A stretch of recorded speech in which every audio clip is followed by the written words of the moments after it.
Check.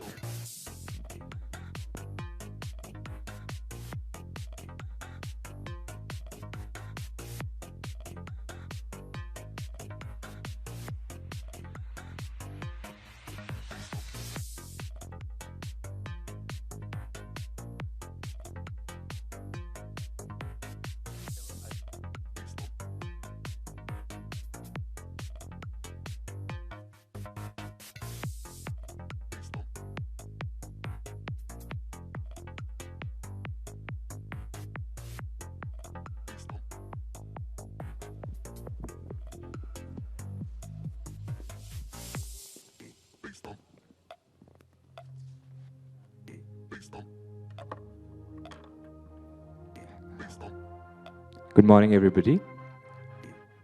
Welcome to MobileSparks 2016. And thank you so much for coming in and braving the Delhi cold to come here. We've served some tea and coffee.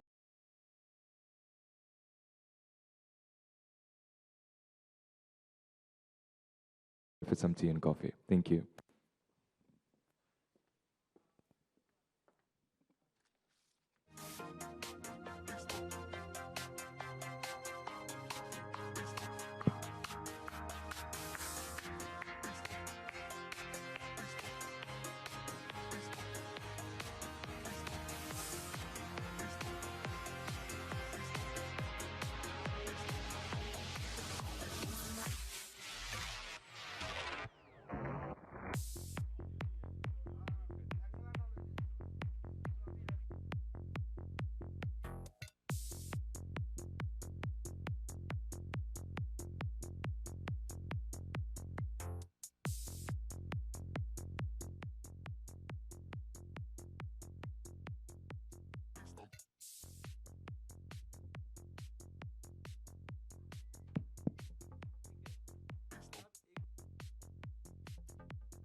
Hello.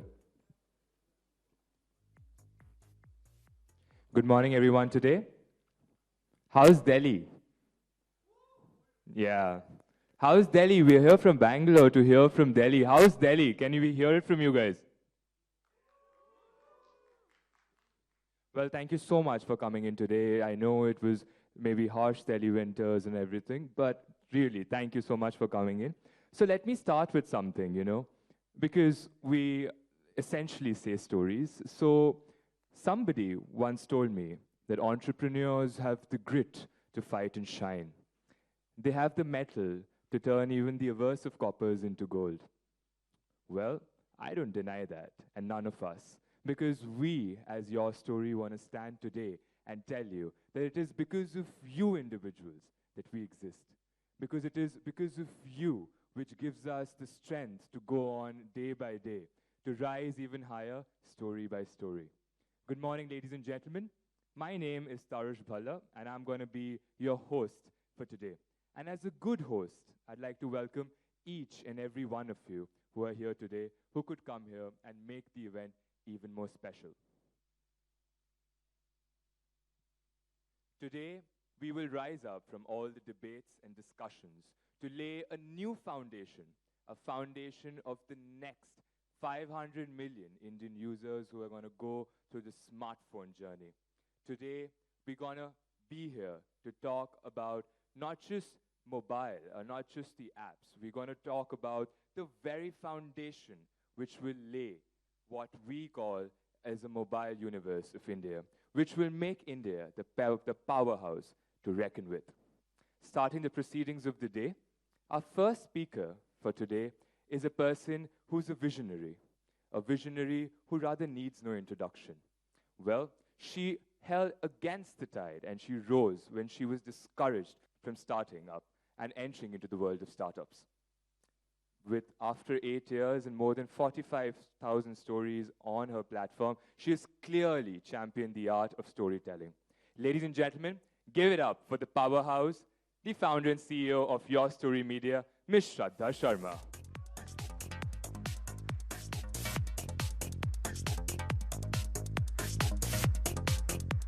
You know, it's very nice when young boys tell me, welcome Miss Shraddha Sharma. So I think I'm going to remain Miss forever. And that's a miss which I really like in introductions. Very warm welcome to all of you. Thank you so much for coming in the morning, early morning. And hopefully we will have a very engaging, meaningful and fruitful Friday.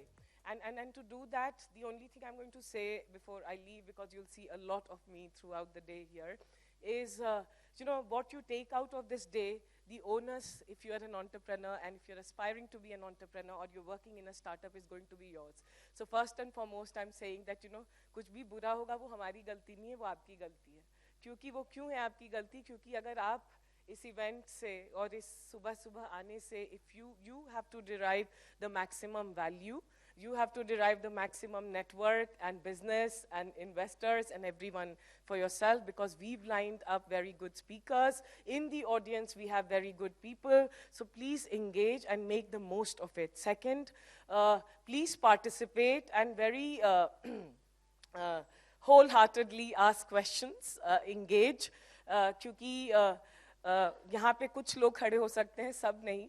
That doesn't mean that you don't get your chance to talk, to engage. And if I were you, I will see any opportunity to raise my hand and say, hey, this is me, this is what I do, and this is why I'm here, so that more people get to know you. So that's second. Third is to all the entrepreneurs here in the room. One is that you'll see a lot of us from your story here. One thing which we miss when we have gatherings like this is to get everyone's story. So please ensure that you get your story. Here are people from your story and they should work as diligently as they work always. Please stand up. Don't hide yourself. So that, नहीं ताली अभी मत बजाओ, ताली तब बजाना जब ये सब स्टोरी करेंगे अच्छे से. And please guys, go engage with all of them and get your stories written, covered, whatever you want we can do. Please engage with everyone who's wearing a green thing. So that's that for me, from my side. I'm not going to speak much because I'm going to be here on the stage a lot of today and talking to you. With that, I'm going to give back to Tarush, who will introduce a speaker whom I'm extremely proud who is here. We've made, and I'm sorry, sir, that we delayed for 20 minutes, but extremely honored to have a speaker, and you'll know why, because he's from government, but I think he's more startup-y than most of us. Because I've spent a lot of time with him understanding what he's doing for us, for the IT sector, for the sector that impacts us. And some of the things that he's told at government level, which is happening, is phenomenal. Somewhere we always appreciate what the VCs do, what the entrepreneurs, unicorn, and media is doing. But I think we should appreciate what the government is doing, because जो भी कर रहे हैं उसका ढांचा government बहुत strongly बना रही है, ब्यूरोक्रेट्स इस कंट्री में बना रहे हैं, and he's a guy whom I hope all of you will get a chance to network, interact post his conversation. And with that, I invite Tarush to please come back and take the stage. Thank you so much, Shraddha.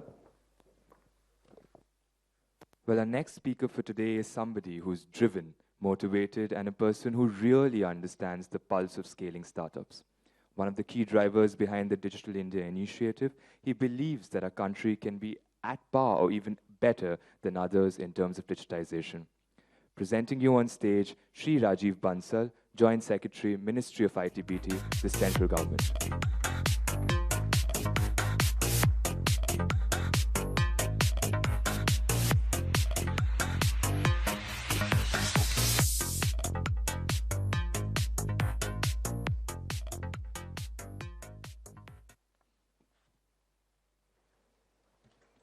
Morning, friends. Morning. Pleasure to be here with you all today. Thank you, Shraddha, for the warm words of welcome. My name is Rajiv Bansal, and I work in the Government of India in the Department of Electronics and IT. I'm happy to be here with so many young boys and girls, young adults, to share with you some of my thoughts. I don't have a prepared presentation. I thought I'll share with you some thoughts that I have, maybe for about 10 to 15 minutes, and then maybe I can take a couple of questions for about 5 minutes. So that's the format we'll follow. Let me begin, in fact, by saying that each one of you who is inside this room and some of you who are outside are digital citizens, are the future of India.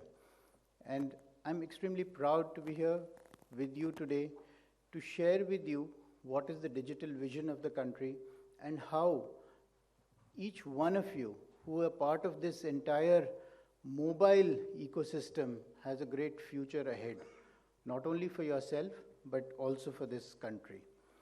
So I have about 6 or 7 thoughts which I jotted down on my way to this conference, and I'll share them with you. And then you can interact with me as to what your thoughts are and what you can contribute to taking this country forward. Let me begin by telling you that, see, the digital landscape of India is changing hugely. A lot of you know about the India Stack, the Make in India program, the Digital India program, the Startup India program, the Stand Up India program. So a lot of these are not only just phrases and expressions, but they go much beyond that. And what we are seeing today is a lot of excitement around these programs. What is happening, particularly of interest to us and of particular interest to the audience which is sitting here in this room, is what is happening in the mobile space. I understand most of you are in one way or the other connected to the mobile ecosystem. You could be manufacturers, you could be suppliers, you could be app developers, you could be working in the fintech space around the mobile, you could be working around an Aadhaar-enabled space. So each one of you has some kind of commercial, personal passion involving the mobile. So let me try and share with you some facts first so that we get the ground rules kind of clear. So today we have in our country close to about 100 crore, 1,000 million mobile phones, correct? And about 30% of them are smartphones, and 70% of them are feature phones. Non-smartphones are called feature phones. So it's not that everybody has a smartphone. What's the difference between a smartphone and a feature phone? A feature phone does not have an operating system. Some of those feature phones may support internet also, but very limited application can be there on a feature phone with the use of internet. So how does this digital landscape change with such low penetration of smartphones? 70% feature phones, 30% smartphones. The good news in that is that for every new phone that we are adding, for every new 100 phones that we are adding 50% smartphones and 50% feature phones. So going forward, we do expect that in the next 3 years or so, we will have this ratio inversed. We will have 70% smartphones and about 30% feature phones. So that's one trend that we are looking at going forward. There are so many companies in India which are selling smartphones as well as feature phones. Another very interesting thing that is happening today is that we are manufacturing something like about 150 million smartphones and feature phones in India today. A lot of them are assembled. They are Indian makes as well as Chinese makes, as well as Japanese makes, as well as international makes. And going forward, we are seeing a huge increase in the number of phones which are getting manufactured in India. And we are expecting that in another 3 years from now, this 150 million phones which are getting manufactured in India is going to increase to 500 million phones. So we have 1,000 million phones in our country. We are manufacturing 150 million today. We hope to scale this up to 500 million phones. Now, 500 million phones are not going to be sold in India. They're going to be sold in the 51 countries of the Middle East as well as Africa. So there is a huge manufacturing potential which is there in India and a huge export potential that we see going forward in the manufacturing space. The next thing that we need to understand is that mobile is the only device of the future. We are seeing, so we went from desktops to laptops to notebooks to iPads to notepads on one side. So the size is getting smaller. On the other side, we are seeing the feature phones becoming bigger. The screen of the feature phones is becoming bigger. The computing power of the smartphones is becoming higher. So everything is converging from the lower end as well as the upper end into a smartphone, which could be this size or a little bigger than this. So the point that I'm trying to share to you is that the only device which will continue to engage us as we go forward will be the mobile phone. And that is why, as I said in the beginning, each one of you who has a stake in this is going to be a winner in this. The third thing that I thought I'll share with you is, it's important when we look at smartphones, we must understand what is internet penetration in these phones. What is the internet penetration in India? So today, we have internet which is available to people, about 450 million people. I presume you know that we have about 1,250 million people in the country. So about 450 million people have access and use the internet today. Still quite a small percentage. It's in the 25% odd only. The good news again in this is that we are adding about 100 million internet connections every year. So as you know, in the first decade of this century, we added 100 million mobile phone connections every year. So if you remember, in 2005, 6, 7, 8, 9, we added 100 million phones every year, and year on year. So we grew from something like 300 million to 1,000 million in the last decade. So that was the decade of the mobile phone penetration. This is the decade of the internet penetration. And you will see, today we are in 2016, if we stand here again in 2018 or 19, we will see this figure of 450 rise to 800 million. That is a huge, huge move forward. We hope and we are fairly confident that this will happen. This is going to happen on two counts. One, because of the government initiative of laying an optic fiber. So we are trying to lay an optic fiber to 250,000 gram panchayats in our country. So there are 600,000 villages in our country, and we are trying to lay an optic fiber to connect 250,000 of these villages. Gram panchayats means a cluster of villages is called a gram panchayat. We plan to do this under a program called BharatNet, and we plan to do this by December 2018, which is about 25 months from now. Apart from this, there are initiatives of the private sector. Recently, a private company launched a new service came into the system, and on the back of such launches, you will see internet penetration again increase in a very big way. So 100 million persons connecting onto the internet year on year for the next 3 to 4 years is a huge opportunity waiting. This, in fact, is the backbone on which you guys, all you boys and girls here, can build apps and can build services, can build. I mean, the world is the limit. I can share with you what all you can build around that. Another very important feature that is of relevance to you, which will help this penetration, is the feature of penetration of Indic languages. Now, what do we mean when we say Indic languages? A lot of India, contrary to, you see, a lot of the people who are sitting here are urban bred, you live in big cities, and you're educated in decent schools, you speak English, but most of India is not like you. Most of India doesn't speak English. And the 30% who are onto the internet, who are having these smartphones, are the ones who speak English, or who read, write, and understand English. But what about the balance 70%? They neither read, nor speak, nor write, or understand English. So how is this penetration of smartphones, how is this penetration of internet going to happen to people who live in the rural areas, who live in the semi-rural areas, in the semi-urban areas, who live back of the beyond, who live in villages in remote areas? How is this going to happen?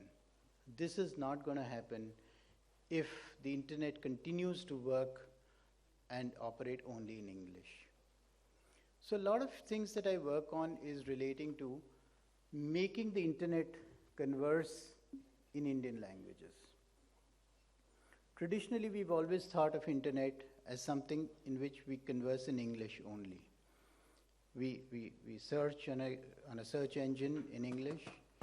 We look at content in English. But if you don't understand English itself, what are you going to search? How are you going to search? And what you're going to search is not going to be of any use to you. So, we in the government work with the authorities that govern the internet. So at the end of the day, there is an organization globally which governs the internet, correct? Now that organization has to be told to make amendments in the servers of the internet to be able to converse in Indian languages. Now what are Indian languages? So, the world speaks in 6 or 7 languages. When I say 6 or 7 languages, I mean 6 or 7 scripts. So a lot of Europe speaks in different languages, but they use the Latin script. But in India, the challenge is huge. We use 22 official languages. We speak 22 official languages. If we are 200 people sitting here, all the 22 languages are represented here. And these 22 languages are written in 15 scripts. So what I'm trying to share with you, and I want you to appreciate, is that the challenge that the whole world has is far lesser than the challenge that we have. The challenge that we have in India is far greater than what the whole world is confronted with. And my challenge today is not to reach the internet to you guys sitting here, to you people sitting in cities like Delhi, Mumbai, Calcutta, or even in Lucknow or Indore or Nagpur. My challenge is to take the internet to the doorstep of that woman who lives in a small hut in the remotest village of India. Because then I will say that my country is digitally empowered. So this is one big area that we work on, and about 2 weeks back, we have brought out a notification.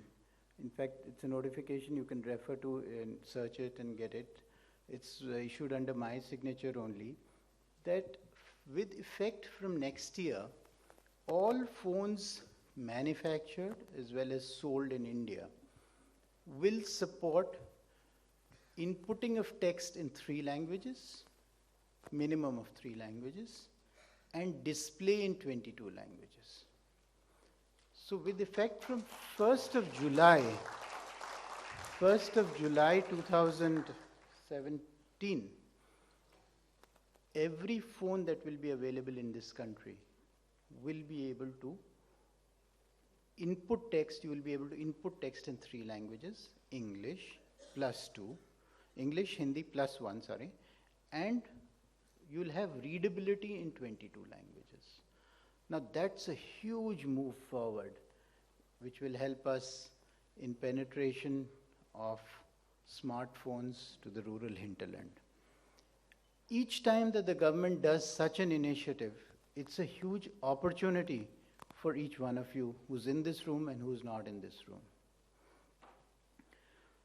The next 2 things I have to share with you is, okay, so 2-3 years from now, we should have about 700-800 million internet users. We should have 500 million smartphone users. We should have the internet which works in 15 scripts in 22 languages. We should have phones which recognize these languages. Now, if you have this in place, what will you do with all this? You will obviously build apps which bring in convenience to the citizens. One of the biggest things that we will do, and it's the most remarkable things that we have done and which we are going to do going forward, is that we will be able to enable these phones to be able to facilitate a whole range of services, and the most prominent among them is the service relating to payments and banking. And that's an issue which is hot today because of the demonetization which has happened. But it's not only an issue of demonetization, but the important thing that has happened in our country, which is unparalleled globally, is that we have, over the last 5 years, been able to build in a system called Aadhaar. And the power of this Aadhaar is so huge that I'm not too sure whether most of you appreciate that. What we can do with Aadhaar. What is the applications we can build around this? It is enormous, it is mind-boggling. And if you're a startup, you're trained to think out of the box. And if you think out of the box, you'll be able to see what all we can do with this. So we have today 107 crore Aadhaars. We are a population of 125 crores. We have 107 crore Aadhaars. 1,070 million people having Aadhaar, which covers 99% of the population, which is our target. So we are not generally giving Aadhaar, we are not giving, not generally, I stand corrected, to Aadhaar to children below 5 years of age. And a large number of people who may be above 80 years of age may also not have Aadhaar. So in the active age group of 5 to 80, our coverage today is 98-99%. Now, with this kind of mind-boggling numbers, 1,000 million mobile phones, 1,070 million Aadhaar-enabled registrations, the sky is the limit on what we can do. One of the big trends, and additionally a third trend is, I don't know if many of you know or many of you don't know, but it's worth going back and reading about it for those who don't know. You should read about the unified payment interface. Now, what is the unified payment interface? And it's not my remit to give you a lecture on UPI just now, but to try and convey that and explain to you in just 2 sentences. Today, we talk of e-payments, e-transfers, and e-banking. So how do we do e-banking? We log on to X bank. We put in our account number. We put in a password. We enter into an account. If we have 2 accounts, we search the account. We look at the balance. Then we register. If I wish to pay to him, then I register his name, his account number, his bank number.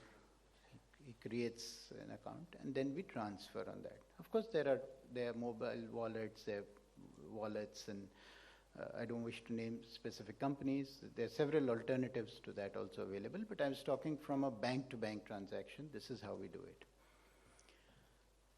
This itself has its challenges. Now what we are doing with this UPI is a whole new level that we have gone to, where I'm Rajiv Bansal. I have an Aadhaar number. What's your name? Ravi. Now I know Ravi. Ravi has an Aadhaar number, right? So I don't know, it matters little to me whether he is Ravi Kumar or Sanjeev Kumar. All I need to know is Ravi Kumar's UID, Aadhaar number.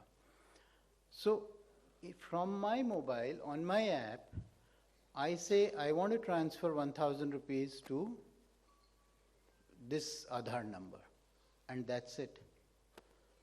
The money goes to that Aadhaar number. His Aadhaar number is in turn linked to his bank account. So I just don't need to do anything else. The ease of use in this is so far higher than any other transaction system, and it is so instantaneous and it is so cheap.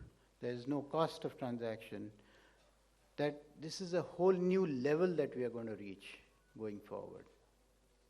Interestingly, I may just add to you, see, you must appreciate that how the whole world has developed. The world, when we say world, we look at the Western world. Where have we learned what we have learned from America, Europe, the Western world, let's say.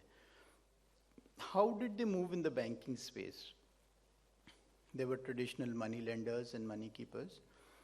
Then there were post banks. We also have in India post office. Globally also, all countries have post banks. In fact, in India, it's kind of looked down upon in the sense that more economically marginalized people seem to be going to the post office, which is kind of a pity. But that apart, globally, I mean, whether it's Germany or USA, everybody does banking in the post office because post office reach is very high. So people started banking with post offices. It was more like a simple deposit account. You could, every month deposit 100 rupees, $100, and then it kept accumulating, and you were issued a passbook or something like that. Then people moved into bank accounts. And bank accounts gave you the facility of passbooks. It gave you a facility of checkbooks. Thereafter, this banking system graduated to debit cards. They said, okay, we'll have ATMs. You can draw from any time. You can draw from any ATM. Thereafter, people went into credit cards. A new system came in, the Amexes and the Citibanks of the world came in. They started using. So we've also kind of aped this system, and we've kind of done it on a fast track. Then people went into e-banking, and now into mobile banking. What we are attempting to do is transcend this 8, 9 steps in one go. In our country, people don't have bank accounts. So we are going to open their bank accounts, link them with Aadhaar, and let them use this mobile to transact. So 8 stages we will go in one go. It is really astounding as to what this country is going to do in the next 2.5 years. It was very interesting. In fact, we had a lecture by Bill Gates 2 days back, and he had come to our office yesterday also. And amongst many other things that he was talking of, I mean, he's the technology icon of the world. He was so appreciative of the Aadhaar concept, saying that this is one thing that which will enable India to kind of leapfrog and go beyond what the Western world can even dream of, forget about do.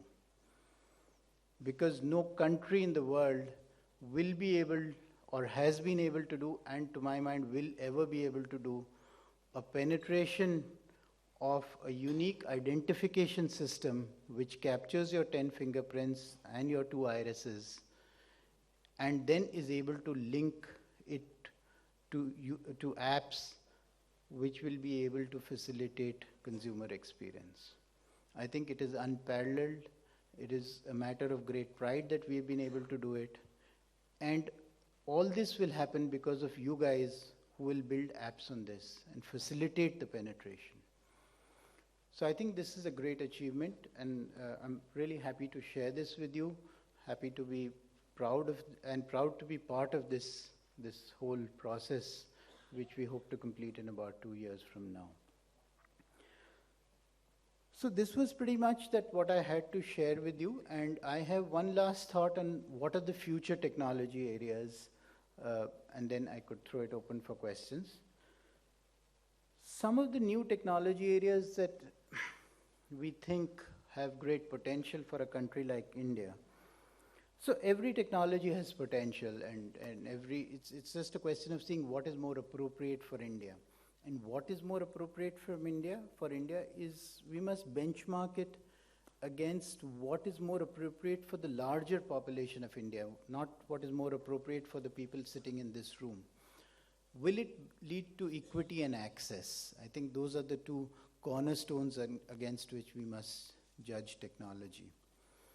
But just very briefly to mention about 3 or 4 areas which will drive innovation and growth going forward. One is the concept of digital locker that we have started. I don't know if many of you know about it, but it's worth reading. It's something which is just taking off, but it has a potential to again transform the way we will interact, we will store our documents, we will authenticate, we will be able to transact. So in essence, it means, in very simply, and again, if I was to explain this in 2 sentences, that all your records, whether it's your academic records, or your birth records, or your driving license, or your passport, everything is secured, obtained from a source of truth. A source of truth means the issuing authority, and placed in a digital format in a locker. And wherever you want to give it to, when you apply for a job, if you have to give your birth certificate or your education certificate, that agency can source it from the digital locker, which means that there will no longer be any kind of duplication, fraud.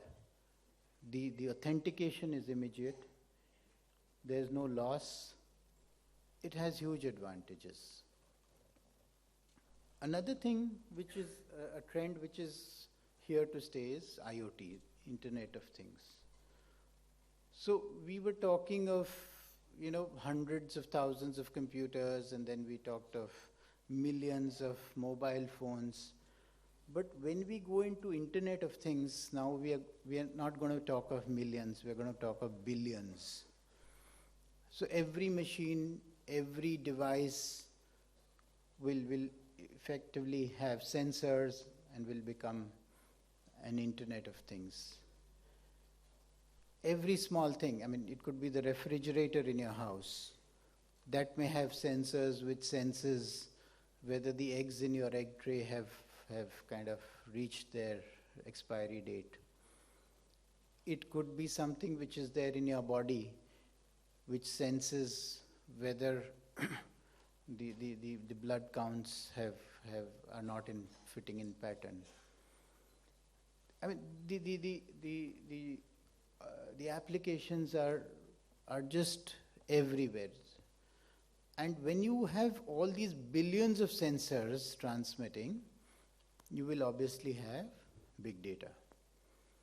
And if you have big data, you will not be able to store it, to compute it in your servers. You will need the cloud. And if you have all this in place, what will you have? You will have smartness. So you will have smart cities. And if you have a lot of smart cities, what will you have? You will have a smart nation. So this is something which is, again, going to happen. It will happen incrementally, but it is like an escalator on which we have started. We have taken the baby steps, and we are going to reach to the top. So these were pretty much the 6 or 7 thoughts that I had. And I mean, I could go on with several other issues, but time is always a constraint. And if you have some observations or questions, I'd be happy to take perhaps a maximum of 5. Yes. Yeah, go ahead. Yeah, hi, morning. Good morning. It was an extremely motivating and important session. So I have a few questions relating to Aadhaar. So we are building an application related to Aadhaar. So I had a word with the UIDAI office, and they said that we can build an Aadhaar-based application if we haven't paid up capital of 1 crore in our company and something. So as a startup, how can we manage this much capital, and if we want to make an Aadhaar-based application? I mean, yeah, okay. I mean, I find it difficult because I don't handle each one of these, so I cannot answer on behalf of Aadhaar why they should put 1 crore or 20 lakhs or something like that. But if it's a concern which you share, you can, I guess, send it to us, and then we can look at it. Aadhaar, if Aadhaar is the future somehow, and we can build some Aadhaar-based application, then is it that process is easy, or is it freely available to users? Yeah, so Aadhaar cannot, right. So let me look at the generic aspect of it. Aadhaar is not something that, so another thing that I kind of could have mentioned to you was that what will these future mobile devices look like? Today, some of these phones, like this is an Apple phone, this has a fingerprint reader. But if you put this fingerprint and it kind of starts the device, but the fingerprint doesn't get stored in it, and it cannot get transmitted. Better, I'll answer your question also, don't worry. So what do we want? When you will be able to transact with an Aadhaar, you want that this device should be able to recognize, or it should have a fingerprint reader, should be able to recognize all my 10 fingerprints, and it should have an iris reader here, which I can put it on my eye and be able to read that. So Samsung has come out recently with a device like that, which costs about 13,000 rupees, which has both the fingerprint reader and the iris scanner. Now, when you will do a real-time transaction based on this, it's important that there is something called what is called a date stamp, in the sense that your fingerprint is read and transmitted in real time. Otherwise, I will use his fingerprint, store it in my mobile, and send it to authenticate, right? So what will happen is that the mobile phones of the future will have both fingerprint reader, iris scanner. We will put in this will get transmitted in real time to the Aadhaar database, get authenticated, go to the point of sale, get confirmed, and the transaction will go through a UPI, which will only, and in that only thing I will tell is the Aadhaar number of the recipient or the person that whom I wish to transfer money to or receive money from, correct? Now, this access to this database is not for everybody. It cannot be that all the 100 billion people, 100 crore people in our country will have access to it. It has to be given to a service provider who will take that data, who will have access to data from the Aadhaar, and then will be able to provide a service to citizens. Now, your question is perhaps that you have built an app and you are saying that you should get access to that database to be able to service your app to larger customers. So, I don't know if there is an entry barrier on that or not, and what is the correct entry barrier? Should we give it to everybody who puts in 5 rupees or 1 crore rupees or 10 crore rupees? I mean, I'm not handling that per se. That's why I'm not able to take a call on that. But that's the concept. So there would be a certain amount of barrier to that. It's not something that the entire database is available to everybody like that. It will be given to certain institutions, let's say banks, who will be able to provide you that service, and then you will be able to transact on that. For example, it's being given to police. So now police, now supposing there is a challan, supposing there's a traffic violation. Now the person says, I'm so-and-so, but actually he's not so-and-so. So the police has that device and he says, okay, please put your finger here, and the moment he puts it, it props up. Now that is linked to the digital locker. So does he have a driving license or not? Is it expired? Does he have it is it a valid license for the motorcycle or what he's driving? So everything gets, the whole system gets digitally empowered. It works like that. So please don't ask me questions about whether it should be 10 lakhs or 20 lakhs. I can't answer those kind of questions. So it cannot be available to individual users. It won't be individually available to the 100 crore, 125 crore people. It has to be available to service providers. What is the entry barrier to that? I don't know. What you're saying is that 1 crore is too stiff an entry barrier. Yeah, maybe.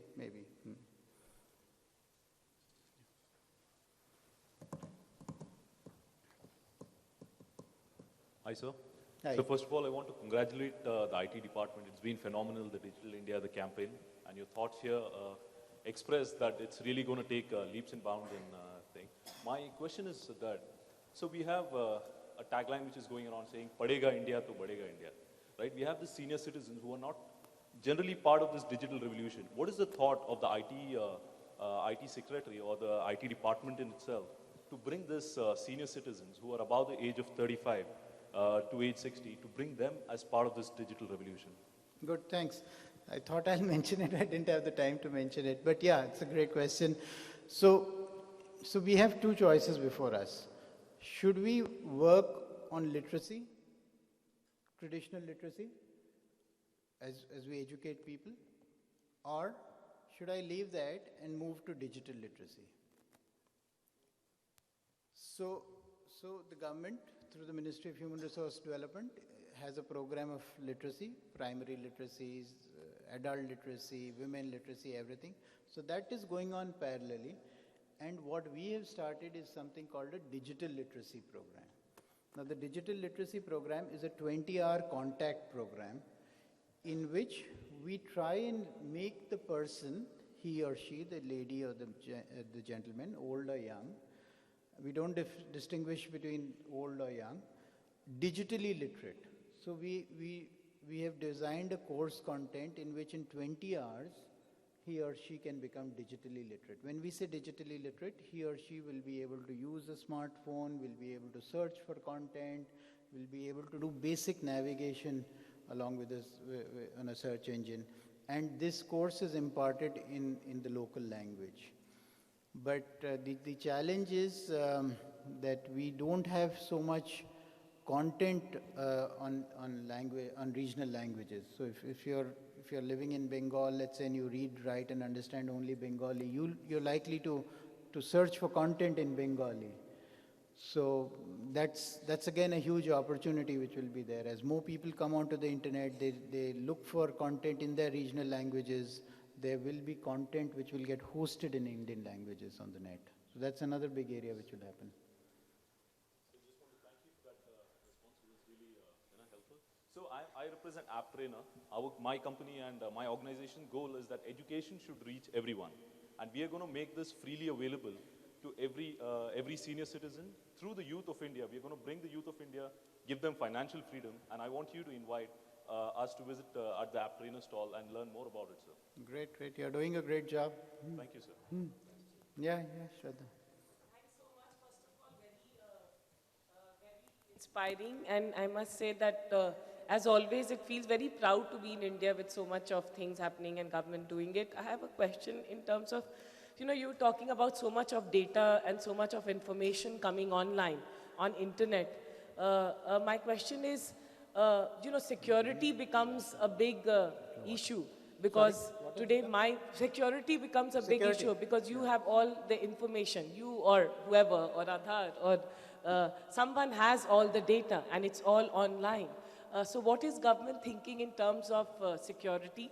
And do you have any plans to engage with young companies on security? Because if you look at US, some of the most phenomenal cyber security companies are private companies. True, true. So that's the biggest challenge, I think. And, if I may share with you, in several meetings, the Prime Minister himself says that the next war is just going to be a bloodless war.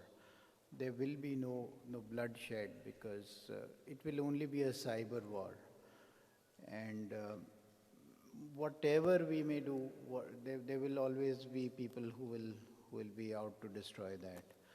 So that continues to be a major area of concern. We have two organizations in our organization which work on this, and they're fairly big organizations. So it's a very important area for the government. It's also a very strategic area. We must look at it from an India perspective. I mean, how does India secure itself? It's not only your individual security or my individual security, but how as a country we are able to secure ourselves. And also we must understand who controls global security today, which companies of which origin. So, these are questions which are very important, which we all must kind of think about sometimes. I don't want to name nations, but yeah, a lot of this power is concentrated in the West, which adds insecurity to us as a country and vulnerability to us, gives other countries strategic security over us. Tomorrow, somebody who has a company who controls the root servers of the internet has the power to destroy or control the whole world. They're private companies. So it's important to look at beyond my own company, my own self, and look at it from a national level also. We don't have companies which are in that global realm who would be able to control the security systems of the root servers of the internet, for example. So those are challenges. It's kind of work in progress. I don't have a more specific answer to that. Yeah.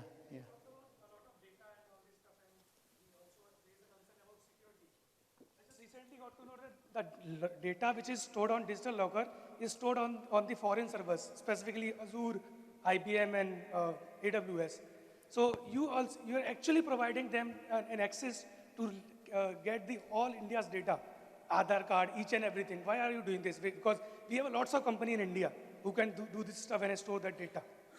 And you are saying that ki baki companies, like China and all these companies are behind us. Secondary thing is Xiaomi. I just got to know, I read a lot of stuff about Xiaomi. Xiaomi is getting a lot of data from us via fingerprint scanners and all this stuff. So we use let's say every devices which we thought is secure, we use fingerprint scanner as a security measure. We use eye scanner as a security measure. So why not IT department taking step to stop these stuff? Because whenever, let's say, they are getting these fingerprint scanner, the eyes scanner, they can easily break into the security of any network or system. So these are the few concerns which we already raised via Twitter and all this stuff. By the way, we are basically a cyber security company. Who told you that Indian data is hosted abroad? I'm talking of Indian security data. Who told you that? Sir, I just read a tweet from our IT Minister Ravi Shankar Prasad, so we can go through that. also. So, my minister, did he say that the Aadhaar data is hosted in a server abroad? He said, that's why I'm saying, first question is that AWS is just launched the Indian server. So I don't know if they are storing it in India or they are storing it in themselves. Sorry? I don't know that they are storing it in India because Who? AWS, Azure, and IBM. The three names were there. Sorry?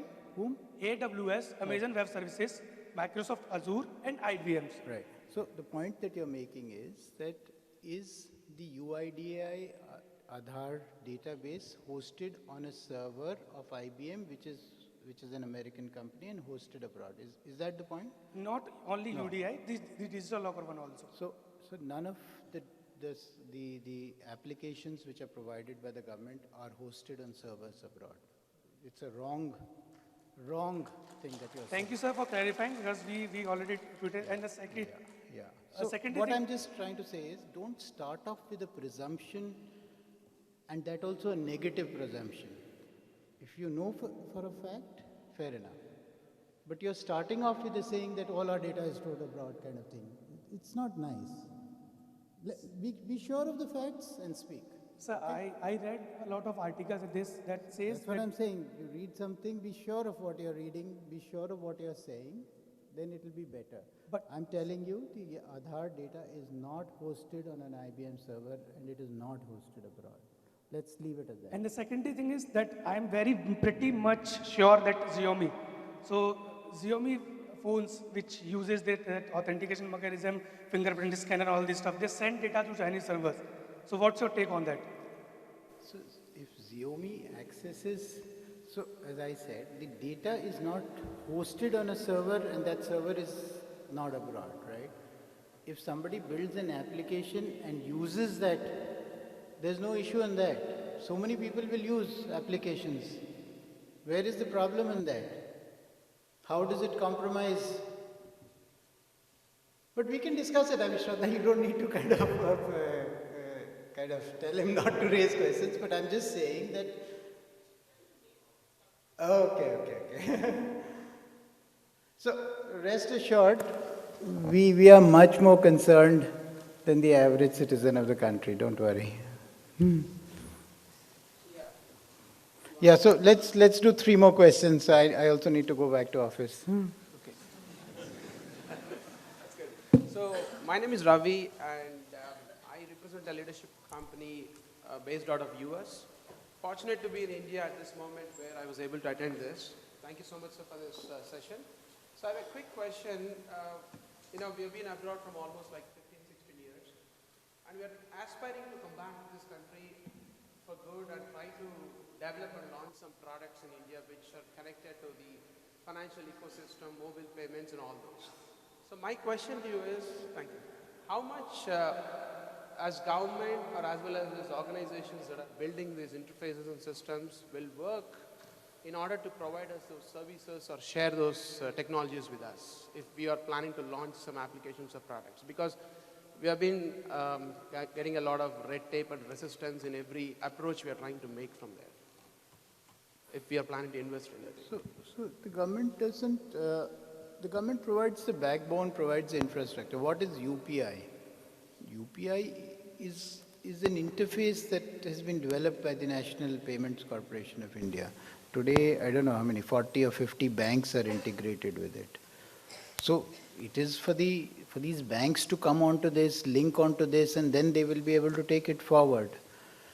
So the government doesn't kind of handhold individual companies. If we can provide the backbone on that, everybody will be able to build. For example, if we can provide the optic fiber to 250,000 gram panchayats, I mean, it's going to be mind-blowing, no?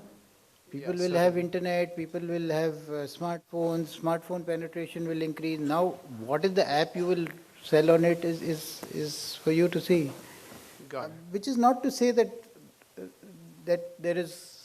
there's no potential for improving ease of doing business. I'm conceding that point. Correct. We're That's constantly exactly my working concern. on that. Yeah, We are that's exactly my constantly concern. working on that. All right, thank you. That's an area that the Prime Minister has been constantly pushing us. The ease of doing business is what we Correct. expect. That's Thank an you. area of concern. Thank you so much. Sir, very inspiring to hear your remarks today, and we all have a tendency, the middle class especially, that things don't move fast in the comments. So it was really inspiring to hear your thoughts. One question I had was, if we see the ecosystem, our startup ecosystem has come a long way. One difference when we compare the US and Indian ecosystems is in the US, there is a very high degree of collaboration between research output in universities making their way to both companies and the government. So there's a lot of core hard tech which is coming out of research at universities. So are there any initiatives to kind of deepen that in India? Because all the IITs are great, but some of the research output coming out of IITs is still not at the level of Stanford and Berkeley and MIT. Yeah, so maybe another day one could lecture on that, but there are efforts which we are doing. For let's say IoT, my department and I have spearheaded this, setting up a center of excellence on IoT in Bangalore with NASSCOM, and so this is the things of the future. We must work with the industry, fund it from government sources, and be able to do that. So we are doing that, but we are nowhere near what needs to be done, and definitely nowhere near what America has done. We're nowhere near that. In fact, again, to share with you what Bill Gates said yesterday, he was mentioning that generally we asked him which are the countries that he looks at from a technology perspective, and then he speaks more on a generic form, and he was saying that as Americans, they're truly impressed by what the Chinese have done in terms of building their research capabilities and being able to bring in institutions on the pattern of Stanford in their country.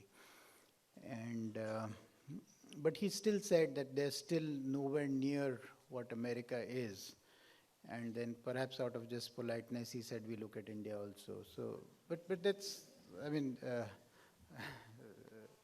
so what do you do? I mean, there will be a stage perhaps that will come, but America is also not going to let go of that space, because if we would be able to do that, we would be America and they perhaps would be India. So, but again, I don't want to get into country-specific discussions like that. But we are doing something, but it's significantly inadequate. Good morning, sir. Here.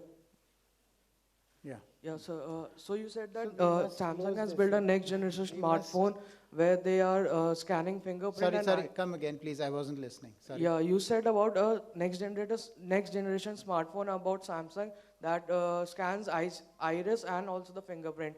So can we do that in India and surpass manufacturing industries in USA, China, and Japan, whereas in India, service sector startups work more than manufacturing startups? Okay, so this is not a next generation phone. This is available in India. It's available in India. Samsung sells it in India for 13,000 rupees. Yeah, so manufacturing is a whole set, is a different ball game. But let me again share with you 2 or 3 sentences on that. So the West conceded the manufacturing space to China many years back in the 90s. China is moving up on the manufacturing scale to more value add. Their labor rates, wage rates have gone up. Their viability is, their viability has gone down. So they are conceding space in low-end manufacturing to India now. And so today what we see is that a lot of manufacturing is happening in India.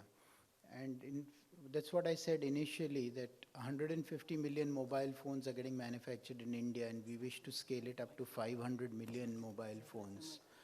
If somebody is more informed in this audience, he'll get up and say that what is the value add which is happening in these phones. So a lot of value add is not happening because the component suppliers are still making in China. So globally, there's a whole shift which is happening. America continues to be the innovation capital. China is moving up in the manufacturing cycle to a higher end manufacturing. The lower end space they're conceding, and that is moving to India.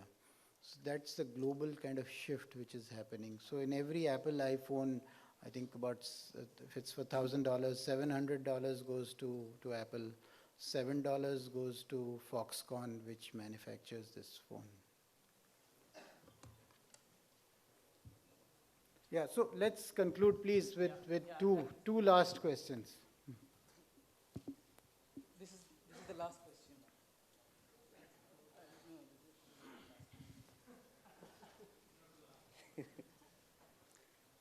Sir, I have one doubt basically. When we had been doing the registration for the Aadhaar card, like the fingerprints and the iris we had been taking, was this point at that point of time in our mind that the whole data which is being captured is directly going to the main server? If no, then in that case, sir, that data is already scattered and has been given to all the different agencies. And this is already lying in the different computers. If it is offsite, if it is on-site, no issue, sir. But if by the moment it was being captured and directly it was going to the server, then it's all right because the data is not scattered. But if it was being stored in the local machines at that point of time, I don't have the answer. I don't have the answers to that. So I don't work in Aadhaar. So there's a whole organization which what does I mean it. is Who that does it? Who puts it in which server? I don't know. So I don't have the answer to that. So there's no point because in in my that listening case, to sir, that that question. data is already available everywhere. No, maybe. I don't know that. I don't know that. I don't have that drill down on that. Okay. This is enough. So, Yeah, so let's have the last question. Yeah. Sorry? This was the last question. This was the last. Very good. so in the interest of time, we will not be taking any more questions, but thank you so much, sir, for coming in and sharing your insights. Ladies and gentlemen, definitely, the lion is roaring. Thank you.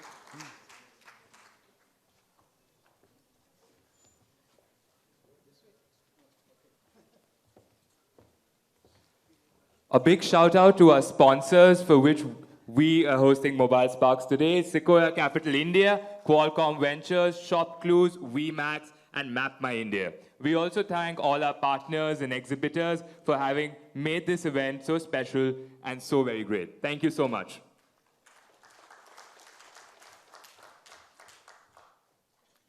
Well, our next speaker for today has worn several hats. Well, he's juggled several roles as well. He's head the mobile growth at Times Internet, to give you an idea. He was later the chief product officer of Reliance Entertainment Digital, the man who knows how to build brands. He's returned to Paytm to spearhead the next phase of growth for the mobile payments company. Ladies and gentlemen, I give to you the mobile growth superstar, Deepak Abot.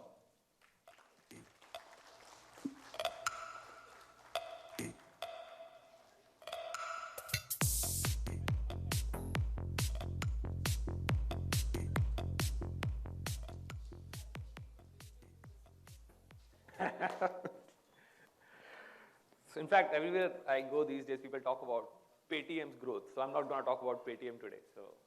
But yeah, I'll be open to answers in case you have some questions.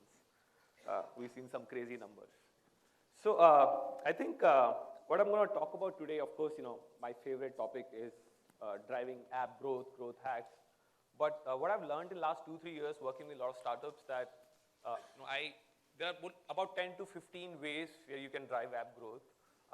Your regular day-to-day things like driving referrals, word of mouth, building a better product, doing ASO and all those things. But I'm not going to talk about specific use cases today because each app, each business is different. It's not possible to actually fit same kind of growth hacks into every business. And I've worked for Ghana, Times of India, Nabhara Times, Paytm, of course, and a lot of other apps. And each app has their own different set of audiences. And it's not possible to actually suggest, at least in a 15-minute session, any growth ideas which you can take back and implement. What I'm going to talk about today is things which you can take back and apply in your organization or a startup. Even if you are a 2-member startup or a 50-member team, you can take back those high-level overview of how you actually implement growth culture in your organization.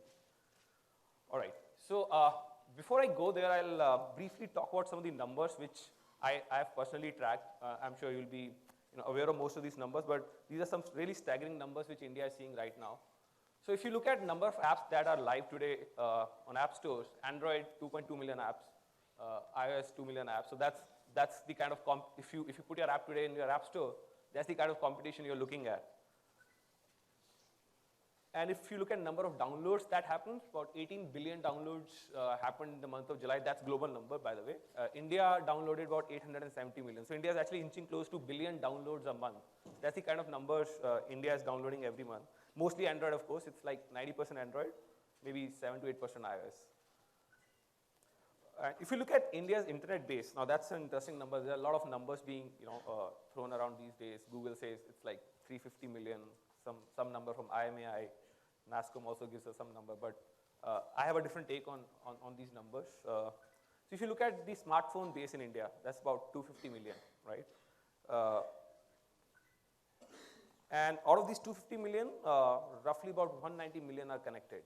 Now, I'll tell you why I'm only starting from smartphones, because if you're looking at a meaningfully connected internet users who's using apps, who's actually using various internet services, I mean, doing it on a feature phone with a 2G connection, we all know is not a good experience. So even if they have internet connection, they're technically not going to be useful to most of the services that most of the startups in India are offering. Okay, so connected users about 190 million out of these 250. And out of these 190, about 125 million people have 3G. Now, when I say have 3G, that doesn't mean they are like super power users who are using 2 GB a month, 3 GB a month. So if you have to really look at people who actually use 2 GB a month, maybe 1 GB a month, that's like bare minimum you need to have good experience on internet. It's roughly about 80 million. So my number is that these 80 million highly connected users are your first target audience when you're building something. Now that's not a small number. While 400 million is a great number to talk about, to put it in your slides, but if you're building something, even this 80 million is a great number to start with.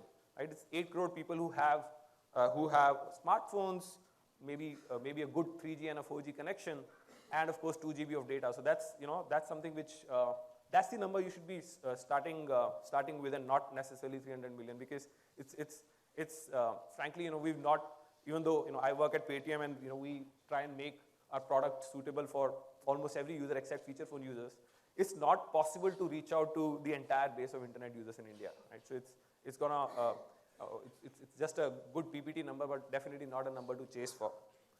So if you're talking about 80 million highly connected users, we'll see how some of the numbers we see going forward.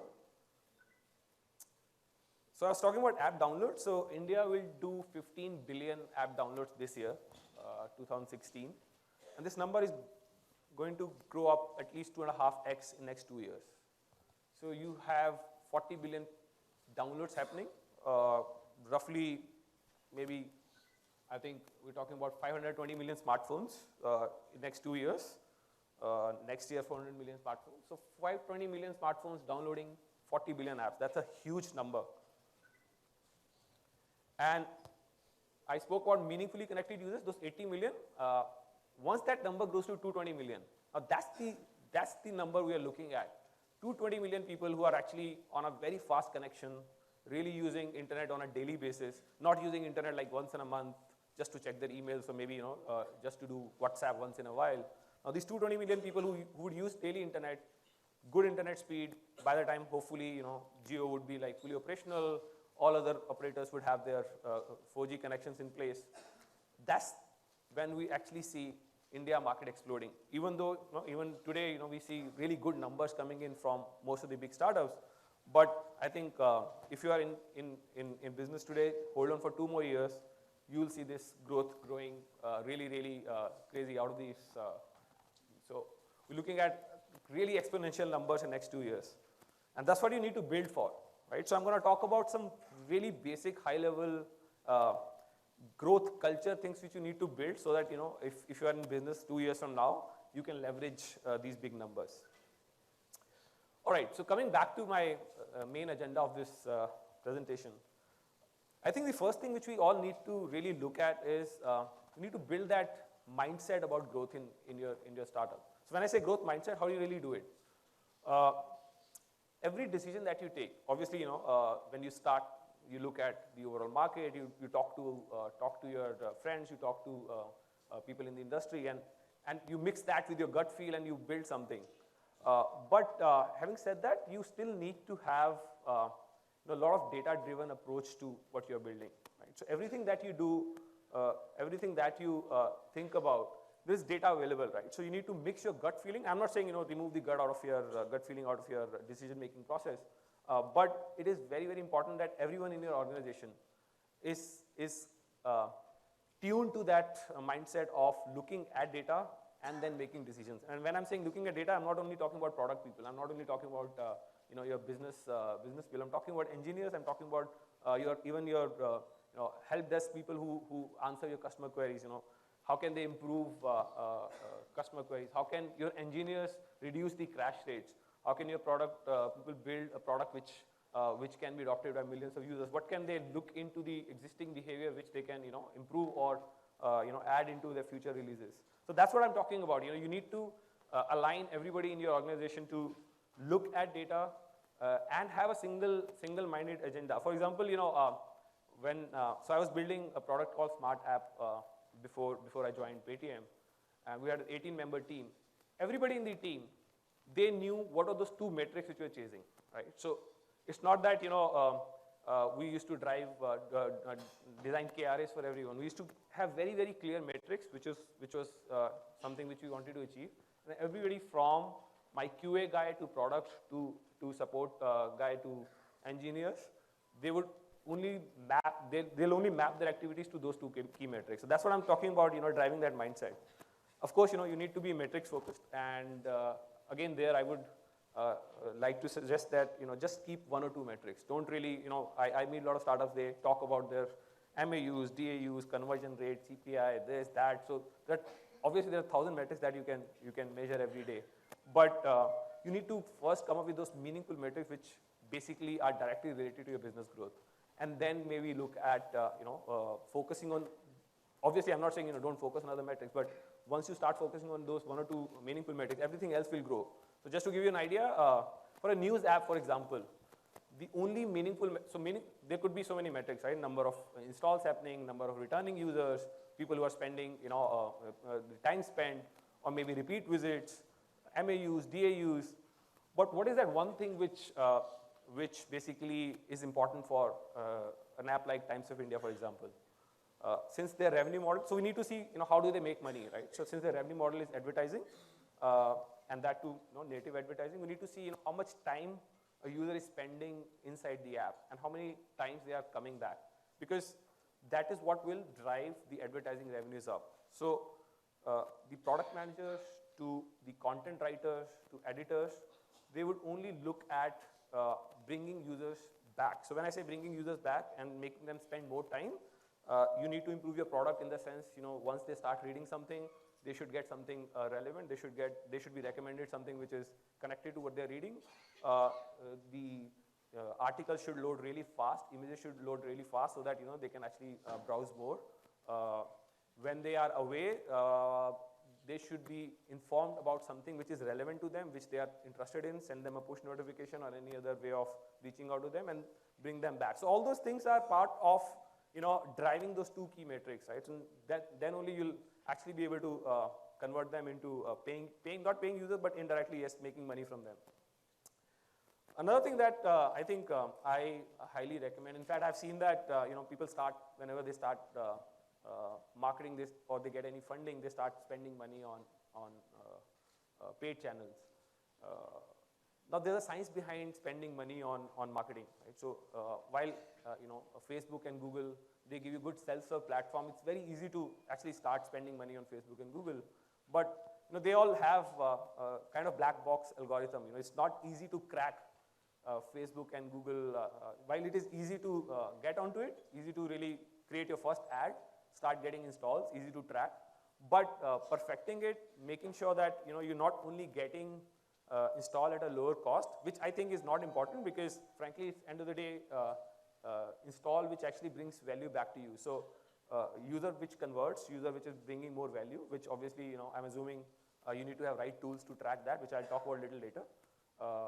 So basically, you need to make sure that every dollar that you spend gets you more than a dollar when that user comes back to you. So that's what I say about optimizing marketing, right? So every time I talk to marketing guys, they talk about CPI, which is cost per install, or CPA, cost per acquisition. It's actually, frankly, very easy to reduce the cost of install on Facebook and Google. Like the easiest hack, if I'm a marketing guy and I'm not aligned to company's goal, and I'm given, let's say, 100,000 rupees, and my CEO tells me that, okay, go drive app installs at lower cost. It's very easy. I'll just go to Facebook. I'll just keep it open. Target all 180 million users. My target CPI is 20 rupees. Facebook will find it very easy. They'll target all the low quality users, people who would install, who will click on any ad and install, right? They may or may not be meaningful to you. You're not doing any specific targeting. So low CPI cost not necessarily means that you're actually doing a good job. You can still get low CPI if you really target well. So that's what I'm talking about. You get the user you want. For example, if again I'll take an example of Paytm. Now Paytm, while they started with mobile recharges as their first category, which is frankly, everyone in India does some sort of recharges. So for them, the market was really big. But we realized that most of the recharge users that were coming in initially when Paytm was doing a lot of cashbacks and offers to acquire the users, most of them stopped coming after we stopped giving cashbacks. And then we realized that our cost per install is really, really going up. Then we started focusing on real quality users and still looking at maintaining the same CPI. So then you start specifically looking at people who are interested, people who have some sort of DTH connection at home, people who have postpaid connections, because for them also Paytm is a great service through which they can manage their bills or pay every month to their DTH providers. And once we started targeting them, the good part is that the prepaid users that we got through those campaigns, they were also high quality users. We specifically moved away from promoting cashbacks and discounts as part of our marketing and specifically focused on the value which Paytm is delivering them. This I'm talking about 3 years ago when I was there earlier. Now the story is different. In fact, Paytm stopped all kind of digital marketing. They get a lot of organic traffic. So it's a different story altogether. So the point I'm trying to make here is that every dollar that you spend, do a lot of research, spend a lot of time on Facebook and Google platforms. I'm talking about AdWords and Ad Manager in Facebook, and see how you can really, really get the kind of users you want, because they allow you target specific users that you want. I briefly spoke about metrics, right? So I think one thing which, again, related to marketing and related to all your efforts, is that everything that you do should be conversion driven, right? So when I say conversion driven, you should be clear that what is the end goal of the user. If user is downloading Paytm, the end goal should be they should pay their bill once a month. Or if someone is downloading Ghana, they should listen to music, right? Or if someone is, let's say, downloading Dine Out, which is a table booking app, they should eventually book a table using that app. Versus someone downloading the app, maybe returning to app 3 times in a week, but not necessarily, listening to music, let's say if it is Ghana, or downloading Paytm app just to check is there any offer running, not necessarily paying bills every month. Maybe once a while when you run an offer, they pay a bill. Now, those are technically not the kind of conversion goals you should have for yourself. You should always look at users who would come to you specifically and do the conversion that you want them to do. So all your costs, marketing cost, all your customer acquisition costs should be aligned to the end conversion. So CPA, for example, is very loosely defined by most of the startups. Most of the startups would say, if someone has downloaded my app, registered, I would claim that as a user that has been acquired. Now, if let's say a shopping site, e-commerce app, you've downloaded, you've registered, good that you've given your email, good that you've given your mobile number, you have the app installed, they can bombard you with push notification, but have you really acquired that user? Unless that user has shopped with you a couple of times. Now, I'm not saying even once, because most of the times, these users would come with some, first-time user offer and do their shopping first time and won't come back. If they're not come back to you for second shopping or second product, then you've not meaningfully acquired that user. You've not meaningfully converted that user. So I would rather have stringent CPA targets internally rather than loosely, telling my marketing team, just get a user who would come and shop once. So that's what I'm talking about, that culture of growth in your organization where it's easy to have loose targets which are relatively easy to achieve and difficult to maintain in long term. I think another thing which I strongly focus on is driving organic growth. Right? So while paid marketing is easy, I know there's science behind it. It's not that easy to really now get users with these platforms becoming really expensive. But I think it's the organic growth which actually defines how well you are doing. Organic growth, obviously, there are 1,000 ways to get organic growth, but you need to figure out what's that one thing which would make people download your app without you telling them or without you really putting up your ad in front of them. So things like, we say word of mouth, right? Now that's a great organic growth tool, but how do you really drive word of mouth? Everyone wants to have that word of mouth thing going. Everyone wants to have that referral thing going. Everyone wants that their app should be shared by friends within their WhatsApp group or Facebook or Twitter, but it generally doesn't happen for all the apps. It happens for selective apps. We see our friends talking about, there's always trends coming in, someone talking about Dove Smash, I'm saying Prisma. These are things which generate word of mouth because you gained something and you want to show it off to the world, and you also want your friends to know what you've been using. So it's like a cool thing. I have discovered something. I want all my friends also to discover that. Now that's where you need to go back to your product and see what is that one thing which, if someone downloads your app, one thing that they would use, and they will when they go back to their friend, they will look cooler, right? They can boast about it, saying, I discovered this app. It's a great thing. Why don't you also download? So that's again a very core product philosophy that you need to really go back and design. Again, more organic growth channels, referrals, right? So we all know Airbnb, Dropbox, and Uber are great examples of how they used referrals to drive app installs, right? But they had some sort of in-app currency, right? So Dropbox gave free MB of data, free MB of storage. Airbnb and Uber gave away liberal first-time discounts to both the referrer and referee. So that obviously, drove the growth. But designing the right referral program is again a science in itself, right? So everyone looks at these three examples and start designing the referral. But frankly, every app doesn't have that kind of in-app currency which would excite users. For example, for a news app, for example, how would you really, or for that matter, let's say music app, how do you really, they don't have money to give away to the users, unlike Airbnb and Uber. How do you really, design a referral program which still works at scale? That is where you need to customize your referral program, design it in such a way that it is suited to your own product and not necessarily a copy of what others are doing. So just to give you an example, at Ghana, about 2 years back when we started, they didn't have a referral program. So we thought, let's bring some sort of a currency because it's easier, it's easy to give incentive, people get lured by it. So we ran an offer that you download Ghana app, ask your friends to download, both of you get Paytm voucher, right? So we did a tie-up with Paytm. Worked really well.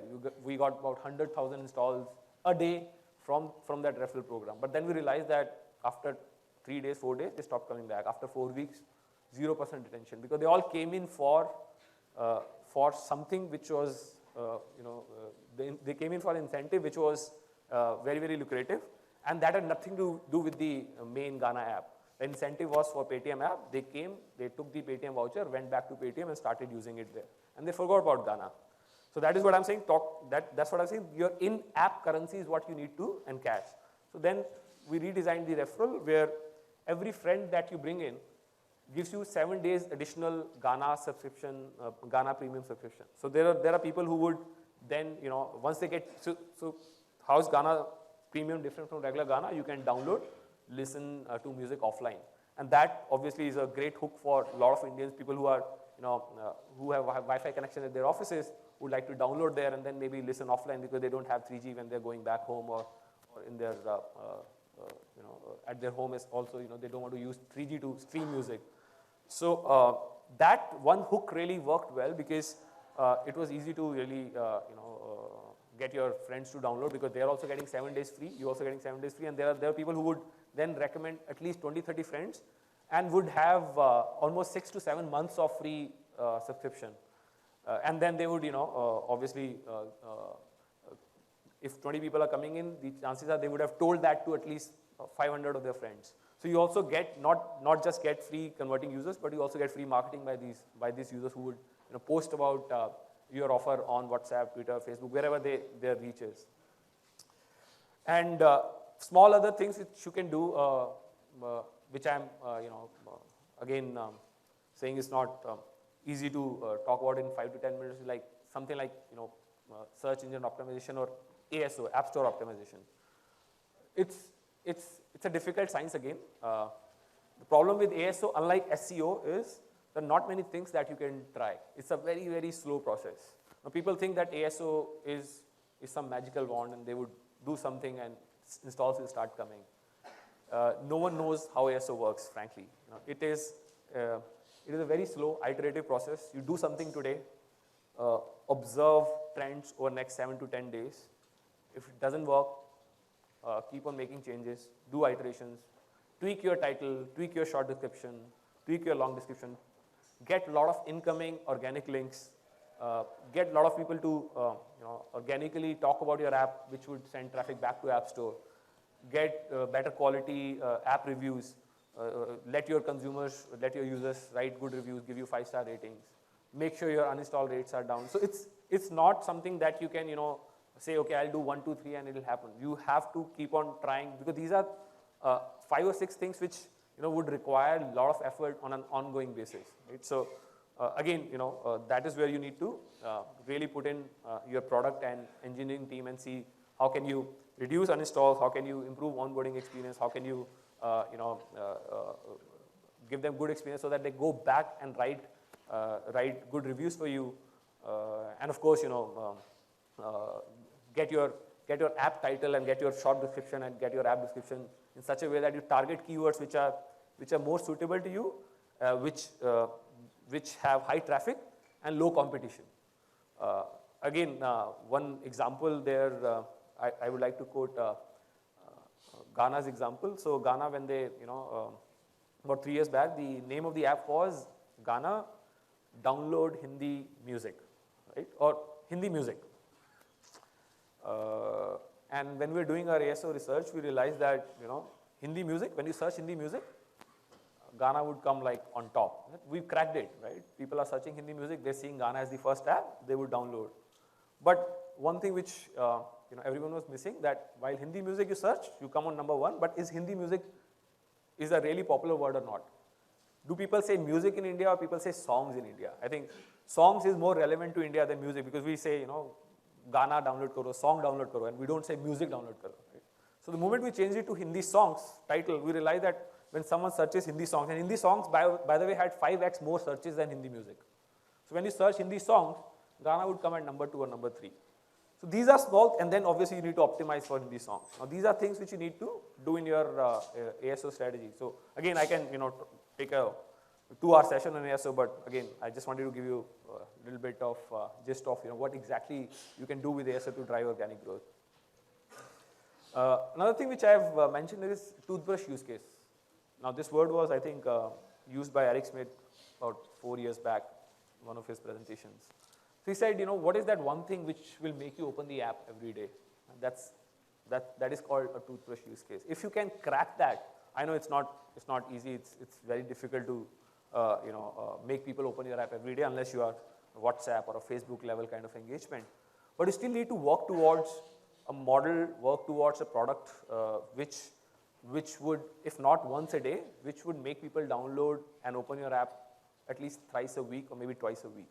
Anything more than that, they would just forget about your app and uninstall it. So that toothbrush use case is something which you need to decide what is that for your app.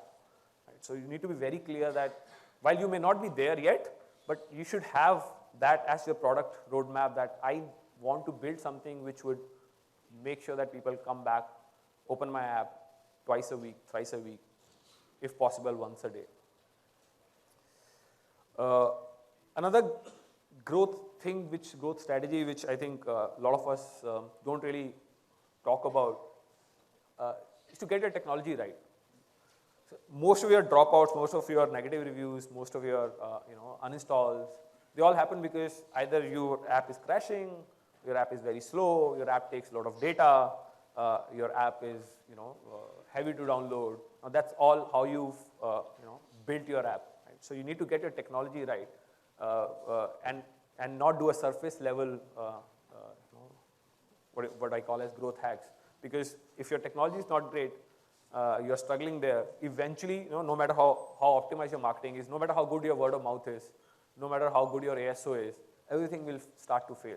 So, yeah, so that's my broad growth strategy which I wanted to talk about. I'll quickly, I'll not talk about it, but just to give you an idea what I was talking about, these are kind of things, growth initiatives that you can take at every stage of your app journey. So at pre-launch, the kind of things you need to build, the kind of beta program, how do you really get users to start talking about it before app gets released.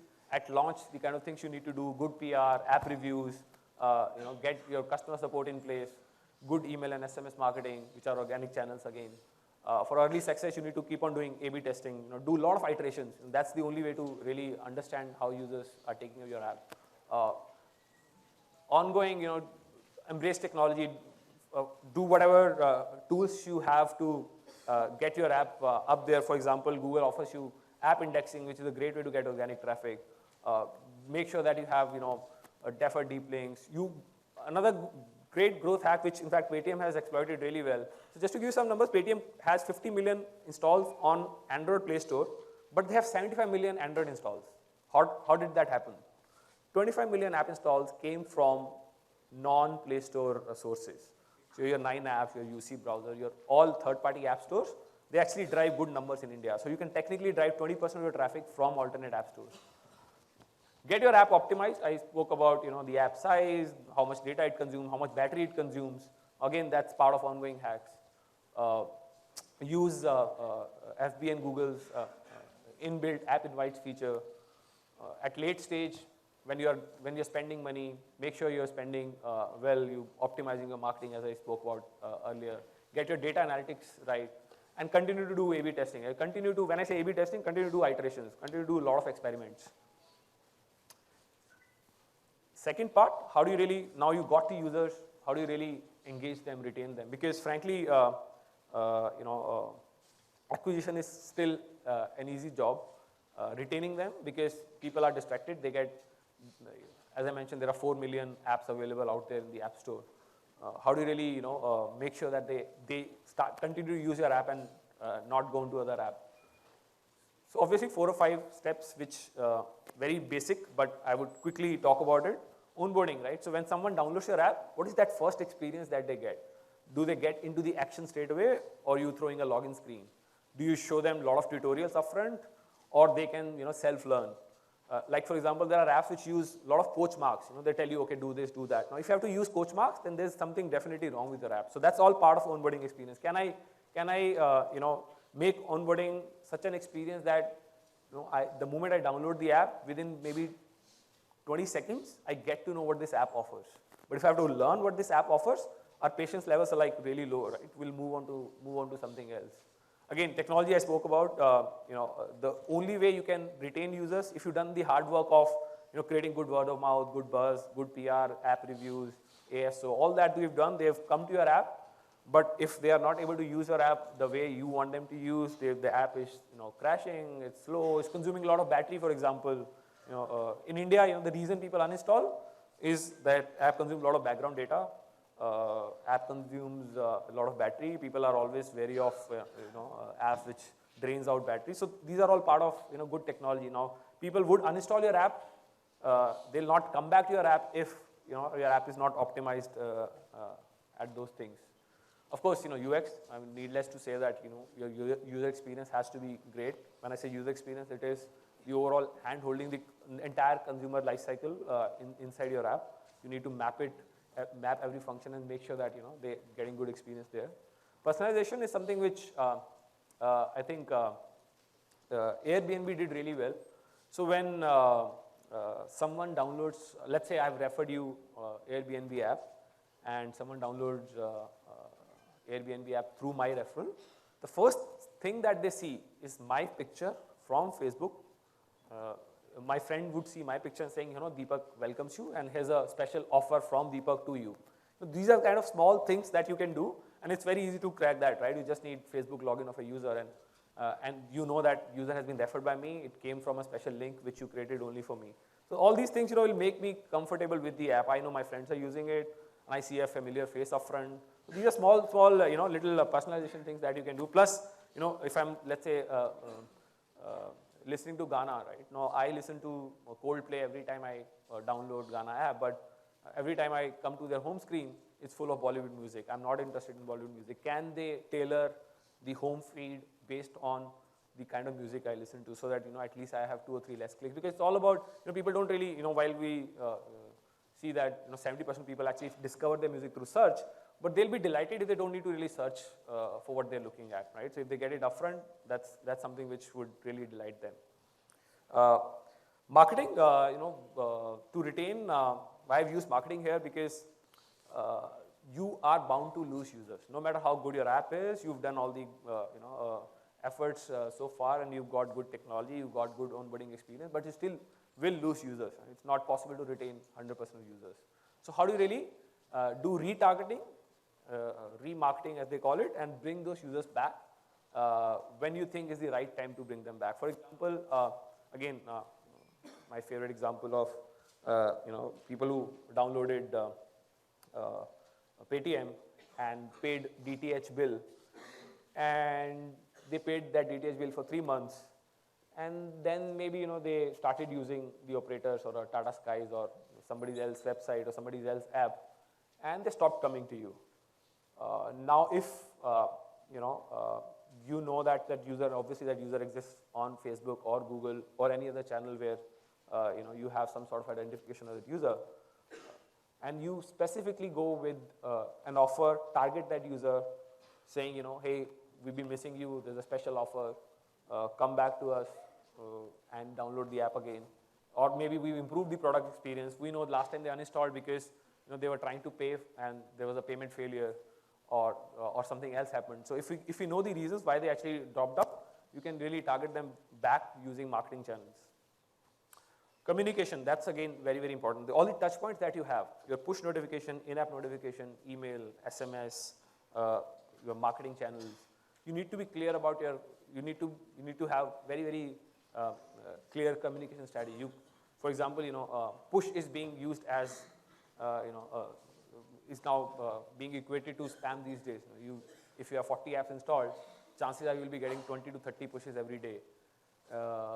While you can't stop pushes from other apps, but you can at least optimize pushes from your app. You just make sure that you're sending pushes which are highly relevant to the users.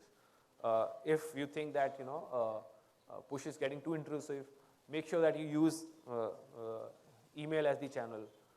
If possible, SMS as the channel. I know SMS is not a great channel, but sometimes, depending on what kind of product you're offering, SMS can be a good channel. For again, giving you an example, a smart app which I was building, it used to track your.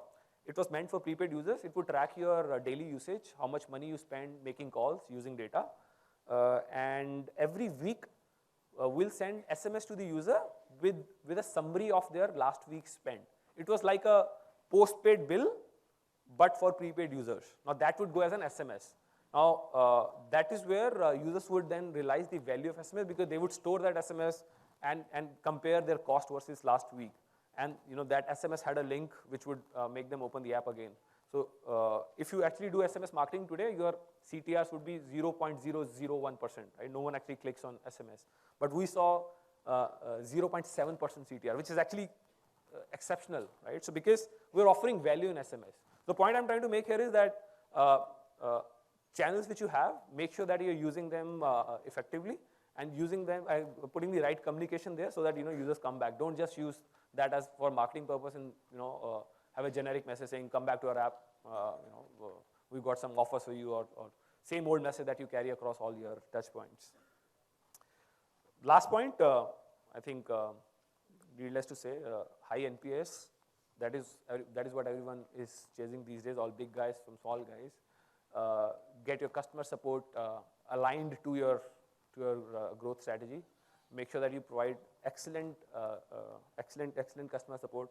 Always rule in favor of the customer. Obviously, you need to have checks and balances in place so that customers are not trying to trick you. 4 years back when I joined Paytm, so free charge was the I think market leader when Paytm started recharges. Obviously, market was really, really small. When I say market leader, obviously they were the first ones to come in. For Paytm, I think since we were offering absolutely similar service, we had nothing different from what free charge was offering. The only way to actually succeed was to give great customer support. Right? So even today, it's been 4 years. The biggest growth hack that Paytm adopted was to have a great customer support. Right? So we do 6 million transactions a day, and if you scan social media, if you scan Facebook, Twitter, all the channels, you'll see less than 500 to 600 complaints coming in every day. That's 0.001% people who are actually talking negative about Paytm. So that's what I'm talking about, having a great customer support, because that's one thing which people would really, really appreciate about your app. So I think I'll end here because I've already exceeded my quota here. I would like to open it for some questions if you have. Right now, most of the apps, they are like closed by browsers. So my question is, the browsers can do a lot of good things now. They can track the location, they can send push notifications. Do you see a shift from downloading apps to using the browser? Okay, so a lot of people think that apps is the only way to get users. In fact, I personally feel that MWeb mobile browser is another great tool you should definitely leverage. Even today, mobile web has 4x more traffic than mobile apps.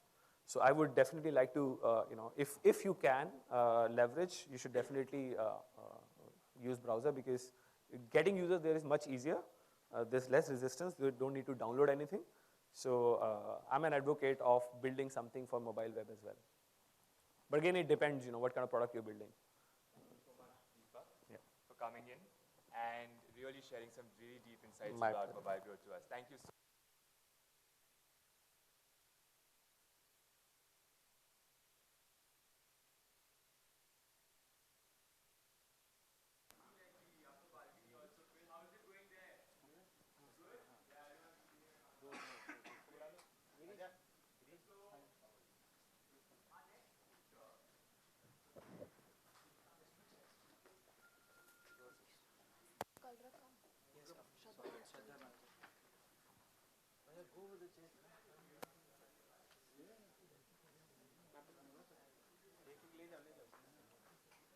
Why there's no mic?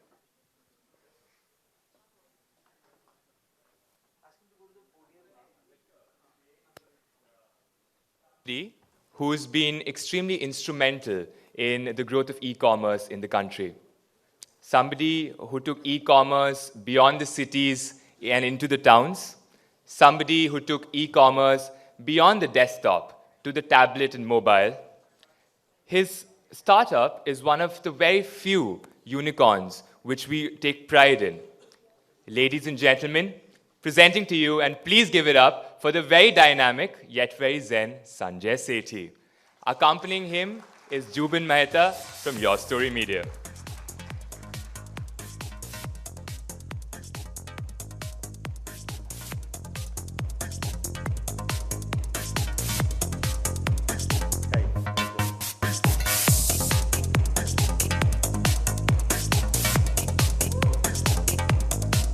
Hello everyone.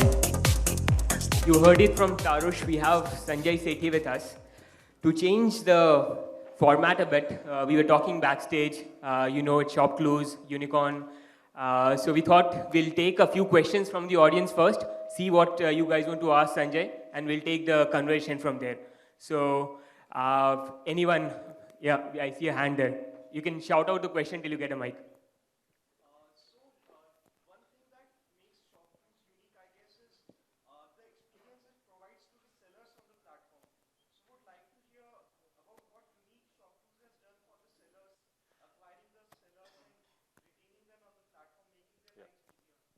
Okay, thanks. We'll take all the questions first. Anything else? Yeah, I have a... Yeah, go ahead. Just shout it out. Yeah.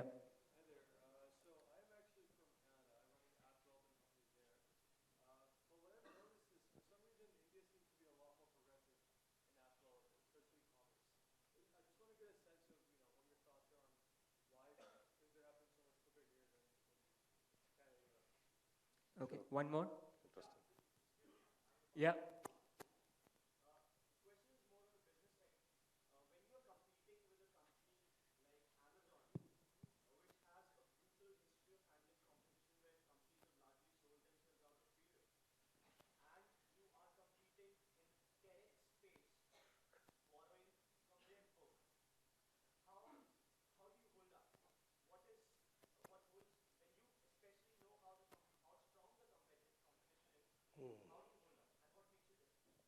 Okay, Sure. I think Sanjay will start out with these three. Sure. Yeah. Yep. We have someone asking for how do you manage sellers to app development? Why is it quicker in India? And how to manage competition? We have a. Are we taking that question? Okay. Are we taking? Yeah.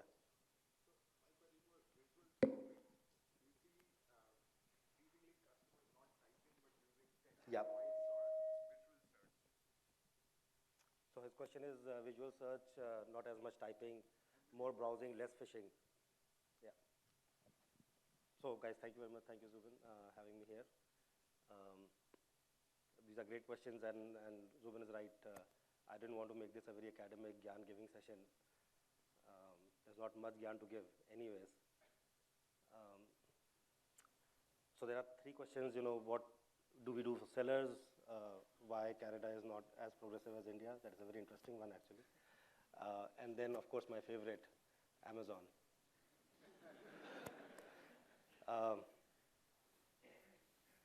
Let me actually first maybe define a little bit, what ShopClues is. I think it's relevant to all the questions.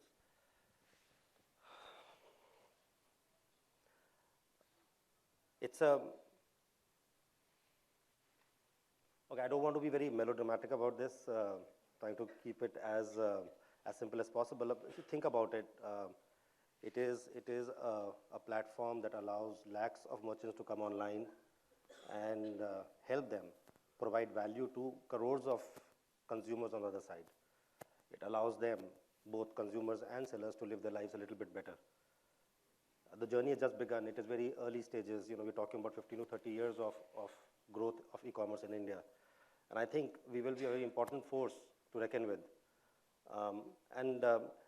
So ShopClues is not a social agenda per se. It is a business built to make profit.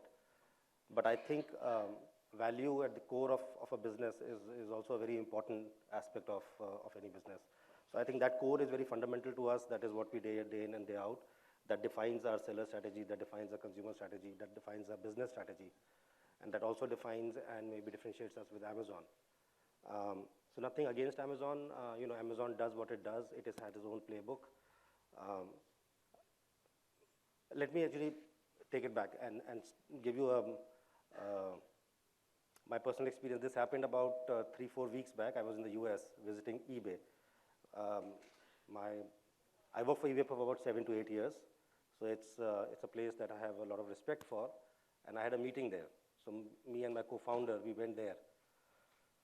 So I knew eBay, or at least I thought I knew eBay back of my hand. I've been there for 8 years. मुझे सब पता है वहाँ के बारे में. The meeting was at 1 o'clock. I got there about 15 minutes before time, giving myself enough time to park my car and get to the meeting place. When I got there, I realized it has changed. I mean, there was no parking space. I had to park about 1 kilometer away from the reception. फिर मुझे लगा कोई फर्क नहीं पड़ता. It's very easy. I know some shortcuts. I'll get to the reception in no time, which I tried to do, and then realized that all of these shortcuts have been cordoned off. They have locks now. The gates are not open as they used to be about 4 or 5 years ago. I got to the reception and realized the reception is not there. It has moved. And I thought, oh, not a problem. There's a backdoor entry. I'll go from there. So I went to the back door and it was not there. Then I realized it has actually moved half a kilometer away into a new building that I had no idea about. I actually got to my meeting about 40 minutes late. It was horrible.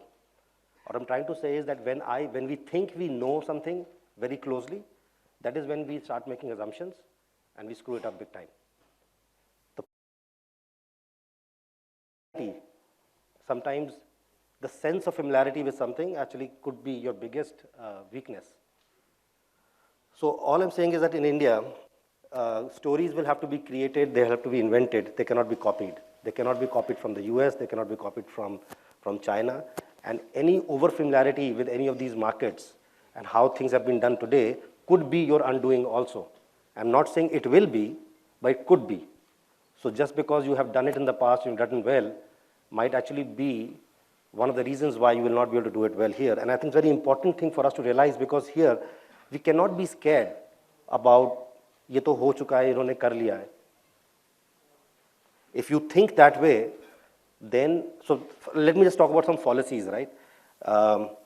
After independence, the largest corporates in India have been Birlas, Tatas, Ambanis, and nothing against them. I think they've done very, very well. We all believe that without, if money is the main thing, without cash, you can't run business, which is a fact.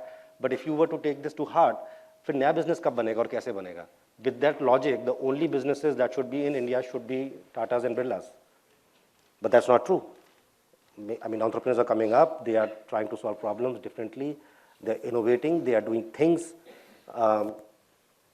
which have not been done or have been tweaked or have been done in other parts of the country, but have been, or other parts of the world, and have brought to India in a different way. So long story short, just because has done it doesn't mean that you can't and you shouldn't. I think this is the time when we need to look at India exactly the way it is, be real about it. The topic of discussion is real India. In fact, my daughter said, what is real India? What is unreal India? The point I'm trying to make is that India is not a monolithic. India is a unique country. It has unique challenges. It has unique opportunities. I think if we realize that, the sooner we realize that, the sooner we start let go of our misconceptions of or maybe even over familiarity with other markets. I think the better will be. Amazon has a playbook, but that playbook is not Shoplu's playbook, and let me try to explain that. Shoplu has been created for this India 2, which is the 400 million odd people who make about 6 lakhs to 10 lakh rupees in annual household income. That consumer is found everywhere in the country. Of course, they're also found in metropolitan cities. There's a concept of urban poor. But it is primarily these people are found in smaller towns and cities.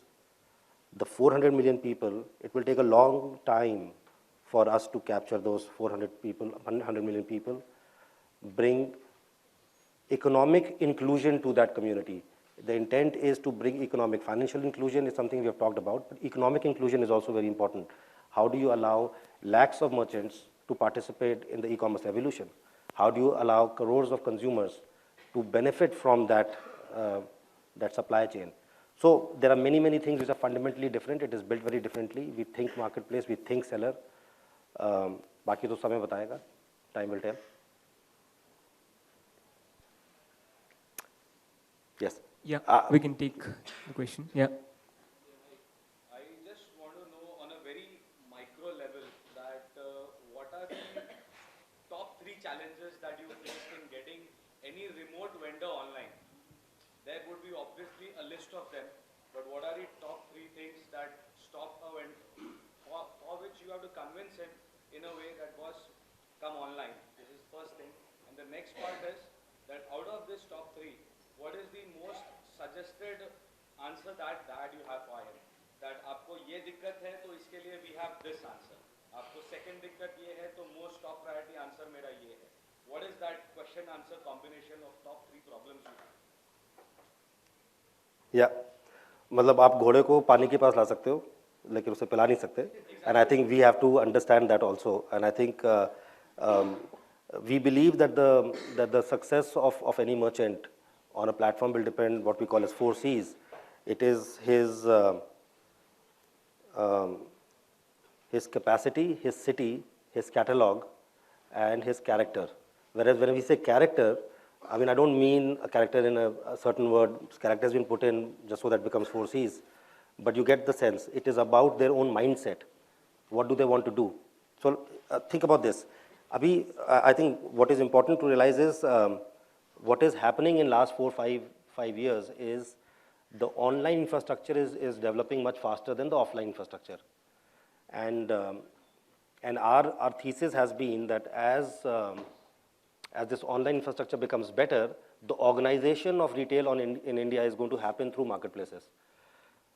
So our pitch to the merchant is that we can make you compete in this e-commerce revolution. You need to bring only 3 Ps to us.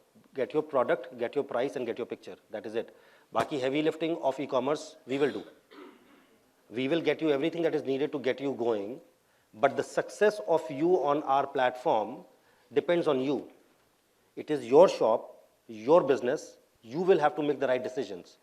But we will bring all the services that are needed for you to be successful. Yeah, behind that, yeah. Hey.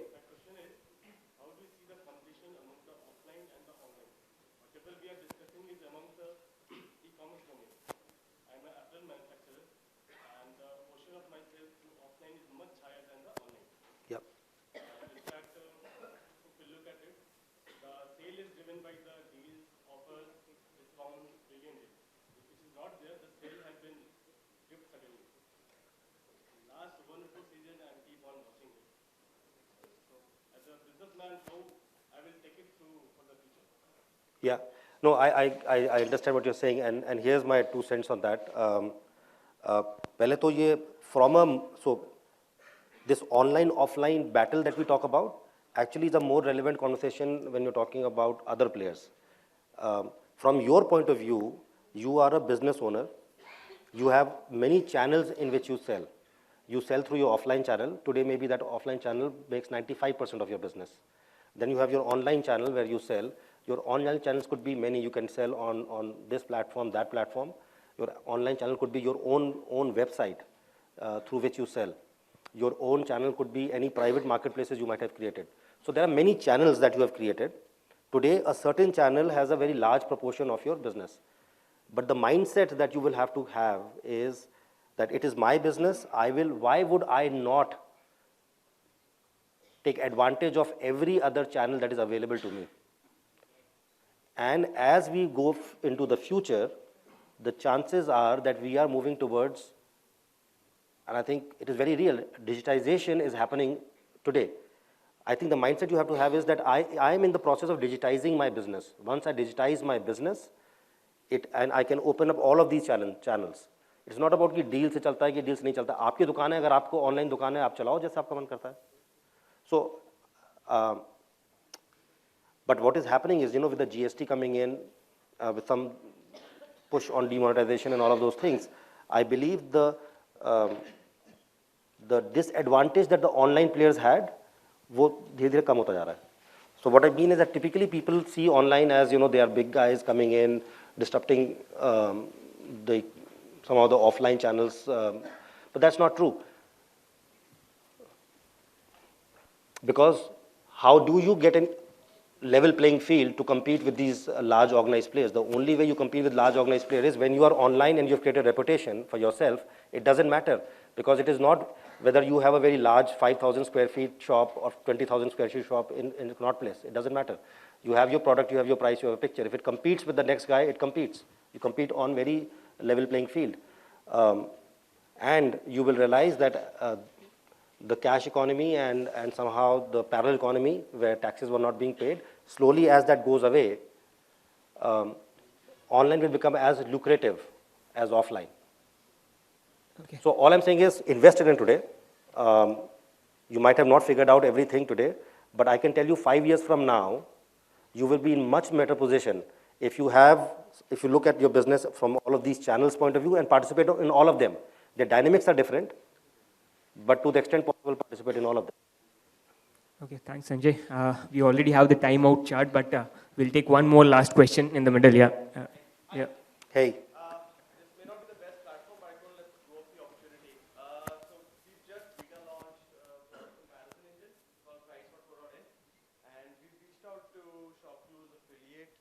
Multiple times to add you guys on our site with all the other big e-commerce players, but we've never had any response.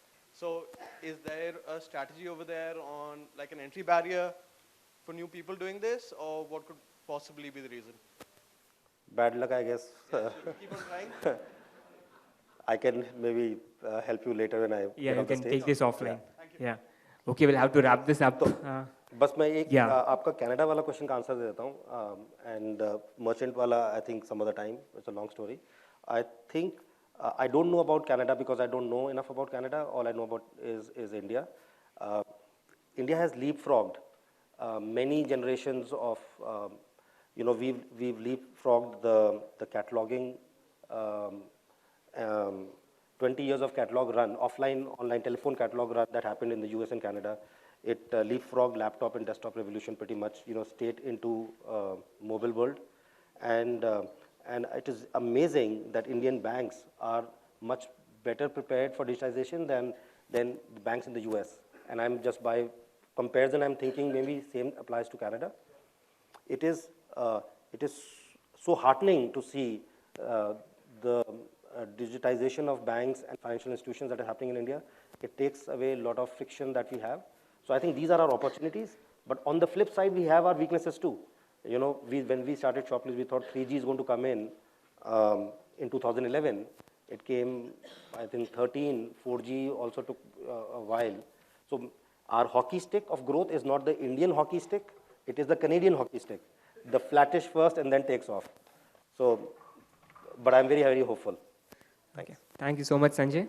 Hope that was valuable for everyone, and Sanjay will be around. You can catch him.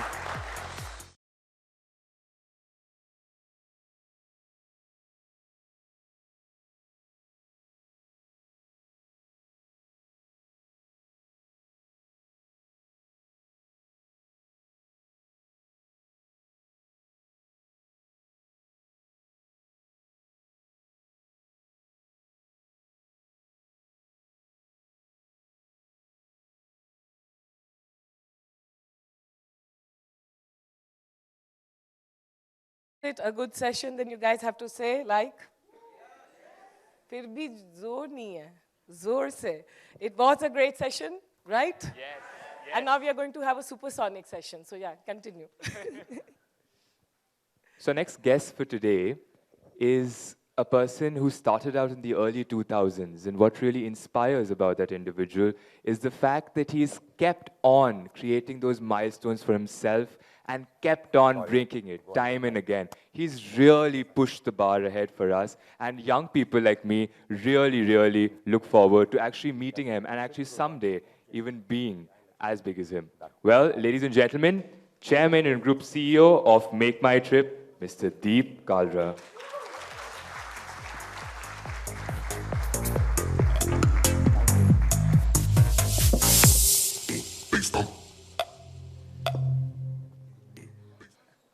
Thank you, Deep, for being here. So before I start, I'm going to tell all of you some things. You are very neutral, or hum publicly nahi bolte hain because we want, especially if you're in media, then you want to have your neutrality towards everyone, right? Like, hey, we like everyone. But here I'm going to openly say that I really like Deep. And he is one person for whom, the more you meet him, the more the respect grows. Because generally what happens is that we think of someone as very amazing, very nice, till we know about them, till we know them personally. But he's one person, the more you know him personally, the more you think he's extraordinary, and the more you think how authentic he is. So Deep, very honored to be sitting next to you, and thank you so much for coming for this fireside chat. Thank you. Now, please give a big round of applause because we've got him for you, and all of you get to have a chance to meet him, talk to him, and engage with him. I wrote to him because I was just surprised. All of us read about the big deal, the big news that you created. somehow we don't see so much of news because the only news in media we are used to hearing is Flipkart, Flipkart, Flipkart. But you overtook Flipkart and did something very extraordinary, which you continue to do. Please tell us about, at this juncture, what was what was guiding you towards having this deal? And I'm not even talking about it because I hope all of you in this room know about what the announcement was, right? Yes, okay. Okay, can I speak? No, yes. Okay. I was wondering when Shraddha will give me a chance to say something. But that's Shraddha. No, seriously, I'm honored to be here. And, I requested your colleague at the back to keep the introduction short and not embarrass me. But you have embarrassed me. But thank you, everyone. Really, it's a big one. So in full disclosure, Shraddha is also a junior of mine from the same college, though we didn't overlap. She's much, much, much younger. So when she called, I've actually spoken at a Your Story a few years ago in the other hall at Silver Oaks. I remember that. Yeah. So it's great to be here. And the only other request I'd made to Shraddha when she had invited me for this was that, Shraddha, we really can't talk much about the deal. And next I see online, it is only about the Make My Trip IBBO merger. And I said, hang on, we can't. And the reason, I'm not saying we can't talk at all, but we are still pending 2 approvals. And one of them is called the shareholder vote. So as some of you might know, we're public, we're listed in the US. So we need 50% or more of our shareholders, minimum 50%, to vote to approve the deal. So when you read about deals very often, especially overseas deals, you say, deal is done, it's expected to close after 6 months. And you say 6 months, 9 months, what? And these are very big companies merging. We hope it won't take that long. In the next couple of weeks, we go to vote. So actually earlier this week, I was in Hong Kong meeting investors. Rajesh, my co-founder, is in US meeting investors back tomorrow night. And my CFO is in Singapore meeting investors. But everyone seems to be pretty excited about it. And the ultimate proof of the pudding for a listed company is your valuation. The stock has moved up nicely, so I don't think anyone's. So that one I would like to say was under control. The other one is regulatory. And we can't say anything about it. So we need to be approved by the Competition Commission of India, which is India's office for fair trade practices, similar to many parts of the world. It's very new, but it's become very active. So any merger, amalgamation, combination of 2 companies in the same industry has to get approved. And the reason is they don't want the combined company to have undue pricing power, basically to hurt the consumer.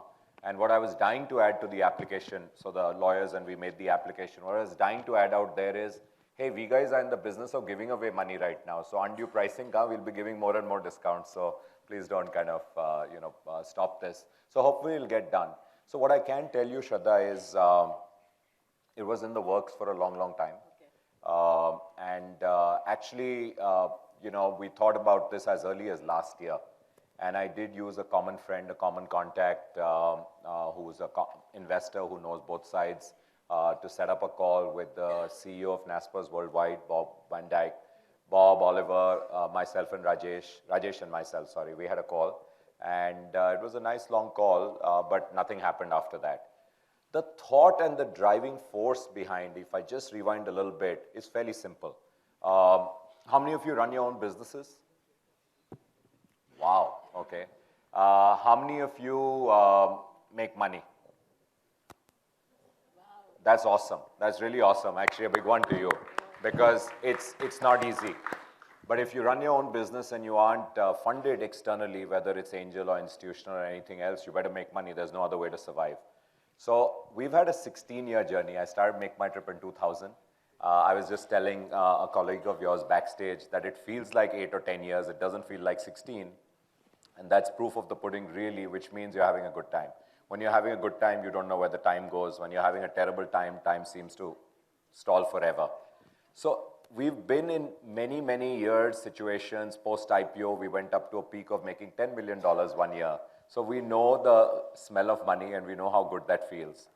But over the last few years, willy-nilly, we were pushed into a very tough situation, actually post-2012. 2010, we IPO'd. We had a dream IPO on NASDAQ. It was fantastic. Next year, we made some money. Year after that, we made $10 million, and then Kingfisher went bust. When Kingfisher went bust, it was a domino effect on all the other airlines. The whole airline industry in India was in tatters. And at that point of time, our business was 85% coming from air tickets. So consequently, our business was in a mess. We got pushed into the red. And then we said, we don't want to be again exposed in such a big way to one sector. So we started building out the hotel sector in true earnest. And the hotel sector in our business is far, far more fundamentally a value-creating sector. Reason being, there are tens of thousands of hotels. Actually, there are 40 or 50,000 branded hotels in the country, and perhaps 10x that number of unbranded guest houses, or what we now know as alternate accommodation. We started Right Stay.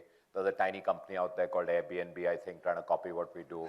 So, no, jokes apart, I think it's a great company, and we're trying to get into that market. So there's so many suppliers that you can actually have a little bit of advantage and a little bit of, you can be their marketing platform.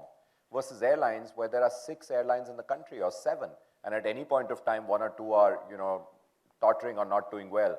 So it's not a great industry to build value in. Air margins are tiny. Believe it or not, some airlines pay us 1% or 1.5% if they're generous and we hit targets. Some airlines pay us 0%. It doesn't take a genius to figure out who pays very little and who pays more. But that's the way the airline industry is. So for us, air tickets is a great way to acquire customers. And then we're trying to cross-sell to them an accommodation product. So we started building out our hotel market in 2012 in right earnest. And we started investing some money. And then came along, we had many competitors. So since 2005, we've been competing with Yatra and ClearTrip and many others, but these two named most importantly. And then around this time in 2012, not only were these two guys competing, we had the international MNCs, Booking.com and Expedia here. And then we had this new company called GoIbibo. And we were like, who are these guys? But these guys were competing really tooth and nail, investing a lot of money. And I think we were completely blindsided. We were blindsided, and I admit that, because for the first couple of years, we said they are a discount shop. And discount shops, we would have a lot of scorn for them at that time, and we'd say they can't last. You can't build a business on discounting.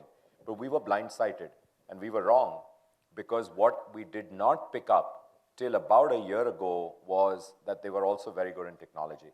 And now I can, of course, say it because we're very excited about the merger. But I realized this first time when I got a chance to look at their extranet app. Their extranet solution is the solution they gave to their hotel partners. We have our own to use. Small hotels will update their inventory, will put their pricing, will do promos through it. And honestly, I was blown away. Some of my colleagues were in denial, as we all are when we say something, hey, this is great, and why aren't we doing this? The guy who's responsible, whether it's the head of product, head of technology, starts squirming and saying, nahi, ye kharab hai, wo theek nahi hai, ye wo. It's human nature. We're all defensive. If someone in my board tells me you're not doing this well, my first reaction is, no, of course we are. It's just human nature, and we are, entrepreneurs by definition are, I think, very self-confident individuals, as we should be, so we'll give it back. So my colleagues were trying to defend it for a while, and I say we were ostriches with our heads buried in the sand. But then finally we said, no, this is truly good. And we hired someone very senior from GoIbibo around the same time. And when Deepak came on board, and I didn't want to know anything else. I just wanted to say, listen, is it beyond discounting? Is the technology base really that good that they're rolling out products really fast, features really fast? And he told me, after understanding what we're doing, he said, yeah, listen, their tech rocks. And our tech is right now in spaghetti code. And spaghetti code because of the legacy. We're 16 years old. We don't use that same code. But the current code we use was actually built in, probably the core of it was built 7-8 years ago, 2007, 2008. So it's not like in great shape. All of you were technologists. And so there was a lot of work to be done out there. And that changed my thinking. So for me, that was the turning point where we said, we've got to treat them with much more respect. And that led to many, many more things. And now I'll let you speak and ask more questions. Otherwise, we'll finish the interview. But that was the turning point for me when I realized that this competitor has got a USP, and a USP which is actually something which I consider a long-term competitive advantage. And it's very important for every entrepreneur out here to know what is your long-term competitive advantage. How can you effectively compete with the best, not only in India, but around the world? Because in digital and in mobile, there are no boundaries. You have to ask your question that, you have to ask yourself that question every day till you get an answer. And it might take months, and you'll start building that long-term competitive advantage. But if you don't do that, someone is going to come and wipe you guys out. Yeah. Sorry, long answer. No, brilliant answer. Deep, I have one question. First, we'll tell about your character. Like, I never see you get hassled or ruffled, or maybe you do it somewhere, but I haven't seen you. The situations you would have gone through in the last 16 years, and especially now that you're talking, it would have been stressful, right? And also reflecting on your own business. How do you suggest as entrepreneurs, because I get very hassled sometimes in terms of, hey, you started 8 years back, technology, everything is moving so fast. So do you think, do you preempt? But you can't preempt everything. How do you deal with that, and how do you find those solutions? You started, as you were saying, you started thinking about it, and you were honest and mature and visionary enough to say that, hey, my technology might not be most up to date. How do you think all those things, and how do you internalize it? Yeah, sure. I like the hassle point. I do get hassled. There are some people who worked with me closely out here at TIE. They might have seen me get hassled when we are doing conferences like this, and we are backstage and we are not in great shape. I do get. I think if you have 2 teenage children, it's impossible you won't get hassled, and especially if one of them is a girl. So I get very, very hassled with her. But jokes apart, I have to tell you guys a story. So I worked 8 years before starting Make My Trip. I worked with ABN AMRO, I started AMF Bowling in India, and then I worked with G Capital. And the best part about working in these 2 big companies, ABN AMRO at that time, the bank, and then G Capital, was I worked with some phenomenal individuals, most of them seniors, bosses. And I'll never forget this person in ABN AMRO. I actually always wish him on Teachers' Day because I think he taught me a lot. So now they're both Mr. Ramesh Sopti, who heads IndusInd Bank, and his number 2 at that time was Sohail Chandar, who was my boss. And I remember this was the first year at work, and your first job is very special. I don't know if you guys, just think about your first job. It's super special, and I loved the bank. I hated banking, but I loved the bank. It was a small bank in Delhi, and we were really growing places.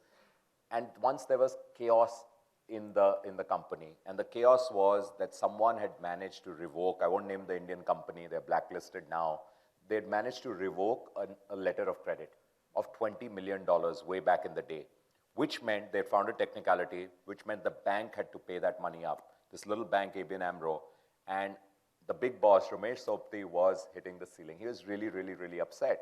And he was going up and down the corridor, and really he was red, so angry that I was thinking he's going to pick up something and fling it and someone's going to get hurt, saying, what's going on?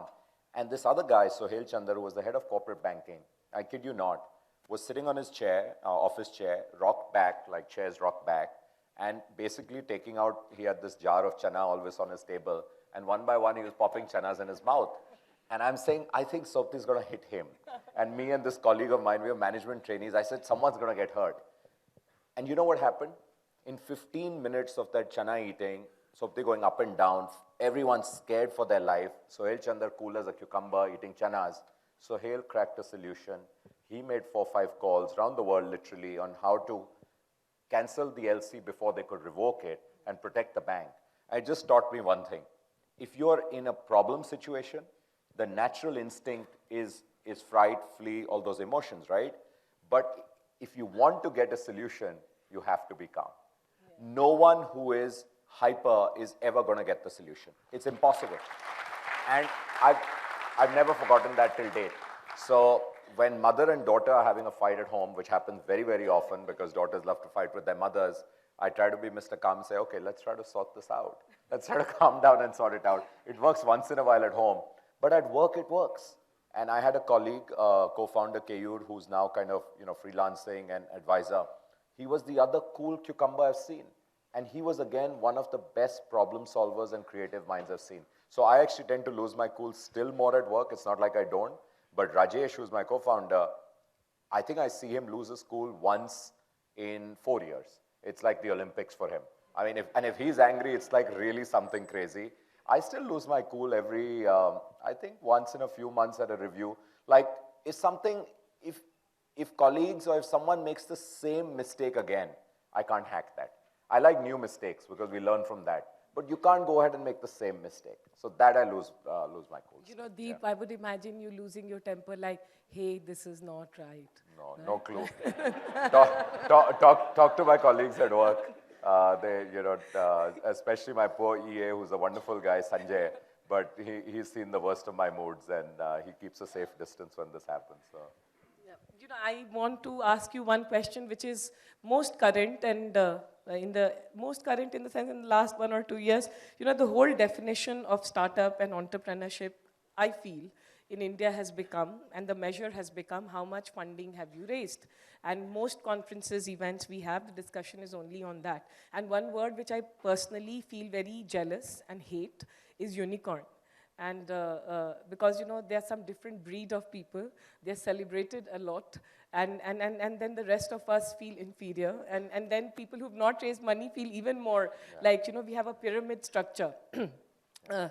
And this is very evident, we might deny it. Almost, yes. yeah. What do you have to say? Because somewhere, you know, today's entrepreneur, and I don't know how it was 10 years back, but today's entrepreneur has to deal with the measure of success is, hey, have I been able to raise money? Or, you know, bootstrapping is not cool. No, I'm glad you asked that question. I think this whole business of using words like this, unicorn and then pentacorn, decacorn, is disgusting. I really, really think it's disgusting because I've been a struggling entrepreneur for very long. I can tell you 3 of our darkest years, 2001 to 2004, we had no money. We had money for 2 months' salary, maximum. There were times, I mean, I took home nothing from Make My Trip for 18 months, 0. I don't know how my wife put up with that, catch that happening now. But the other friends, the other colleagues took big cuts. Keyur, who I mentioned, I think he took a 70% cut. Sachin took a 50% cut. And I can tell you those darkest hours are your defining hours if you go through them. So perseverance is very important. But at that point of time, when you're going through a really tough phase, you need a little bit of money. And someone's talking about billion-dollar valuation. I mean, it's almost disgusting.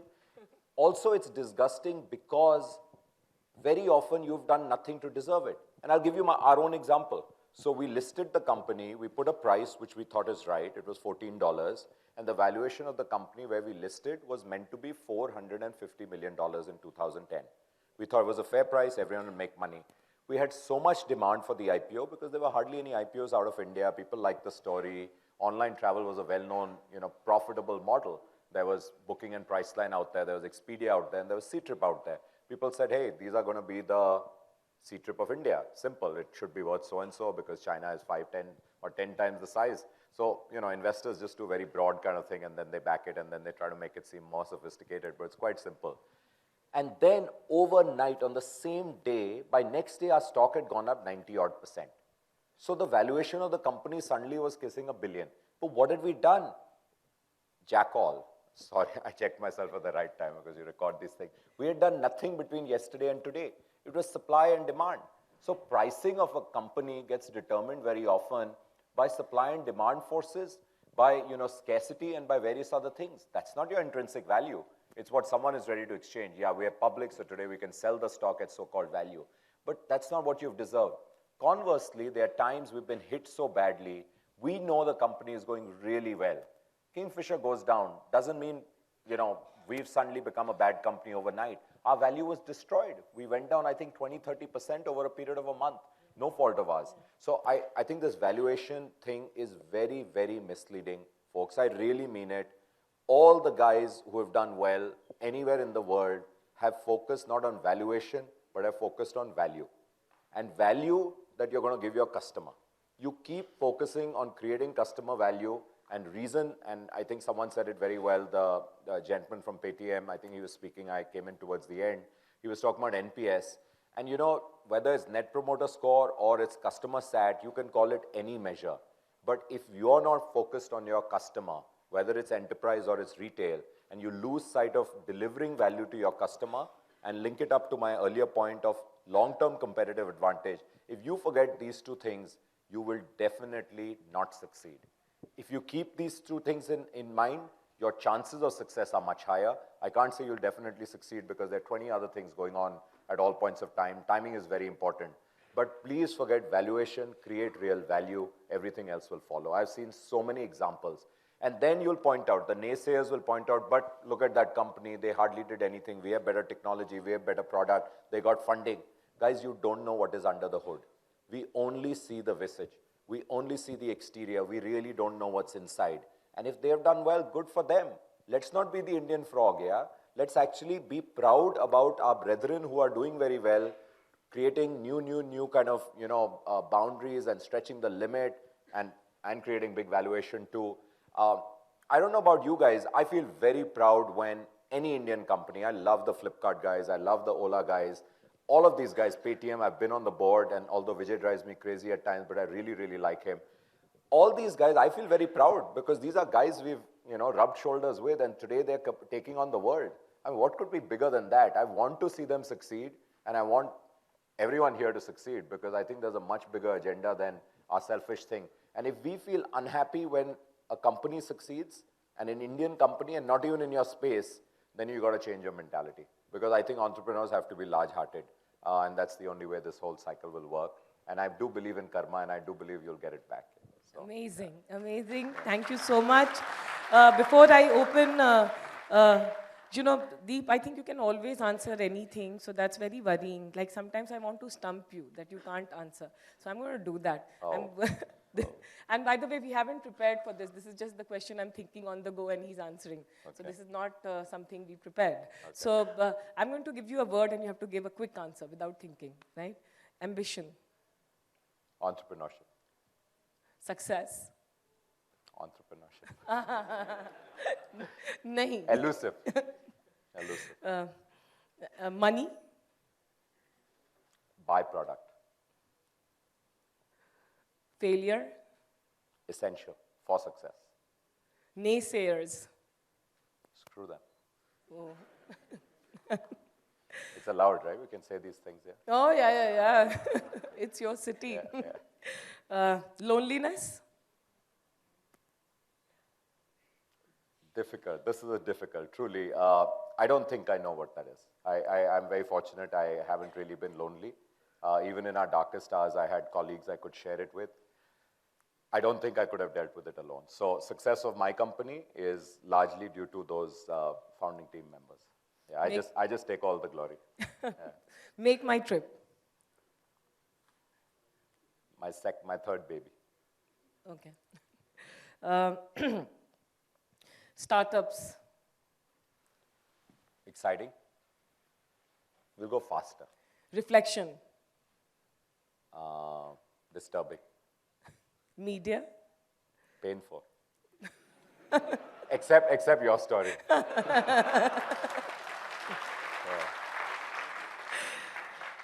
One word that defines you. Persevering. Amazing. Yeah. Amazing. Wow. Okay.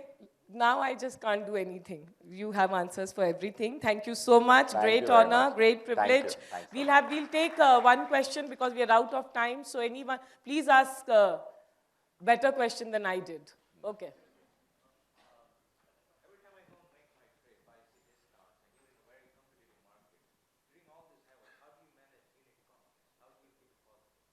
How do we manage the commerce part? Yeah.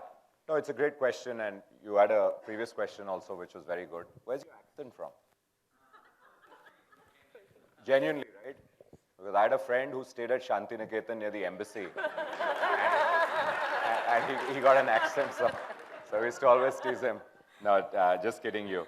So, you know what I was saying, and I couldn't complete, this was a short interview, I couldn't complete it. It's very painful for anyone who's made money to be in the red. And right now we're going through this phase where we're creating the hotel market. And we didn't start this discount war.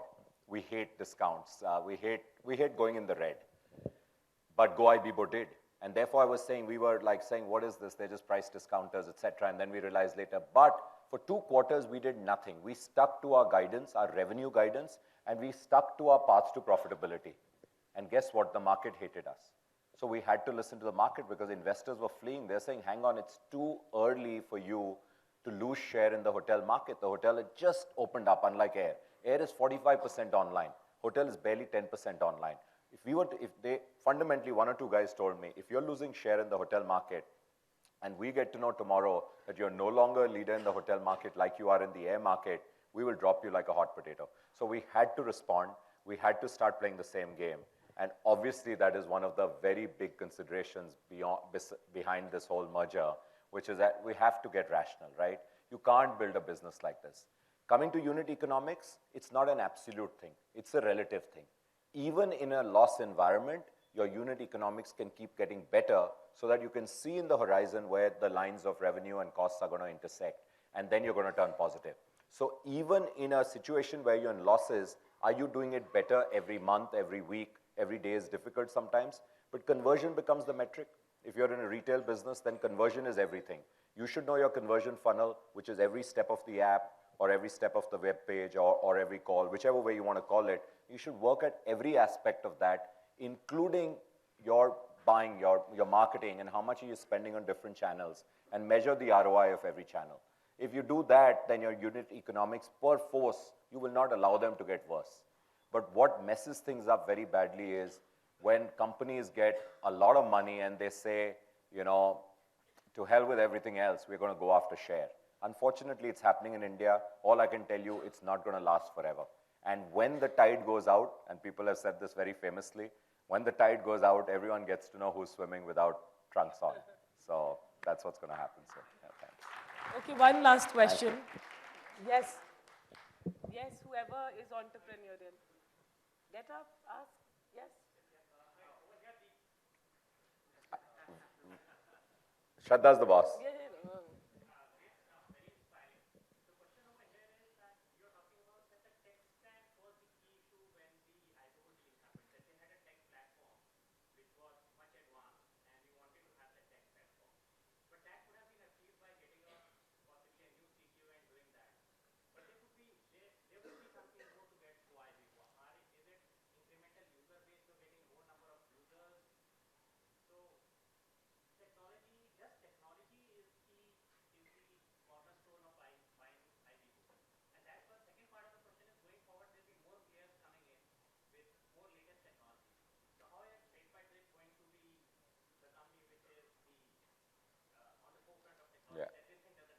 Yeah, no, both are great questions. The first one, I think you misunderstood me. For me, the turning point of viewing GoIbibo, sorry, the glare's coming, I can't look up. The turning point of me viewing GoIbibo very seriously as a real competitor who's here to stay was when I was first exposed to their technology. So for me, till that time, it was just you got big bucks and you're discounting. And then I realized that the evolved tech stack allowed them to release products very fast, and they were able to actually release new products, features, social, etc. They were doing it much faster than us. And so my respect for the company grew. And to conclude that, I would never, ever do a deal with a company which is a strategic deal like this, which is a marriage, we didn't respect. So even if a company had $1 billion in cash and we didn't respect them, we won't do the deal, I can tell you, because it would end up in disaster. Here, when that respect, when it changed, and this colleague who joined us from the other side, he told me a lot of stuff which was all positive. I started looking at them very differently. So the merger, the rationale for it is obviously at one level to get rational about pricing, to cut this. Secondly, and I would say actually the most important thing is we believe the market for hotel is just opening up. In India, penetration is under 10%. Overseas, Indians going overseas, it's probably 1 or 2% and booking hotels online. We believe the two companies together can take this on in a much better way. We're also getting Naspers, their parent, to become a large shareholder in us. So that's very important. And then Redbus as an asset, which is part of the deal, is the clear market leader in the bus market, which we think is essential for India because that's how a lot of people move, particularly down south and in the west. And it's a growing market with the highways, with the infra getting built out. So all these factors put together, and obviously the tech and the product came from the talent. So I've had the opportunity to meet the senior management out there and spend a lot of time with them. So I think it's many, many factors put together. It wasn't one. But your second question is actually a great question. And I'm amazed you didn't ask that, by the way. Because someone else out there will be saying, I've got $2 billion to play with and $1 billion. Hey, let me spend it all, let me back a team and come back. And for me, that is what keeps me up at night. I'm a paranoid kind of guy, I won't show it, which is how are we going to build long-term sustainable advantage? How are we going to build that long-term competitive advantage, which now is known in jargon as the moat? And how will we build that moat? And the Hindi word for moat, that day I was asking my team, and we finally realized the Hindi word for moat. Anyone knows? M-O-A-T, moat. Not nala, close. Hindi word for moat. It's khai. Okay. So khai is slight negative connotation, but that's your moat. And so if you don't build a moat which can truly hold you in good stead, someone else will come and eat your lunch. So we want to make sure that this is our party. And for that, now, instead of focusing on the dogfight, day in and day out, looking at our numbers, their numbers, how much have we spent, discount itna karo, coupon itna karo, wallet mein itna dalo, that's what was going on. Now, after the merger is done, we can step back and say, guys, let's build real value for the long term, what we used to do. And sadly, for the last 18 months, we threw that out of the window. It's very sad. So we want to go back to basics. We want to do the right things, and very excited about doing that. And that's the only way we'll protect ourselves. And for any other company, guys, all entrepreneurs, walk out, ask yourself this question, jot it down every day till you get an answer. This is my competitive advantage. If you don't have that, you're walking on thin ice. At any point of time, you can go right through. Great. Okay. Amazing. You know, you have lots of questions. Please ask him offline because we're running late. So I'm really sorry. Yeah, thank you so much. We can talk offline. Thank you so much. Let's give a big round of applause. Maybe get up and let's. It was great. Bye-bye. Thank you very much. You deserved it. Thank you so much. Thanks a lot. Thank you. Thank you so much. Thanks, guys. Thank you.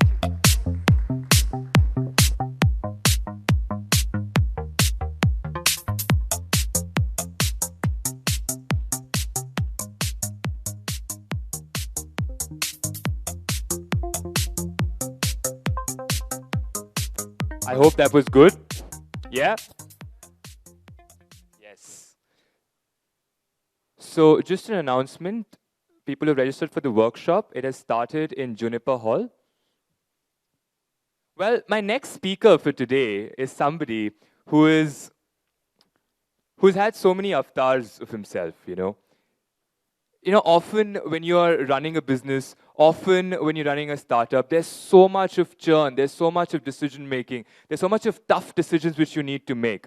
And this next speaker of mine has really, really stood on to those challenges. He's not just even stood on to those challenges, he's gone ahead of the curve. Ladies and gentlemen, without wasting much time, give it up for Ankur Singla from HelpChat.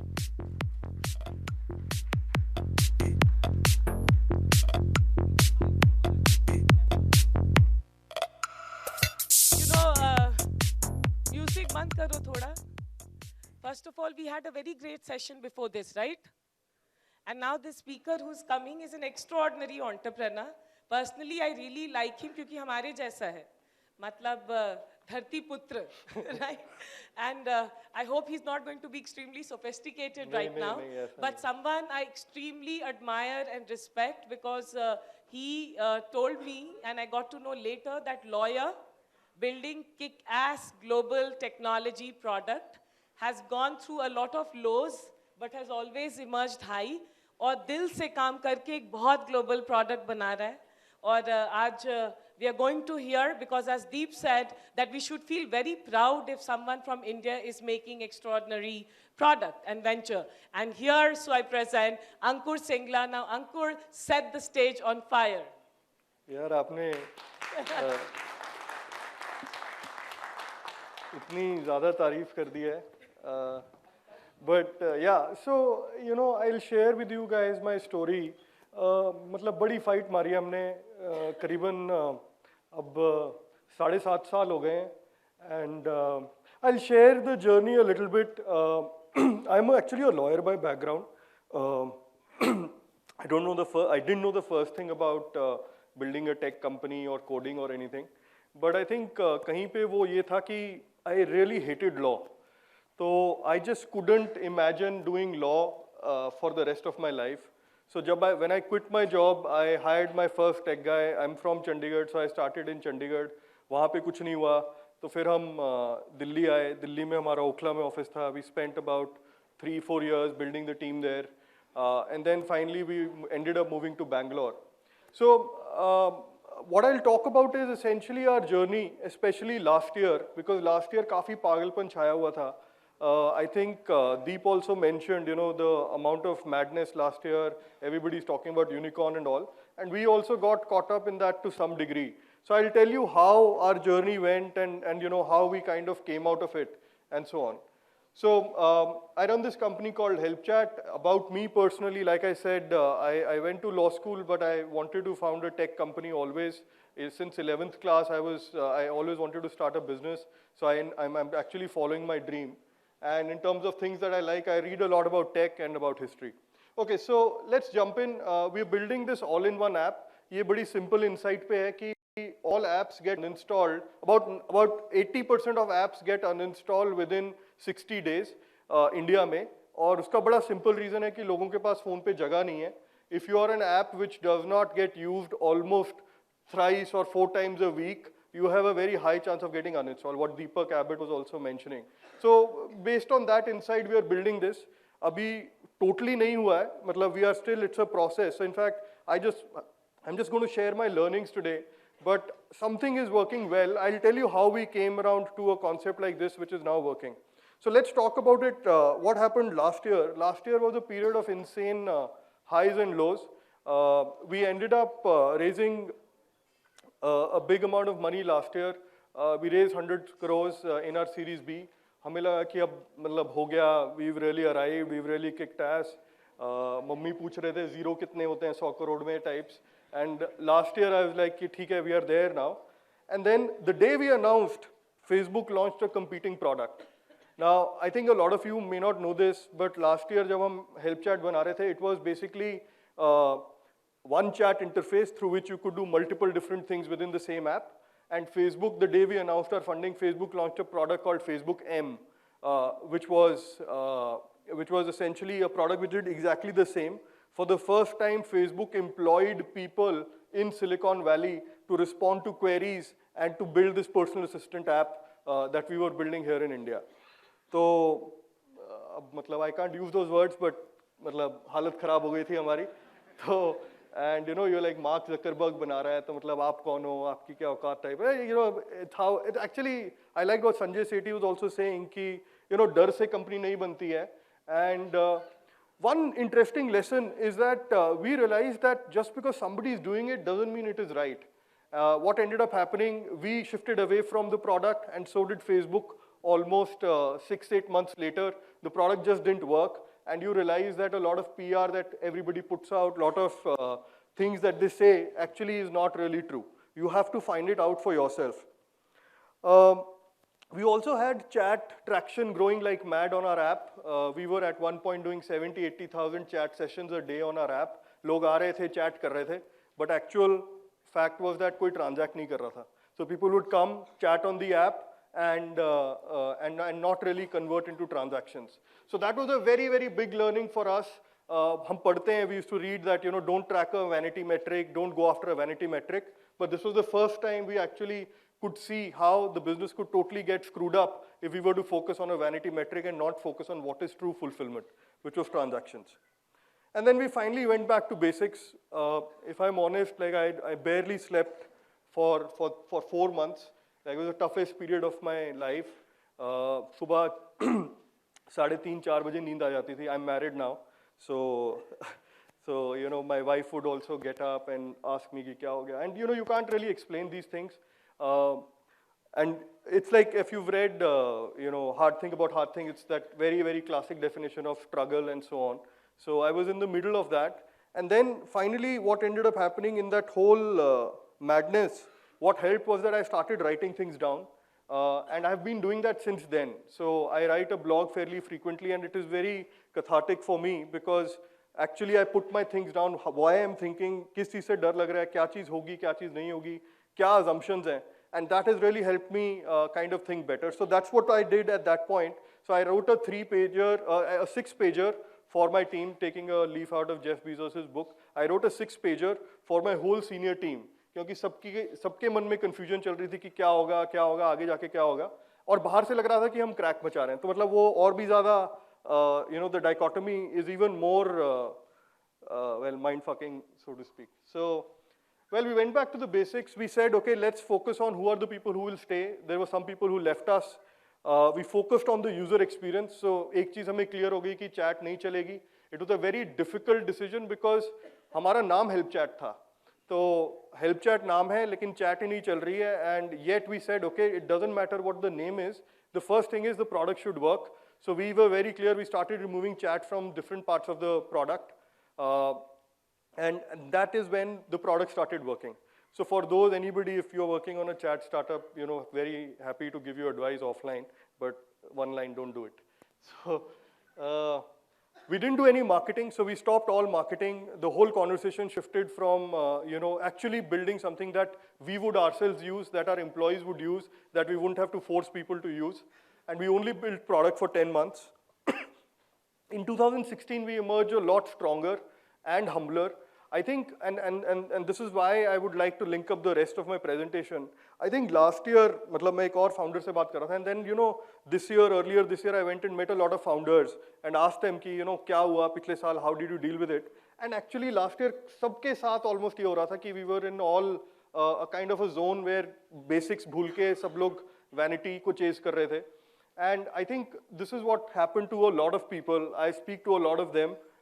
Who outwardly look like they are killing it and all, but actually अंदर से ही चल रहा है. You have to go through the hell. When you go through the hell, you emerge a lot stronger. So today we are the biggest API partners for Uber, Zomato, Ola, you know, pretty much everybody. We do about 55,000 transactions a day. So Jan में हम करीबन 2-3,000, 4,000 maximum कर रहे थे, and we've literally grown very, very fast because of only focusing on the product. And it is one of those interesting things that if the product works, pretty much everything else works.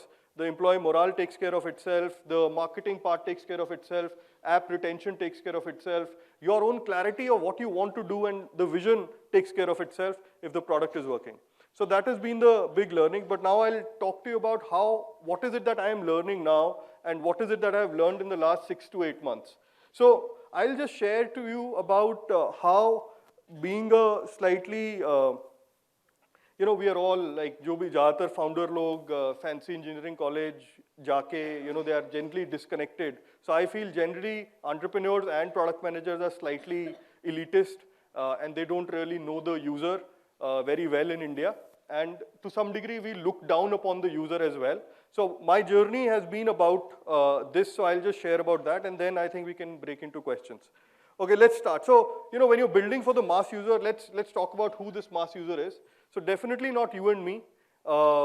Definitely not on Twitter and Instagram. ये काफ़ी Twitter पे अभी all the early adopters seem to hang out there. They seem to form their opinion over there. But actually, that is not the market that you should be thinking about. And they're not the first 5 to 10 million. So पहले जो 50 लाख या 1 करोड़ लोग हैं, these are not the real India. The real India is actually very, very different, and you really need to think slightly differently for them. तो हमने एक मतलब हमारे product manager हैं जैसे they love OnePlus अगर Android use कर रहे हैं या iPhone use कर रहे हैं. These are not your real India users. एक और चीज़ हमने rule of thumb बना लिया था कि अगर उसने Game of Thrones के बारे में सुना हुआ है तो वो real India नहीं है. Right? Because nobody cares about Game of Thrones, etc. वो सास बहू के सीरियल उनकी मम्मी देखती है और वो शायद बिग बॉस देखते हैं और उनका टाइम बिल्कुल अलग स्पेंड होता है. I'm sure a lot of you watch Big Boss as well, but I think the general typical profile of people who are building products for these people, they don't watch the same media, the same cultural vantage points and so on are very different. So they are the next 100 million. So again, Sanjay was saying 400 million. हम लोग बड़ी specific slice के पीछे जा रहे हैं. हमें पता है कि 1 करोड़ से ऊपर जो लोग हैं, they are people who have very high incomes and high amount of knowledge. And then there are people beyond the 10-11 crore who are still getting online. I'm talking about this, you know, 1 crore to 11 crore wala bracket, which is the next 10 crore people. We don't have a very good understanding of even these people. And I'll talk a little bit about how I came to that realization. They are predominantly male. So this is one of those weird things. Yes, there are a lot of females also, but in terms of mobile usage, we've seen it's predominantly male. So you would be okay to just focus on male. They use WhatsApp and Facebook a lot. They are not the people who are on Snapchat and stuff like that. Their phones are 4,000 to 12,000. If you are a founder, I would really recommend you to use a phone within that range. I went with a phone, Lenovo 6500, which costs about 6,000 rupees. It's actually a very good phone, but its battery is really crap. तो मेरा phone हमेशा discharge होता रहता था, तो 6 महीने बाद wife ने कहा कि ये सब अब बंद करो, या शादी है या फिर ये फ़ोन रखोगे, because the phone used to keep going off. And that tells you something कि जब your product manager says our battery usage is okay, and when you actually show him a phone, because he will check battery usage on his OnePlus, when you actually show it on a Lenovo phone, you actually understand what the real user goes through. These guys make 15 to 50 lakhs, so you would talk to the entry-level call center employee, you could even be talking to a security guard, or you could even be talking to a waiter, and so on and so forth. This is not Bharat. The reason I say this is a lot of times when you think about building for India, people rural image bana lete hain. I think these are people right here. A lot of us would be immigrants to Delhi also. These are people sitting in Delhi. Delhi NCR की अगर 2-3 करोड़ की 2-2.5 करोड़ की population है, तो these guys are a big chunk of that population. And then therefore they are split between 1, 2, and 3. Now the reason I make this point and all of these points is essentially that all of this should really inform how you think about the user, how your acquisition strategy should be, and what is it that you do in your product. Because if you start focusing on the total mass, your product will be all over the place, and getting through to them will require an insane amount of capital. So we've focused on these people. There are early adopters, they're just different. These are people who are early adopters of a live streaming app. Now you wouldn't ever imagine that, but this guy is live streaming from his cab, another guy is live streaming from his office, and this guy is at home live streaming. These are people like the real India, what you speak about. These photographs are just to show that what do these users look like. These guys are shopkeepers, you can see it says fixed rate, and then you have those Bhagwan ki pictures in the background. So these are your users, this is their menu. So if you want to build for them, you need to think for them. And the reason why this is becoming more and more important is because it is very, very difficult to scale and build a sexy internet business if you don't focus on these. So how are we trying to do it? Firstly, we've made sure that, we acknowledge that we are very poor at doing this. Like I've said over here, arrogance comes in the way of $1 billion. I tell my team the streets are paved with insights, streets are paved with gold. Just go and talk to users. You just don't do that enough. So that's the second one. I took my team to talk to people, and the kind of things you learn are very different. So पहले हम Bangalore में Christ College गए, वहाँ पे लोग हमारे जैसे थे, Snapchat वगैरह कर रहे थे. Then I said, okay, this is not our audience. We went to a government school near Majestic bus station in Bangalore, and that's when we started realizing how people behave. पहला question था, यार hike use करता है कोई? So he said सब use करते हैं. And if you are a certain category, everybody says hike कौन use करता है? तो he said सब use करते हैं. तो मैंने पूछा क्यों use करते हैं? कहता WhatsApp boring है. Right? Now you cannot make that up. You will never be able to guess that sitting in a room that they feel WhatsApp is boring. Then I said, ठीक है boring तो है, but what do you use it for? And then I thought they would use it for that secret chat. Hike has a secret chat feature where if you message your girlfriend, you can hide that chat and all of that. They said, वो कोई नहीं use कर रहा है. People use it because of stickers and because of big groups and so on. So just by having that conversation, you ended up realizing, then we showed them our product, and then they gave us lots of interesting suggestions. And these are people just sitting out there telling you about different things. We spoke to a security guard who actually had the Uber app installed along with a Panjika app, a horoscope app, and so on. And I said, ये Uber कैसे use करते हो? So he goes to railway stations whenever his friends or family are coming, and he picks them up in a Uber because he knows it's cheaper than an auto to take an Uber if you have 3-4 people and so on. So essentially, they'll teach you a lot. You just need to go out and talk to them.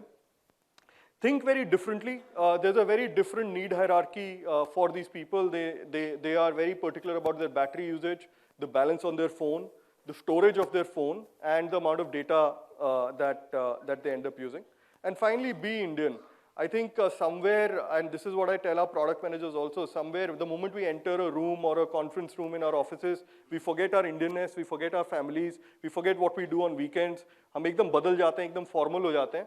I think the real products which connect with these users will be done by people who are in their element, who actually talk their language, think like them, and so on. So therefore, you basically have these 3-4 things that you need to do, which will help you identify what you need to do. Another thing that I did, I saw a Salman Khan movie after maybe 15 years. I sat through 3 hours of Sultan just to kind of see and observe what happens. I also went through the top 500 apps in India. You will be shocked at what are the kind of apps that are insanely popular.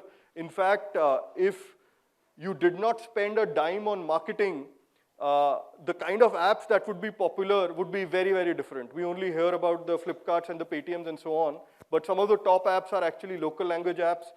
They could be a calculator app, they could be a horoscope app, they could be a Kundali app, and so on and so forth. So what the real India needs is also very different. So the moment you start looking at data like that, you will start understanding how they look at it. So yeah, so that's it. I think the key idea I wanted to share is two ideas basically. One, that startups are just full of ups and downs. You will go through a lot of randomness. Trust me, like we've survived throughout. I think perseverance is probably the biggest thing that I can tell you guys in terms of what can help you throughout. And the interesting thing is it doesn't get easier. Money rarely solves the problems you think it will solve. It does make some things easier, honestly, but it doesn't solve everything. In fact, in a lot of ways, it also makes it a lot more difficult. Every bad decision you take, the repercussions are bigger. You end up spending and wasting a lot more money. And the second one is, I think, as all of us as Indians, I think there are a lot of opportunities. You will find that a lot of Chinese apps have become very big in India. But I think if we as Indians focus on our Indianness, talk to our users, people who we don't usually talk to, we should be able to build apps that are actually doing very well, that will end up doing very well. Yeah, so, and just to wrap it up, I think, and then we can do a quick Q&A, I have a small announcement to make as well. So we are rebranding from HelpChat for the reason that I explained. We really didn't want to do it, but the simple thing was the product just doesn't have any chat. So whenever a new user downloads it, he keeps looking for that feature or trying to understand. So we'll now be called Tapso. So HelpChat is now Tapso. Everything is the same except our name. Yeah, so some people will have a field day on Twitter, but that's part of it. You have got to do what is the right thing for your company. And we believe we should be able to build a very strong consumer brand based on this. I think, yeah, so I hope we have time for questions. But yeah, we can take a few. Yeah, of course. Yeah. So as I told you that we have built a product for masses, providing affordable eyeglasses. So my question to you is that we also have a chat feature, and when I sit on my laptop and talk to mass audiences who may be a waiter, who may be a teacher, who may be a household lady, and they have access to internet, they have started using online. So we get sort of insights from them. Now I try to persuade them, I try to convince them, I try to make aware about whatever their apprehensions are, and I try to teach them that this is the way. And they ask questions. But still, if I talk to 20 people, I am able to convert only one. So I know that chat is helpful, but still not giving me exact transaction. So I'll tell you why we realize chat doesn't work, and there's a very simple framework you guys can use as well. So the first thing is chat is very slow. The number of taps it requires to do anything is way higher. I'm not talking about peer-to-peer chat. The second challenge with chat is essentially that chat is unidirectional, which means that there's no back button. If you're doing something, you have to do it in a certain order. It's just a fancy way of doing a IVR. And the third challenge with chat, which we found, was that chat leads to very poor discovery. Now, poor discovery means that when a user, that end user, be that in a tier 2, tier 3 town trying to figure out a specs, or even customer support for that matter, when he sees a screen which is empty, he doesn't know what to do. Compared to that, if he were to go to the Amazon app or a Flipkart app, he would start seeing so many different products. He can start clicking and figuring out the product. So chat is basically not a good idea for these three reasons. Apart from that, obviously, peer-to-peer chat works very beautifully. I think peer-to-peer payments also on chat might work very beautifully like they've done in China. But actually, across the world, there is nobody who's been able to do transactions over chat, or even very great customer support over chat. How much time do we have? So we can take, I think, one more question. Okay. I think that would be great. Yeah?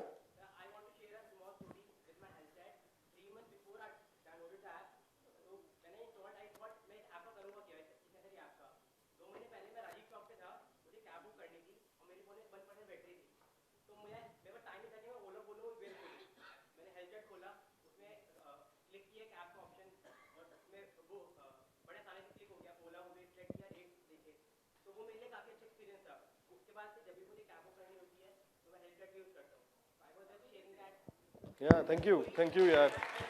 It's very heartening.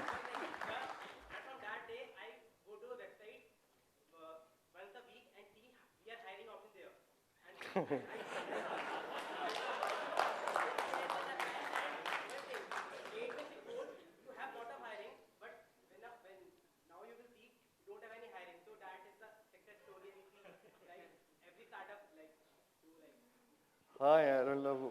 What do I say to that? But thank you very much. That's very heartening. You know, one of my thing was always that, you know, the end user comes up to me or I watch an end user using my app quietly. I'm sitting in a restaurant or a flight and they're using it. But thank you very much. We can take one question and then I think we'll be Sure. done. There was that person, yeah.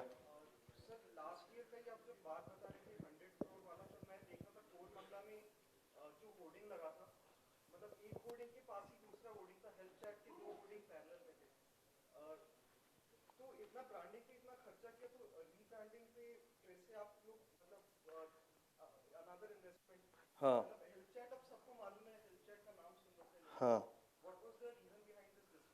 यार तो एक तो पिछले साल जो किया वो गलती थी मतलब हम बेवकूफ़ थे हमने मतलब जितनी गलतियां कर सकते थे हमने सारी कर दी अभी लेकिन पता नहीं और कितनी होंगी लाइफ में but you know that's how life is so that is one part. I think the second part which I really hold very true to, and you know there's a book I would recommend all of you guys to read. It's one of my favorite books. It's by Charlie Munger. It's called Poor Charlie's Almanac, and it tells you how to think about the world and so on and so forth. So one of the very strong concepts I believe in is in the concept of sunk costs.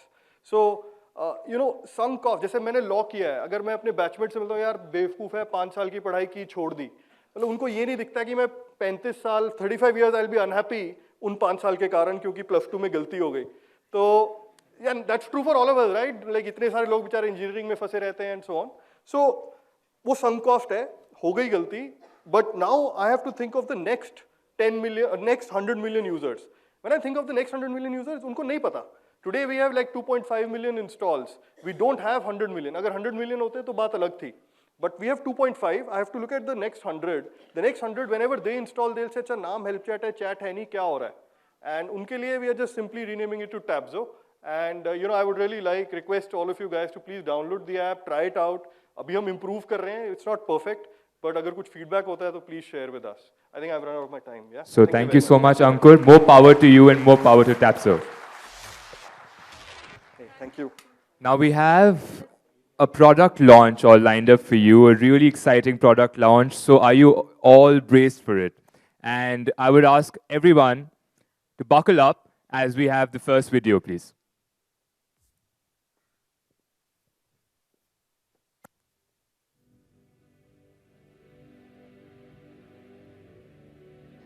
I guess it's expensive. अरे यार apps use करना मेरे लिए मुश्किल है. Is it available to book? Home delivery charges ज़्यादा है ना? ಇದರಿಂದ ಹೊಸ customer ಸಿಗೋದಾ?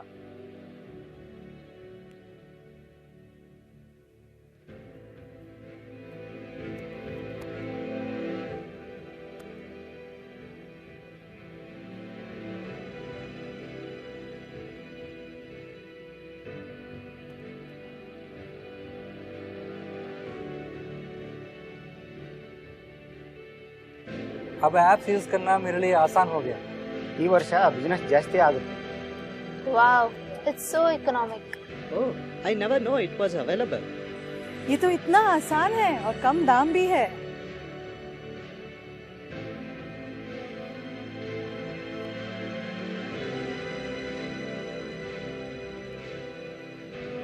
Hello everyone, I am Shazil. Right, I'm sure many of you relate with the video what you saw just now, right?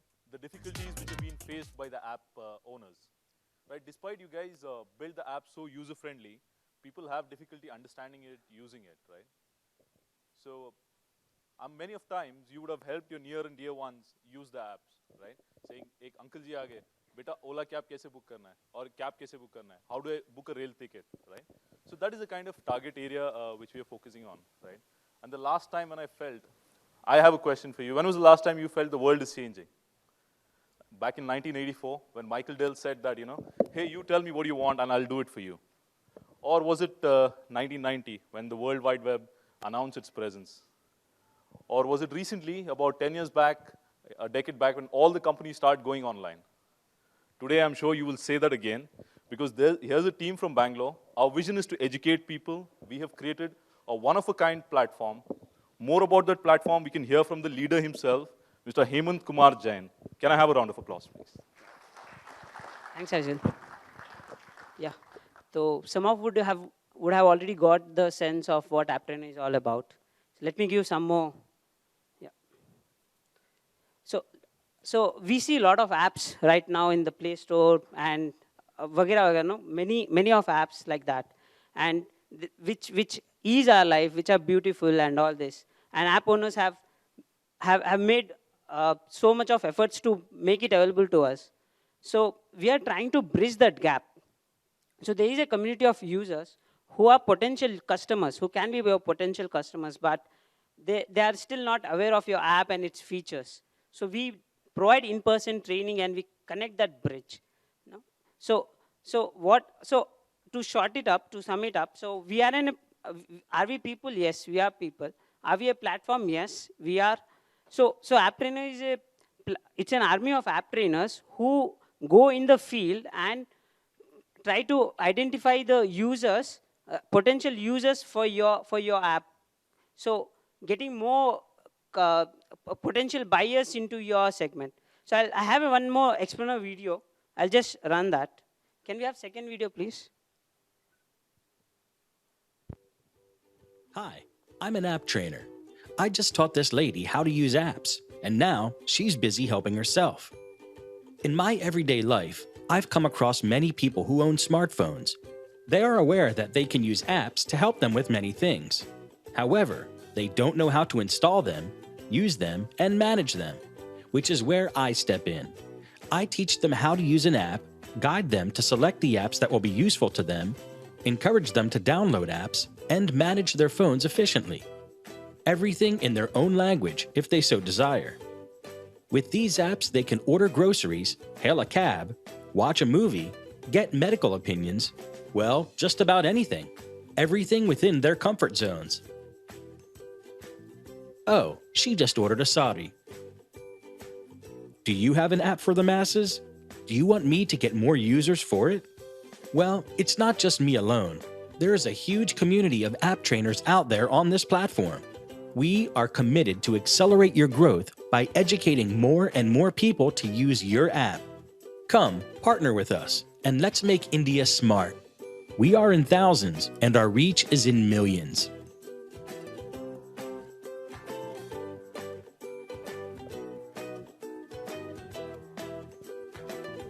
Right.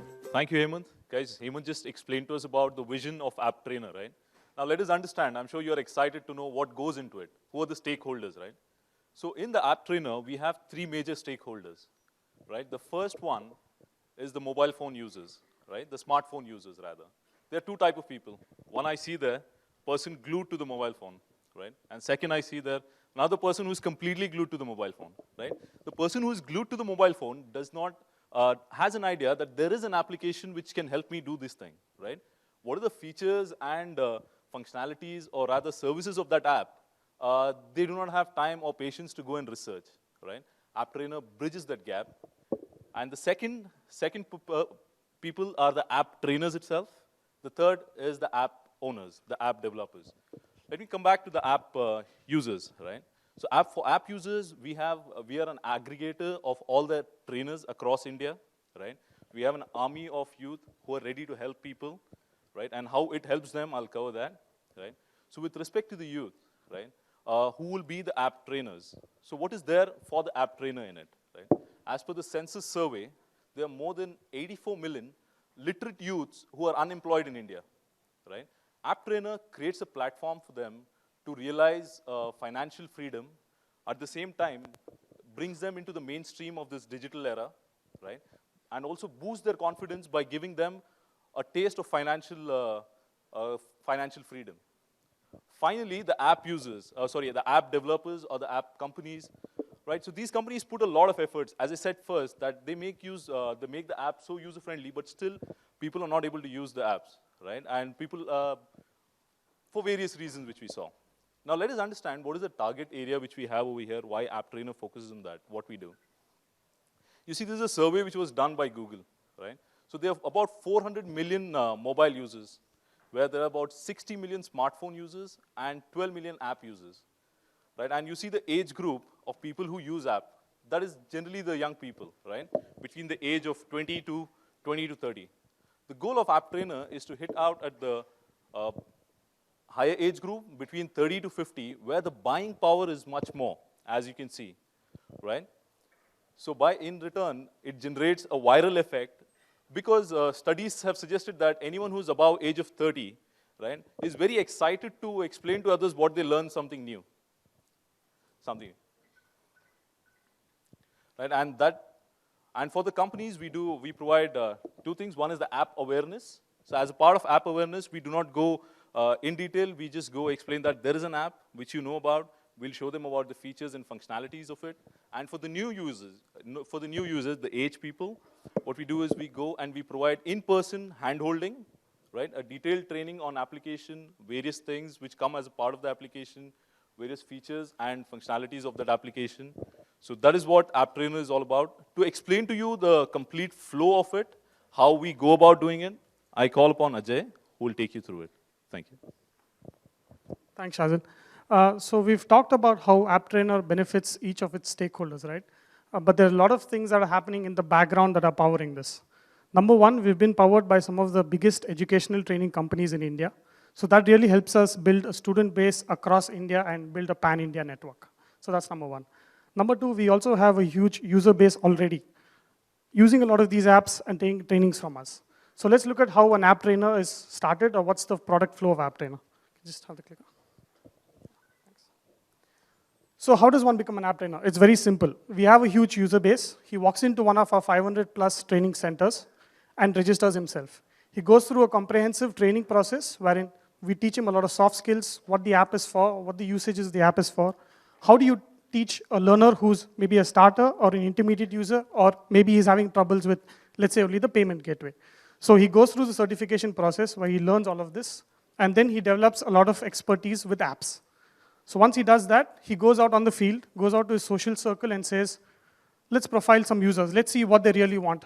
Do they want to use apps for booking a cab or whatever it may be? Based on that, he profiles the users and ensures that they get training on them. Right. So in the end, I'll call upon Hemant, and I hope all of you enjoyed this. And you can also talk to us at our stall. We're at stall number 15 to understand what we do more. Yeah, just to conclude, so the vision is to build an environment where an app can change common man life, and also and let's make the young India to be the catalyst to accelerate this whole app ecosystem. Yeah. So, any questions?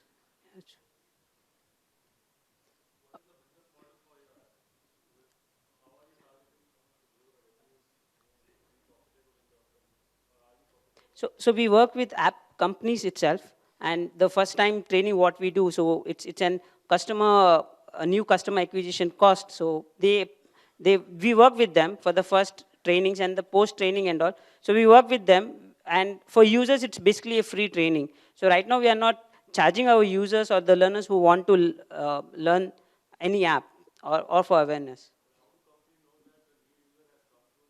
Yeah, so we have two apps. It's called App Trainer app and App Learner app. And we have the platform. You can actually see who is the user. We do the profiling stuff as well. So I'll explain to you at the stall.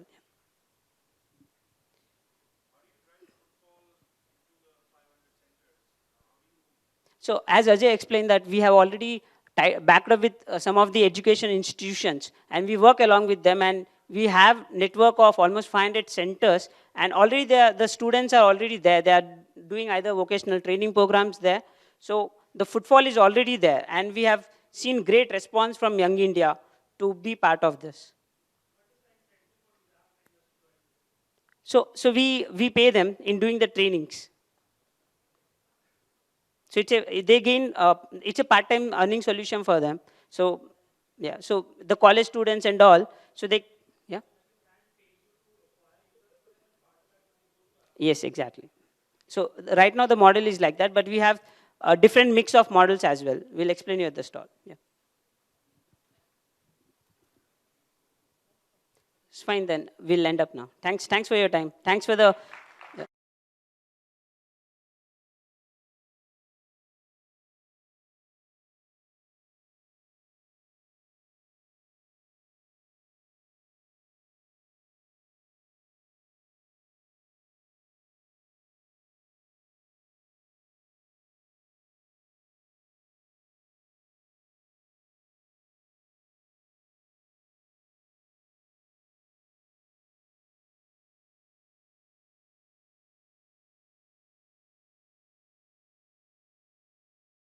Co-founder and CEO of VMAX, Ms. Shraddha Sharma from Your Story Media, Mr. Deepak Abot from Paytm, and Mr. Pranav Punj, VP Global Marketing of VMAX.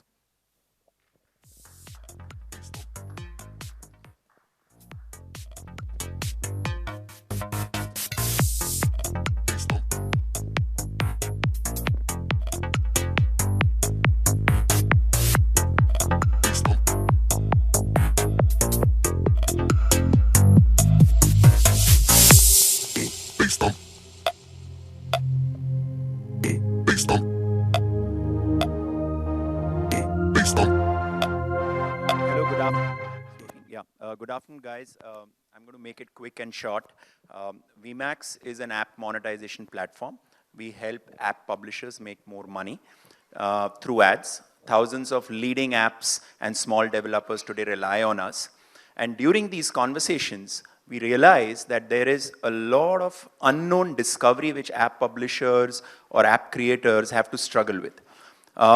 Because we talked to them so closely, over the last 18 months, we realized that they needed a simple tool, a simple playbook, which can help them tackle this journey of right from app creation to app monetization. And over the last 6 months, we put together a team and we came up with this book called the VMAX Playbook, which could be of help. Just to make our process more rigor, we didn't want to just go out and build something and throw it out there. We went to leaders in the industry, and leaders like Deepak, who's spoken in the morning about app monetization. He's spoken about how to take an app to the market. We spoke to people like Vishal Gondal, who's been in the app space. We spoke to a couple of leading other folks. We got time out from them, and we made sure that they endorsed it, they read it, they gave us the feedback before we could really put this out in front of you guys. So I'll hand it over to Deepak and maybe he can just talk a little about that.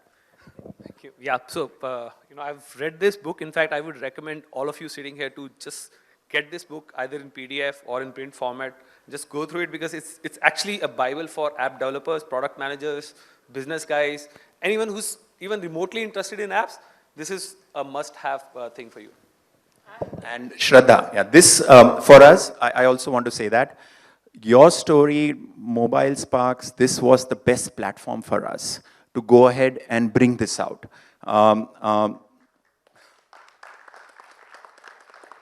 And honestly, when I talk to Shraddha, when I talk to other people, what motivated us to kind of really bring this, the amount of passion she has for app entrepreneurs in the country is unmatched. So we should give it up for Shraddha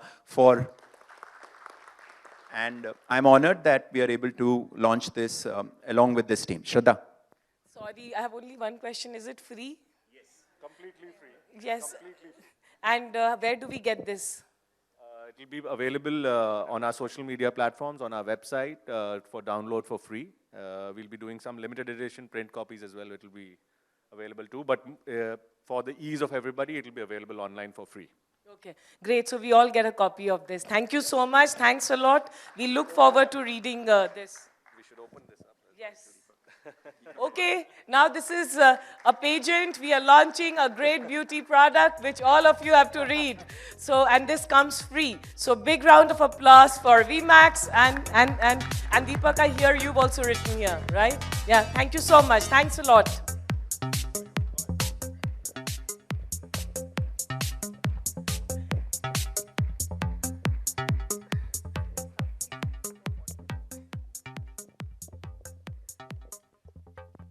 ecosystem.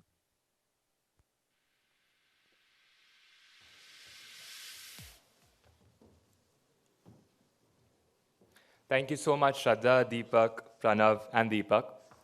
And I'm pretty sure we'll all get those with the copies of those of that playbook now, right? So my next session is something which is gonna completely re-energize you. It's gonna give you a completely different look, because it's from the two very special gentlemen from the ecosystem, right? So though I've been asked to keep it extremely short, but then you just cannot resist but telling a lot about these individuals, right? These powerhouses. The first guest for today is an individual who's had, 2 successful exits and 2 successful IPOs, a dream portfolio which I think every investor in the country really vies for. My second guest for today is an individual who really has stood up to the highest standards of integrity. He has shown the Indian ecosystem that yes, even we can have a very successful exit. So ladies and gentlemen, I would like to call Ms. Shraddha Sharma on stage, because obviously she knows much more about these gentlemen and she can give you a much more bigger perspective.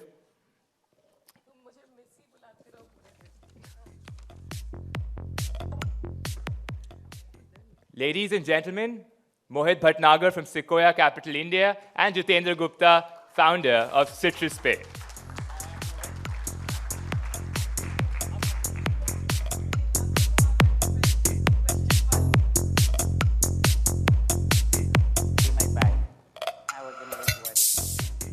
So I want some of you to make, just go quickly from your story and call, because many people have asked me since morning ki Sequoia wale kab aa rahe hain, Mohit kab aa rahe hain. So please go quickly and call them. And before we start, aaj Katgarhi mein is Jitendra you. We were supposed to have morning session with you. I don't know why we invested in people who can't be on time. Yeah. So, I hate to be late. But literally, like I had a 6 o'clock flight. Security guys held me up for an hour. There was a chaos at a Bombay कुछ नहीं, कल गया था party करने रात को. Got to sleep very late. I was out yesterday night, but that doesn't mean I have to be late for today's meeting, but it was just a security issue. Okay, fine. We take you on your word. Though I was thinking अब बहुत पैसा बन गया होगा, so you can take it easy. ऐसे ही होता. Coincidentally, I'm working harder than what I was working before. Okay, cool. But just on a serious note, very honored to be sitting with you, both of you. One, Mohit, I'm sure all of you know, he's one entrepreneur. Agar MobileSparks has a context, then he is a VC in India who lives to that. I was just telling my team that you were in Airtel before you've had a history with mobile, so it's not that the whole number we talk about, 800 and 1,000 mobile devices, and the opportunity, you believed in it for long, and I've heard from your portfolio companies. I try to dig out that is Mohit, because generally don't get to interact much with you. So is he very serious, and is he very the one who is really making it painful for entrepreneurs in board meeting? And they say that he's one guy who genuinely backs, believes, and goes out of the way to make it really meaningful for entrepreneurs. So Jitendra, I have to ask I can about vouch it. that. And my real story. सबको पैसे दिए ना, इसलिए ऐसे ही होता है. अब तो निकल गया ना. अभी तो पैसा भी वापस कर दिया. But real story, 2015, when the whole world was running after consumer businesses, and we were sort of, we stuck to our DNA that we understand merchants better, we'll provide solutions to the merchant, we do not have money to spend on consumer. I think in September 2015, when our deal with one of the financing round which we were doing sort of fell through, and then I called Mohit, next month ka paisa nahi hai salary ke liye. So can you at least wire $10 million? Literally. At least $10 million? Yeah. Next day, money was in the account. Wow. Next day. Very nice. Now that's something which we rarely hear about VCs in India. And thank you for sharing, and a big applause to you, Mohit, because it means a lot, because It's the easiest part, guys, you know it, right? This is giving the money is just the fuel, but the real heroes are the guys who actually use it, right? So we have the easy job by far, by far. No, I think, but I would still say, no, it is not. And especially if the company is doing great, then everyone backs. But if there is tough time, there are very few who back. But Mohit, coming to you, I have a question. You know, one, if you could talk about the exit, if you could talk about how you as an investor saw this, because there's this whole conversation in the country that we're not seeing too many exits. And you're the exit king from an investor perspective King? right Hope now. not. Like, kya kar rahe hain background mein? How is it happening? How do you see more of it happening? Sure. No, I think it's true, guys, that as an entire ecosystem of startup guys as well as investors, it's very early stages for India. And you know, we may have been only through 1.5 fund cycles. And for us to all sort of earn our stripes and sort of deserve to do what we do, there'll be 5 or 6 cycles over the next 5 to 6 decades, and we better get into the habit of sort of completing the loop of sending money back to the LPs, who really are the guys who are backing all of us to do what we do after the India opportunity. So in that context, I guess, look, I've been doing this for long enough, at 10 years, so I'm fortunate to have companies that have now matured, and so it's a natural cycle that these companies go through. But every time it happens, it's a little bit bittersweet. Jaise wo, you know, you always hear this line of, "Abhi to ladki ghar pe hai," just before that night before when you're about to sign it, because you work so hard in building this thing with someone, you've got so much relationship, and you know, I remember Amrish, Jiten, and their wives were over at my house, you know, when it was happening. That you feel like, yeah, this is a part of us, do we really want this to go? And then you sort of realize that, look, this is a cycle, it's okay, and you can still sort of keep doing this, and so you do it. So for me, it's one of many, and I think it's just the start. I think good news I'll tell you is we've never seen as much acquisition interest that we are seeing right now. If you look at the Chinese guys and the Japanese guys in particular, you know, we had an exit with Prism and Hitachi. We saw, you know, Nasper step up here. We're seeing great support from the Alibaba guys and SoftBank, and there are some other Chinese entrepreneurs that are sort of around. I'll say that this issue will only get better going forward. We need to be patient, and eventually just need to put your head down. There's something to be said about, you know, companies are bought, not sold. It's difficult to get out there and put on a presentation and expect to be sold. You'll be sought out by people. You'll probably get many inbound interests, and then the right one sort of pops out. Actually, that's so true. Mohit used to say, you know, you don't worry about exits ever. We are here to stay longer. And whenever the exit will happen, you won't even realize the process you're going through. And it actually happened when the Naspers guys approached us. I mean, we met us with a firm disbelief that these guys probably want to take information from us because they had a competitive company in Indian market, and we're like, let's meet up anyway, there's no harm in meeting. And those meetings converted into real discussions, and we didn't even realize that we were past 6 months in those discussions. And then suddenly one fine day, we met Mohit, and we're like, Mohit, that's the discussion going on, what do you feel about it? And Mohit was like, let's sort of discuss it. And I mean, that was such a long, of course, we remember that Hyatt discussion. Right. We started with a couple of wines. We ended up finishing almost 7, 8 bottles of wine. No, 2. Really? Actually, it was a pretty funny meeting. There was all the stress in the room. We had actually got, you know, Loney, who was a founder at Prism, who had actually put us in touch in the first place. We called friends and mentors, and we said, hey, let's chit-chat. There's this big strategic option in front of the company. There are, you know, debates going on. That was the first bottle of wine. But the second bottle, we were sort of still debating, sort of, kind of. With the third bottle, I'd forgotten why we were all there and just had a good time. So it was a funny meeting. Yeah. You know, see, when the movie is over, then, you know, it's a great movie. But while you are creating that movie, it's stressful.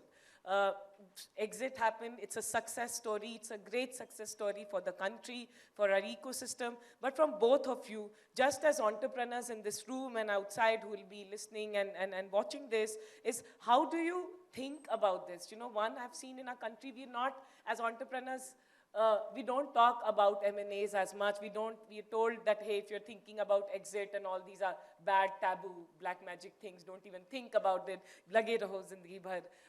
How do you think about it? And Jitendra, you as an entrepreneur, you built it. is there some recipe that was going in your mind कि ऐसे करना है और ऐसे exit करना है? No, so first of all, there was no such recipe for these kind of things in my view. And while building, anyway, you go through such hard times and such tough calls and meetings with your investors, and the time periods when others are getting unicorn tags and then you are not getting unicorn tag, and then you are not able to raise same amount of money what others are raising. I mean, those are highs and lows of your business. But I think at least for me personally, the journey was when these discussions popped up, it was a very different discussion, because in my mind still, and Mohit can vouch it, I don't see this as an exit, very frankly. And the reason I don't see this as an exit, of course, I'm not talking about the bank balance, but I'm more saying the opportunity in this sector is so huge, that I'm personally very, very excited to build another business. Of course, it is in an Aspers umbrella, but I'm actually building another business literally from the scratch. And that we were trying to do in citrus, but because of the constraints around capital raise, constraints around the right team getting on board, we were going slow. But with Naspers coming on board and then we sort of getting under that umbrella, I think we have more luxury and liberty to build that business in a right form and manner. No, I think it's absolutely right to say that you don't build or start a company to thinking of exit, because that's the wrong way to look at it. Somewhere along the journey, if you're doing the right things, you'll begin to see a lot of interest around you. I would just say you have a choice as an entrepreneur at that time to go even more insular or to embrace it. And at least my simple learning is embrace it.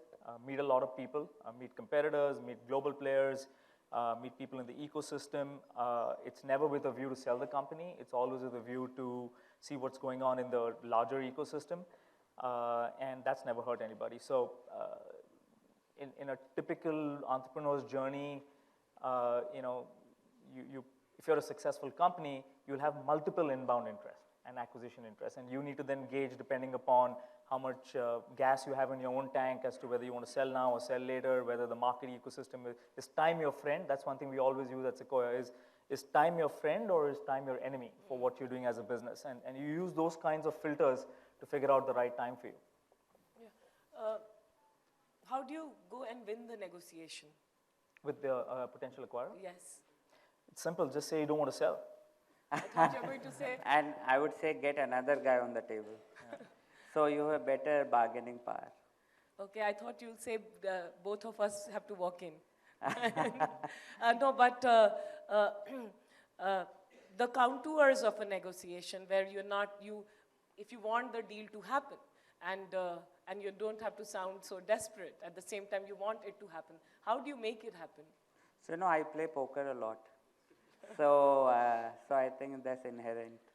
So you've got to show your poker face longer and longer and longer, and probably I think I use my poker skills. But on a serious note, I would say this to you.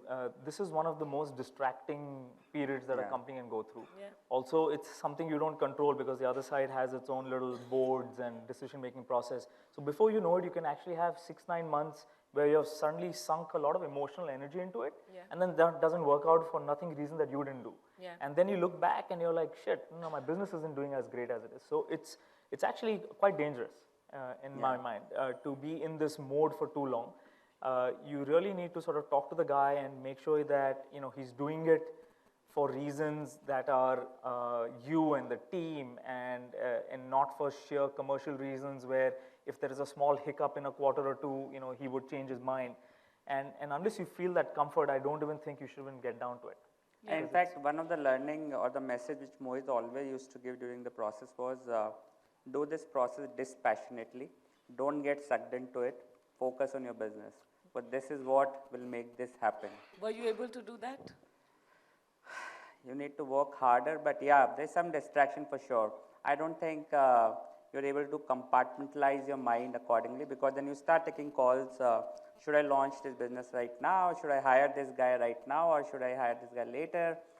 Should I wait some more time? And all of those dilemmas start coming into your mind. So I don't think you can fully isolate yourself. That's not possible. You know, I have one question to both of you, especially in today's startup ecosystem where companies in similar spaces are raising so much of money. Do you think that a competitor raising a lot of money also becomes a detriment? You know, I think it depends on cycles. Last year, or 2 years back, there was clearly the thing where, hey, it's, you know, let's play chicken, let's see who can raise more capital, and therefore we can burn. If you talk to any one of those entrepreneurs today, and you know, if you really corner them in a candid moment, I think a lot of people will tell you, whoever has raised money, capital corrupts. It really does. And it's damn hard, you know, just like he's saying, look, the theory is I shouldn't be distracted in M&A, but it's impossible not to be. Similarly, there's no way you're going to negotiate that much harder for that 10 lakh salary guy if you've got, you know, $100 million in your bank versus you've got $5 million in the bank. And it is proven time and time again that if you have too much capital, it comes back to haunt you. So is that the right thing to do? No. Does it affect people's minds and worry them? Absolutely, and gets them anxious. But you know, time will tell which company succeeds on the back of all the fundamental things like, you know, product market fit and all of that. Now, there are some markets where I think there is this winner-take-all funda, where if you just go out and grab them and then you have this entry barrier in your network, then it's harder for them to disrupt you. But 9 out of 10 businesses don't have that winner-take-all kind of funda. So I would just sort of keep your head down and build your own company, worrying less about what the other guy's doing. So in a way, you're also saying that it's okay if you've not raised money and a competition has raised money, you can still go and win. I mean, we went through this. I'll give you, how many people here play soccer or follow football or whatever? You know, there's a really good stat. You should read this book. It's on Freakonomics. I don't know if you guys have read it. There's this nice story that talks about, did you guys know that if you're taking a penalty kick, and this is, you know, the higher you get, World Cup finals, penalty matters, did you guys know that statistically it's been proven that if you hit the ball, because when that ball leaves your foot, it goes something like 80 miles an hour. If you kick that ball straight in the center, where that goalkeeper is standing, you're more likely by about 7-8% to get it than actually kicked it on the edges. That's a proven fact statistically. But still in the whole world, even though the statistics is there, the best players in the world, they only 17% of times kick in the center. They always are kicking on the edges. Why? Right? There are two issues. One is that damn guy is standing there. Can't you see him? Like, why are you hitting it right there? Right? You're going to look like an idiot. But it's actually the human thing where guy is saying, okay, look, I'll kick it on the left or the right edge. Even if this guy dives, you know, and he saves it, at least, you know, nobody's going to blame me. People are going to say, he tried, and then this guy saved it. Or he tried and it went over the edge. But if I hit it down the center, I'm going to look like such a damn idiot that people are going to laugh the shit out of me, right? And so oftentimes you'll see, despite the smartest people, you will end up doing things to prevent you from looking like an idiot, even though you know the right thing maybe to do something else. And that's what happens, I think, when people raise a lot of capital. It's the cool thing to do. It's the easy thing to do, to go and also raise capital and follow the same business model. But folks who can actually just stay back to the center, and in a way we did this a little bit with this, and you know, you should ask Jiten, this was certainly one of the pivotal moments in the company, this B2B versus B2C, which involved this aspect that you're referring to. Yeah, I remember we had to take this tough call in December 15, where we were like, guys, let's be clear. Are we chasing the market or are we building the business what we are good at? And I think this is where we took a call that let's sort of chuck down our B2C business line, and it doesn't make any more sense to chase the market what others are doing. It's okay to be in the background for some time, but let's just focus on the business fundamentals. We did that, and in hindsight, when I look back, I think that's the best decision we took way back in December 15. Mohit, I have one question, and this has nothing to do with general context of the conversation. You know, it's very difficult for me still to figure out how VCs make their investments. Of course, this is a great investment. You spotted him early. It has worked out very well. But why is it that one company in a space gets picked up vis-a-vis so many others in that space? And there's, you know, generally we hear that frustration also that, hey, why wasn't I there? Why didn't I raise 2 million from Sequoia? Why did someone else do? How do you guys go about thinking and spotting those companies? First and foremost, I don't think it's a fair process. So don't expect this thing to be fully transparent and it should always work and so on. So it's highly broken. These are human beings on both sides with all their own that VC that you walked in the room with may have had a fight with his wife that morning and is just not even listening to what you're saying at that given point. And so learn the fact that you're dealing with highly imperfect people on both sides. But I think there are a few simple things that work, right? It's eventually connecting. It's what we're trying to do in this hall right now. It's what you're trying to do with your best co-founders. Eventually, you got to sit a guy down and you got to say that, dude, look, this is what I believe in. This is where I think the opportunity is. And one person out of two might get it, and the other guy is not interested, either because he doesn't believe it or he doesn't quite understand it. He's not close enough to it. But for me, when you guys go out to raise money from a Sequoia or an Axel or a Matrix, I think you're less raising money from a Sequoia, an Axel, or a Matrix. You're trying to raise money from a Jitain, or you're trying to raise money from a Mohit, you're trying to raise money from some guy, and it's that same filter that you should put on this VC or potential VC as you would on a co-founder. Not everybody deserves to be a co-founder. So why does every VC deserve to be your investor? Just because of the money, and then you'll struggle with the misalignment and all of that. So to me, you really need to go find that one particular guy or those 2-3 people in the industry across the investor group that one have invested in your space, understand your space, will even understand the nuance of what you're talking about. And when he sits you down, the guy sort of hits a chemistry or a wavelength with you where you feel like, yeah, when the chips are down, I can really talk to this guy. And he's got to feel the same with you. It's not about the valuation, and it's less about some of the other stuff. I think if you, at an early stage at least, that's all it takes, Shraddha. I promise you, there's really not much more science beneath it. If you're a Series A entrepreneur, and we were very early when we were sitting like for the I was first operating time. from a dining actually when you From a dining room. And what do you really ask a guy who's just getting started, right? About numbers and so on and so forth. Surely a pedigree with his helps, and people who have referenced him help because I've got faith in those people. But it boils down to those 2 or 3 sessions where you sit with a guy and say, okay, yaar, this guy sort of sees the world the way I do, and he's someone I can go build this with, because when I want to roll up my sleeves and see if there's a business here. The more bigger the business gets, that's when I think the data starts playing a role. And then I think, it's less about, how good a presenter you are and how effectively you've sort of, made up a story or pulled a fast one on somebody. The data speaks very loudly. Yeah. And data, I'm not talking about revenue here. I'm talking about like user usage data. There is no way any investor won't see the fact if your users are coming more and more, and they're telling other people, and they're coming more and more. And the moment you see that in the data, it's actually a pretty easy, no-brainer kind of investment in a growth stage investment, right? Because the money just follows that kind of a usage behavior.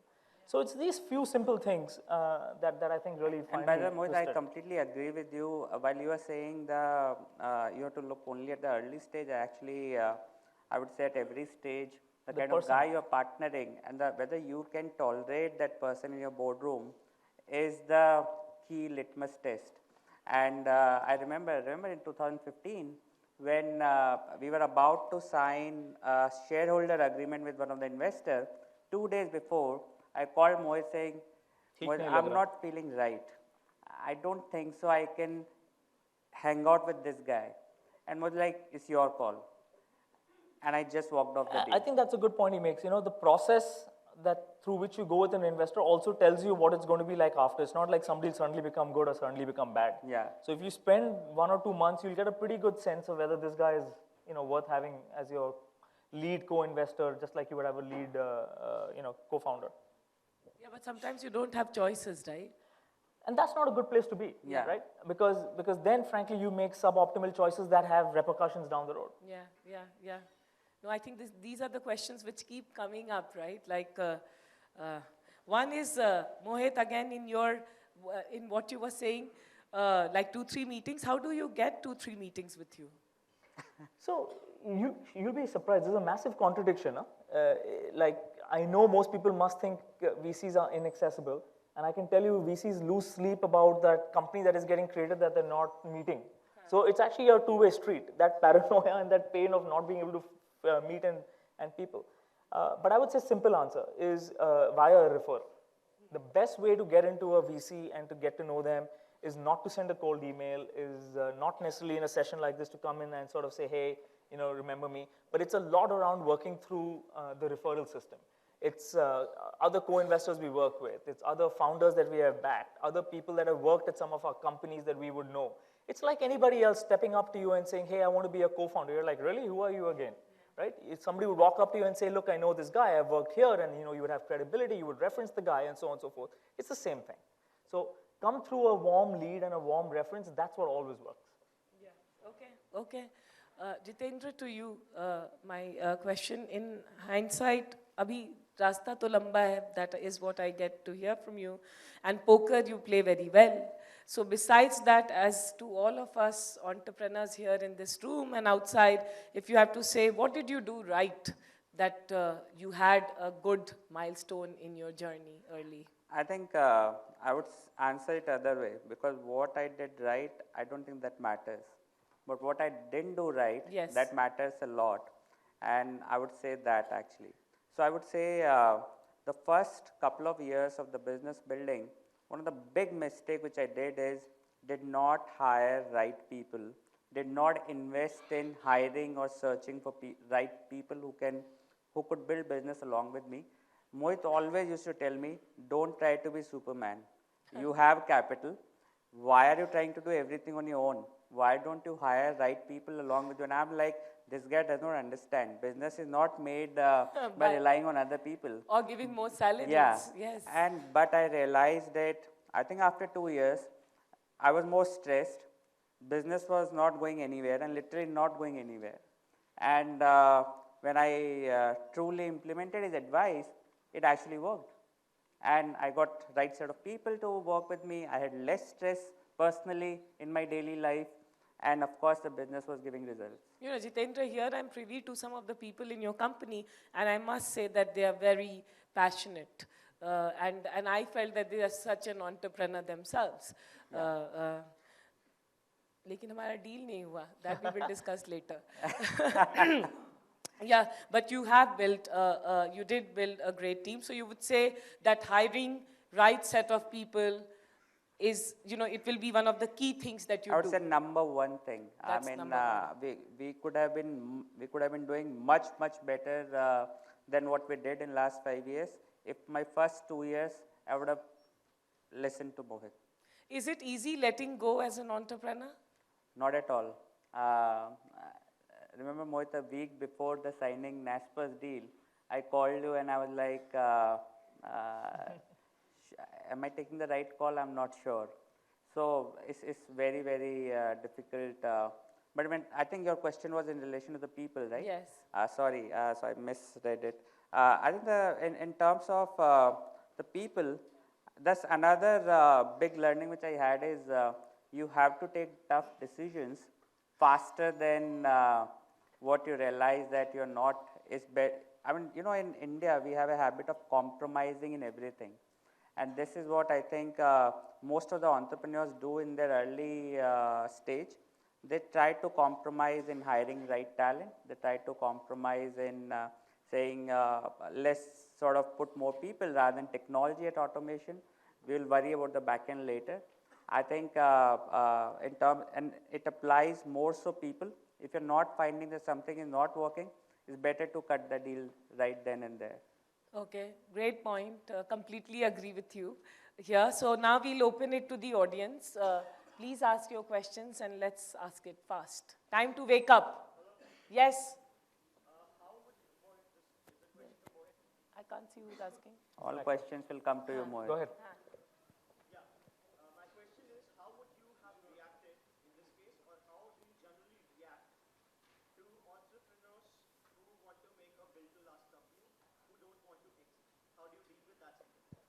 No, I think that's the normal scenario. So it's very good question. I would say each situation is totally different. It's very hard to sort of have a script and say that, look, I would plan for this or plan for that, especially given an exit. You know, Ujjivan, for example, went public this year. For us, going public is just one day of your life cycle. It's an exit, but who cares? We haven't sold. And we would continue to sort of be in the company as shareholders in there. So there are different types of exits. In the case of some exits we've done in the past, even though an exit might happen, you know, Sequoia may not completely sell its whole stake, may continue to sort of hold on to it if the buyer is capable of allowing that to do. In certain other cases, in the case of this one, there's an outright purchase because the buyer is a strategic one and wants to basically take control and combine it with another entity, in this case PayU, so it's hard to have an external investor in that case. So I think each one is very different, but what you started off with is absolutely correct, yeah. If we don't find a sort of entrepreneur saying, look, I want to build this business and I think there's this massive need, and that's, can you help me go do that? And he's sort of coming to work thinking, making calls like, I want to hire the smartest guy so that they can keep building this, is not thinking of, oh, if I invest in this, I'll look less attractive next year for an exit. That is very short-term thinking, which I don't think, one, helps with exits or helps with building the company. So our advice to all our companies always has been that, look, put your head down, keep building your company. Eventually there'll be inbound interest, evaluate each one. If you feel like it's the right one, given that is time your friend, or are you as a founder having enough gas in your tank, make a call, and whatever you decide, we'll back you. Hi. I'm running a startup from last 2-3 months. बहुत simple सवाल है कि we know that we need good people to make a company. Team is everything. But it is easy to hire a team when we have funds. मान लीजिए account में 1 लाख रुपया बचा है और हमारे पास एक अच्छा बंदा हायर करने के लिए पैसे नहीं हैं. I know that we have multiple functions to cater to marketing, sales, technology, everything at same point of time. How to get team when you don't have good funds and your company is growing? I think people mistake getting team and link it to funding. And I'm like in strong disagreement with that statement. It matters probably in matured companies, but in early stage companies, I don't think the funding matters to get a good team member, because what matters is the person joining you should be convinced with your vision, should be really ready to slog with you literally 24/7. And if the guy looking for money anyway is not the right guy for you, at least in the early stage. I mean, I'm not talking the matured stage when the business is growing and you need a guy to scale. So don't look for the guys in early stage who are just joining you for the money.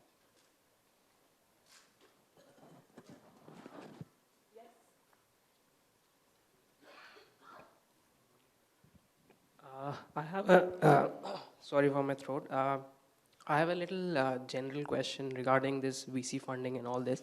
Like we read about a lot of Series A, Series B funding done by Tiger Global, Sequoia, 50 crores, 100 crores being raised, right? So it's a very basic and fundamental question. Maybe you can just give an overview. Like for example, if a company, smaller or a public company, when it asks for loan from a bank, so the cash or that money which flows is like kind of a public money which the bank has, and it's taking its risk and give it on asset base or whatever, they're giving it you as a loan, right? So when Sequoia does, or Tiger Global, or all these funds, when they're funding, so when this money is flowing, is it like is this like group of people who are putting their personal money into it, or is it somewhere, where does this exact money which is coming from, is it somewhere with the public money? No. So it's a good question. I think, how many people have this question, by the way? How many people know the answer, I guess, to this question? Okay. So I'll keep it short. Basically, there's this concept of LPs, limited partners. These guys come together and essentially help us as GPs, general partners, create these funds. Now, who are these LPs? So in the case of Sequoia, for example, the LPs would be Hershey's Trust that runs an orphanage with all the Hershey family money, or MIT or Stanford, which runs all the endowment money. In US, when you give charities, it all goes to your university. And if you're sitting on a ton of money, let's say you're a Hershey's Trust or you're a Stanford, you basically would invest some in the public market, you would invest some into bonds, and then you would keep some amount of money into this asset class called venture capital, which is people like us. And so maybe pick a number between 5 to 10% of your entire corpus. If you're a large university in the US, if you're a large charity organization in the US, would be kept aside for this asset class. And that is then put behind people like Sequoia, Axel, Matrix, and there are many LPs of this nature. The really important point I would underline is these are not fat cats sitting on Wall Street, put a gun on our heads and saying, how much return have you got?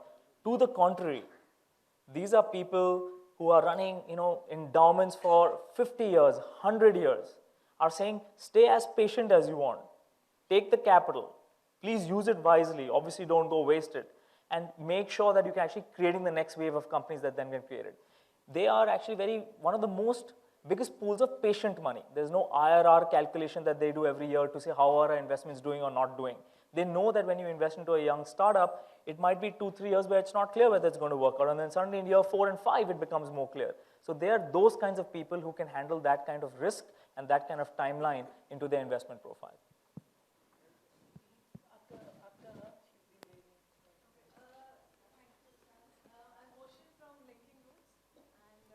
My question actually is to both of you actually. One being, two questions. One being that as an entrepreneur, when we are looking out for funding, okay, it's been over an year that we feel that, we have done our part of planning and now actually we need money for expansion. So you said that there is a need for mental alignment with the investor as well, that they are open to our opinion and rather to entertain our disagreement on their opinion as well. That I even feel very confident about. But do we have a choice? Like, what is the mindset of VCs that if I'm in talks with one person, one investor, but at the same time, is it okay if I'm in talks with another investor? Does that contradict the earlier one, or does that lower my chances in that case? No, it doesn't. I think you should talk to as many people because that's your whole process of basically getting to know who's the right person for you, and it's well accepted. And that's the norm, actually. It'll be an exception if you were talking to only one. Okay, thank you. And one to you, Jitendra sir. You just said right now, in the end of the conversation, that, if something is not going right, cut it out at that right point and, realize that and restart or, give it another go at some different point of time. So, how do you differentiate? Because being an entrepreneur, there's a very back voice which is telling us not to give up, not to give up, not to give up. It will may work, and people are telling you no, so it is actually a good thing that is happening in your life. But how do you differentiate at that point of time that whether it is the point where you should, accept your defeat, give it a restart, or not to give up and continue working on it? I think it's very tough, first of all. And I can say it with my experience for sure, because there were a couple of products in our company which literally didn't work out, ever. And I took almost 24 months before we cut it off. But and in that situation, the best is to listen to experts. The best is to listen to the independent people. And of course, the product metrics.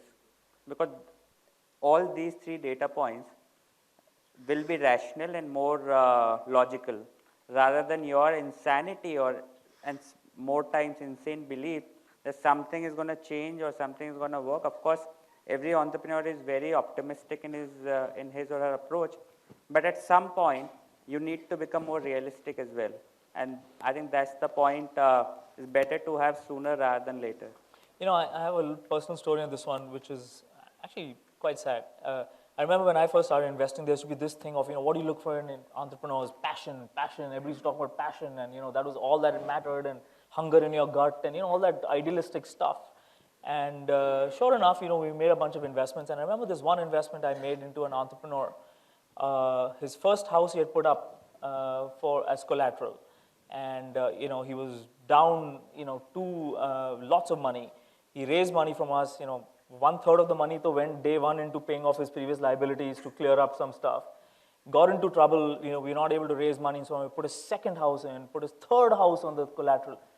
And I'm like, look, passion is good, personal belief, skin in the game is good, but look at the data, right? If it ain't working, be realistic enough to see what's not working, be smart enough to not do that. So at least for me, when I see an entrepreneur saying, "Maine teer maar liya, heroics hai, sab kuch badal diya," that's good. But look, you got to do it with a person who's balanced and is able to sort of see what the market's telling you back. So this insanity is a good word. That's not a good thing. Yeah. One last question.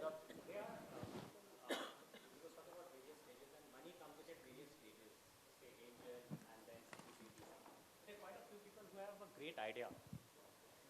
But not enough money in the pocket, and then when you go to an investor, they say, give us some proof that it's working. So what about the idea stage investment? Would you suggest what should people do have a good idea, but don't enough money in the pocket to go ahead and make their dreams work? Look, you should know. Go ahead. Yeah, so I think I want to answer this. The reason, when I quit ICICI, so I used to work with ICICI Bank, and when I quit ICICI Bank, I had a mortgage of more than 150K USD. And I had just 2 months of saving in my account. But I still had an insane passion, so to say, that I want to start something. And of course, I did not have an idea then, but it was just that after 8 years of working in the bank, I was so bored that I want to come out of my comfort zone and I want to think afresh what I want to do next in my life.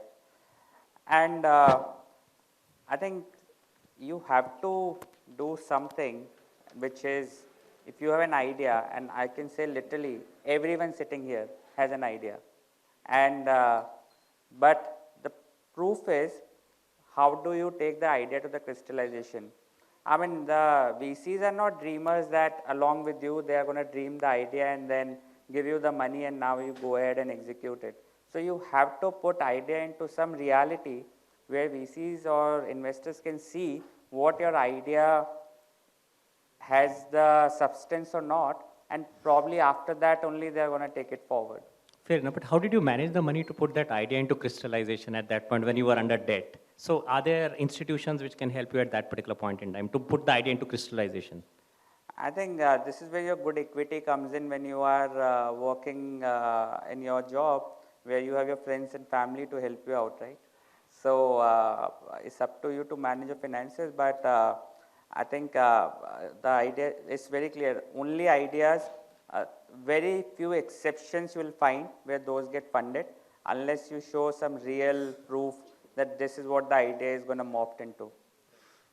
Mohit, you want to answer this? No, I think that's comprehensive. Let's take one more, Shraddha. Because Entrepreneurial ban rahe ho. Quickly.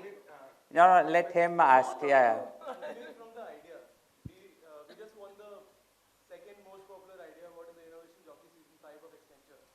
And our idea was related to multilingual educational content development. And now 30% of the content that IIM Ahmedabad utilizes in their Education Innovation Bank project, we've contributed that project. And that has been done all through voluntary service of more than 57 undergraduate students whom I've trained. That's great. Wow.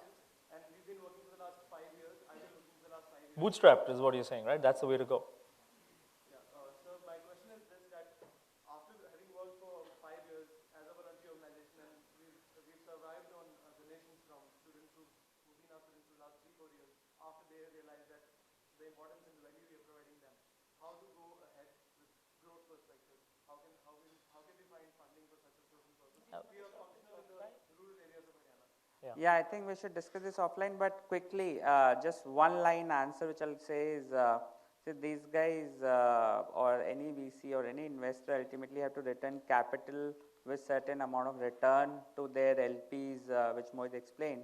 So any idea to get funded or any business to get funded has to show how they will make money and how they will sort of have ability to return their money back.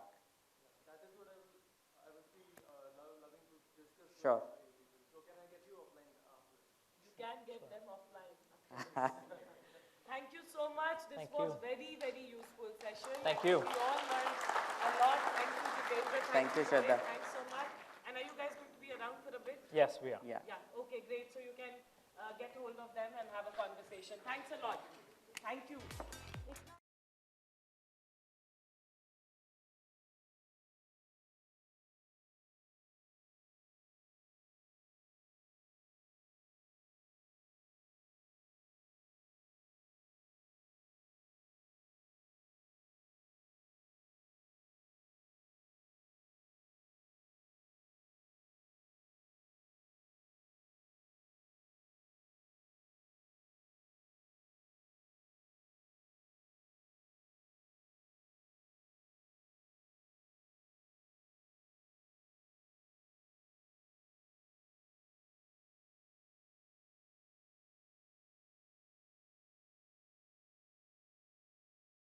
For lunch. And we have an entrepreneur. This is all about entrepreneurs and their story. So we have an entrepreneur whom I'm sure all of you know. He was here also to launch the book. Again, someone, I don't know what he's going to talk about, but one thing which I want him to share and talk about is the perseverance. He's built one of the largest companies in India, a startup I've seen for many years, how he stayed resilient, built it, and done a phenomenal job. And we all in this room should learn and get some tricks and tips from him. I first saw him just for reference in US, and I felt very proud as an Indian. He was really outstanding in the market and what he's built. So please stay put. Let's ask him all the questions because this is not something that we get every day. With this, I asked Tarush to come, and after this session, we will all go for lunch together. Okay? Huh? TK? Yes. And thanks, Mohit. Thank you. Thanks a lot. Thank you so much. Well, I mean, like, she's just giving such wonderful introductions. Now I'm just thinking my job is at threat, you know, seriously. So, like, very well said. And I can give a little bit of perspective this very... one of the front-ending faces of, if you know, the mobile ecosystem. Well, you know, he's been in the mobile and the internet space for more than 18 years now. He's given the mobile ecosystem a gem, which you know today as WeServe, which was started in 2010, right? And today, he also runs VMAX, which is India's leading, you know, app monetization startup. And really, somebody who I at least personally look up to when it comes to mobile entrepreneurship. We go to him for all kinds of, for everything mobile, I think. So, you know, without wasting much time, I want to call on stage Mr. Deepak Khurana from VMAX. Thank you. Okay, guys, good afternoon. I know I am standing in between a great lunch and you guys. So really apologies for that. I'm on your side. I'm equally hungry, yeah? So I'm going to, you know, keep this short, not more than 15 minutes. So I know people who are in the room have a big appetite for good insights, and they can stay away from lunch. The morning sessions, each one of them, starting from what Rajiv spoke, the last one about Mohit, you know, what Sanjeev spoke, very interesting insights, yeah? So I have put together 10 slides, and the theme of the presentation is Unbundling Mobile India. The reason I put together this presentation is largely because I, as an entrepreneur, and the nature of work I do at VMAX and VServe, I'm constantly meeting other app entrepreneurs. I'm constantly engaged with the top guys, with the long tail, with people who are beginning, and people who are already at a point where they're growing their business as an app, yeah?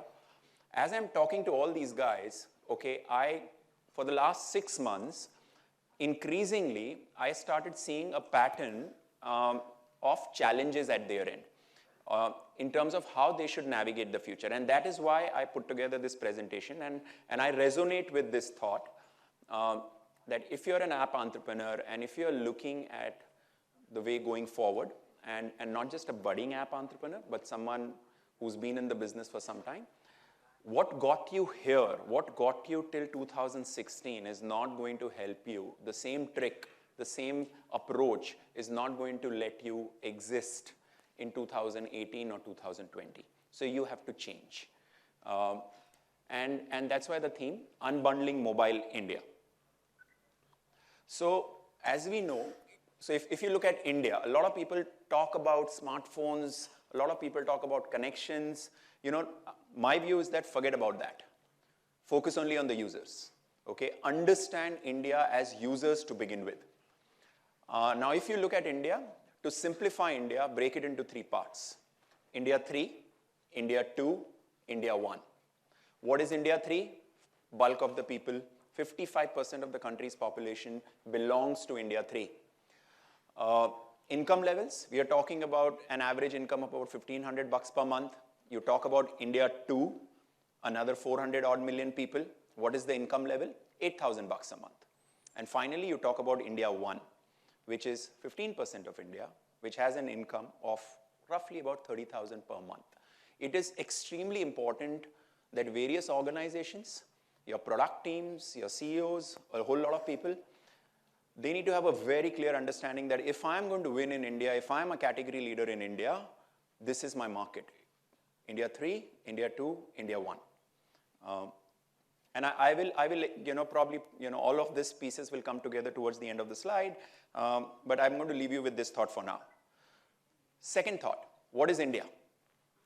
India is a free market? No.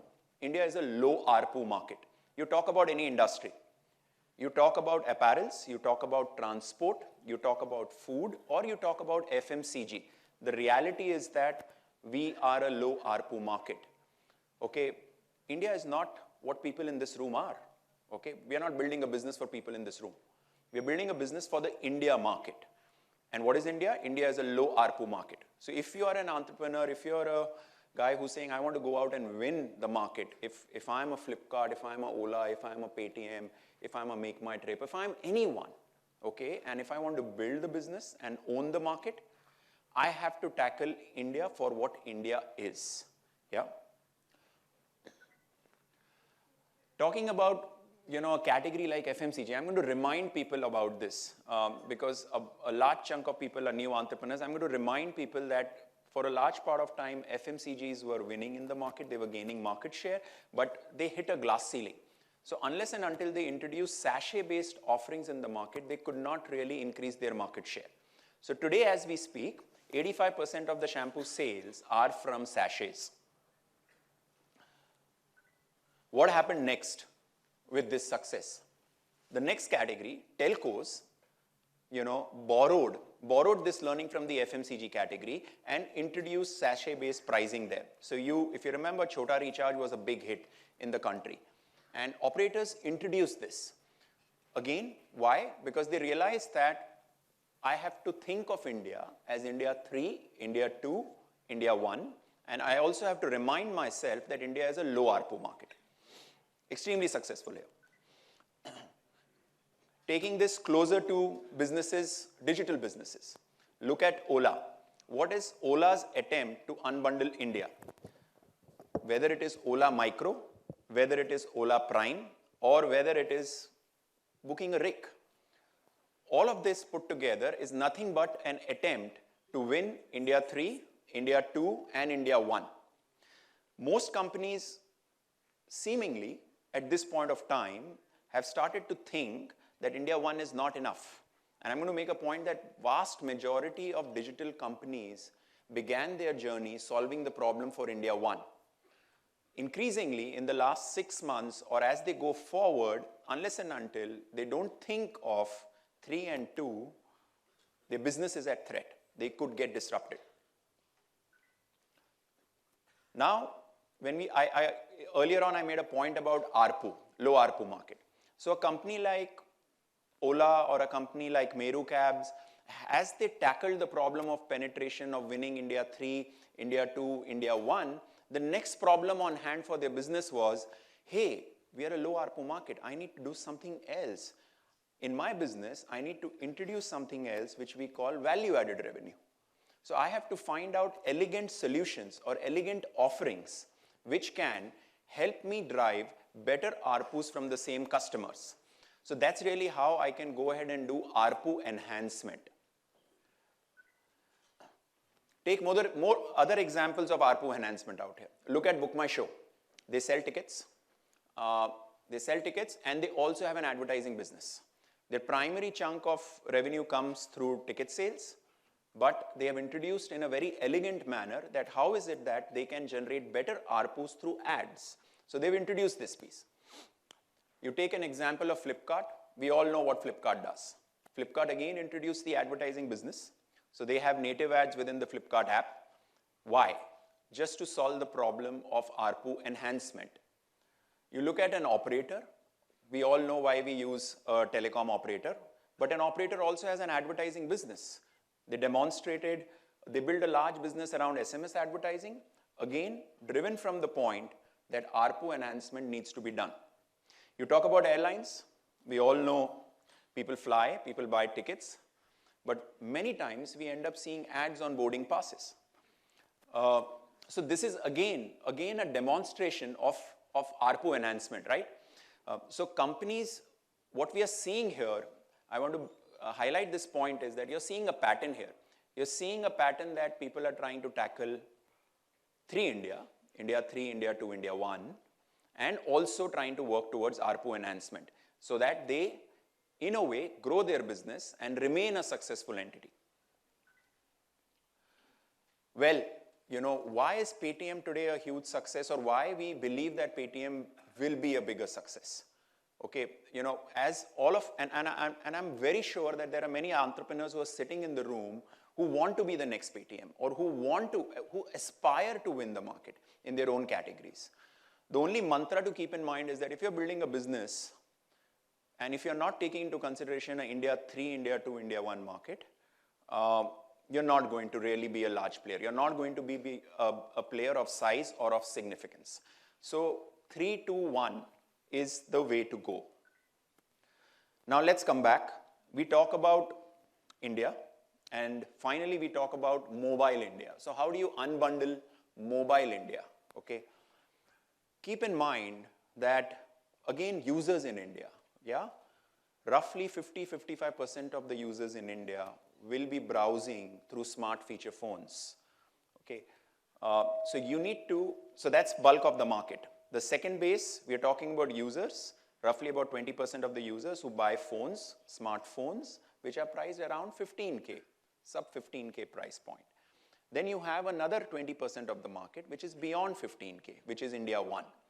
So as an entrepreneur or as a product guy, I have to constantly see that, look, am I serving the whole market? Am I going to go back and start thinking that let me make something for India 1 first, then tackle India 2, and then tackle India 3? Is that what I should be doing today? Or I should be flipping this and saying that, look, I need to tackle India 3 first, India 2 or India 1, right? So this is a huge dichotomy for most people. My conclusion or my strong belief when I talk to a variety of guys is that, look, you have to tackle India 3, India 2, India 1. You're going to find users. You can't ignore India 3. You just can't ignore India 3 because bulk of the users are going to be there. As far as their connectivity is concerned, as far as the kind of devices they use is concerned, they have certain devices and there is a form of engagement which they do. Now it's up to you as a business to figure out that, look, this user is going to engage in this manner. That's about it. And now I need to build a business which is relevant for this user. You talk about examples like Facebook, okay? Facebook gets bulk of its usage from the feature phone segment still, smart feature phones. They do get, right? Okay, Google, they get bulk of the searches, again in that category. You talk to a variety of large guys who are deeply penetrated into India market, okay, their user base would represent all. It's a different thing that someone could argue that, look, India 1 gives me a better ARPU versus India 3 gives me a better, poorer ARPU. But listen, it's up to you. You have to figure out. You have to build your business in a manner. You have to get your unit economics. You have to get your cost structures. And you have to get your entire product aligned in a manner so that you be relevant to India 3, India 2, and India 1. You just can't afford to think only India 1. So finally, what are we saying here? We are saying here that, look, if you really want to attempt unbundling mobile India, the only input I have is that you have to unbundle your own thinking. And you need to flip the thinking of taking an approach that, look, I have to think India 1, India 2, India 3. No, you have to think India 3 first. You have to think India 2 first, and then India 1. So that's where I end. And I just wanted to drive home this point. So I am happy to take any questions if there are any. Shraddha? Yes, but I have a question for you. How can entrepreneurs and all of us benefit from VMAX that you're doing? That this is, we understood it was very useful. But one question I think all of us in the room would have is that you're doing something for monetization. If you can take us very quickly through that. Cool. Thank you. So this allows me to probably do my product placement here. Yeah. So at VMAX, what are we solving? We are basically solving the problem of app monetization. And so we work with leading app developers, whether they are independent developers or there are large entities like a Daily Hunt, like a Hindu, like a Bhaskar on one side or a 1MG on the other side. So these are leading apps which are in the market. And if any app is really looking at generating maximum ad monetization, that's where we come into play. So we help publishers make most amount of money from ads, and we basically have an algorithm. What the algorithm does is it basically creates competition amongst various demand partners. So if you want to make money from Google, Facebook, and you have 50 other people, you don't have to choose one over the other. We say choose everyone, and our algo in real time does price discovery and figures out who gives the best price for your user.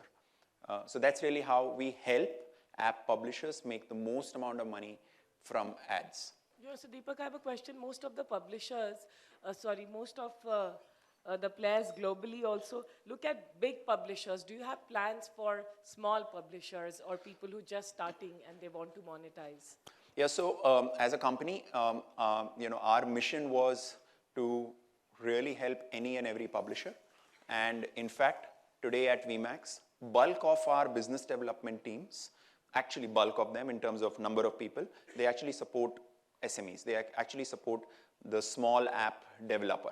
And anything which we do, I personally believe that small is big. Yeah. Okay, and we are increasingly seeing in all businesses, not just in our businesses, when you talk about a leading marketplace platform, what matters to them is the small retailer, right? Okay, in the same manner, what matters to us is a small app developer. So we have a much smaller team for the top guys, for the head, but a bigger team for the smaller guys. Great. Yeah. Any more questions? So this side. Yes. Yeah. Sir, as you very clearly put forth the stats of the country and the division tier 1, tier 2, tier 3, and the third being the most, right? But myself being from a background of part 1 of India, right? It is what are the possible measures that you could suggest for us to enter into the psychology and mindset of the tier 3 people for whom we have to actually build an application which is more of a painkiller rather than a protein shake? So what can be the possible measures to think from their point of view? Because what their needs and requirements are very, very different from what ours is. That's the challenge in the room, right? That if that is the customer and you say that, listen, that is an unknown entity, I don't know anything about it, go and spend time with it. Unless and until you don't spend time, you'll not get an idea about it. So if you're a consumer play, be where your customers are. And by spending time, you get an idea. And let me tell you that in many ways, I was talking to someone else before I could really show this presentation. I didn't realize, and this guy works for a leading FMCG company, they told me that the most marketing guys, what happened when Unilever, when they recruited smart guys in marketing, the first thing they did was they sent those people into these interiors. They say, go, throwing them out into the field. So you have to throw yourself out. The question is, basically the unbundling in India is the segmenting the customers, right? And if you're making an approach from India 3 to 2 and the 1, then how you are maintaining the branding? Suppose you are in a FMCG or in the apparel sector. See, if people can look back about 10, 15 years back, take an example of how an operator evolved their brand building from 1 to 3. So when Airtel or Vodafone launched, they were launching services at 16 rupees a minute, 20 rupees a minute, right? And over time, they transitioned. So there are plenty of case studies out there which tell you how companies have gone ahead and tackled something which was niche, but very quickly shifted gears to the bulk of the market. But their approach is from the India 1 to 2 and then 3.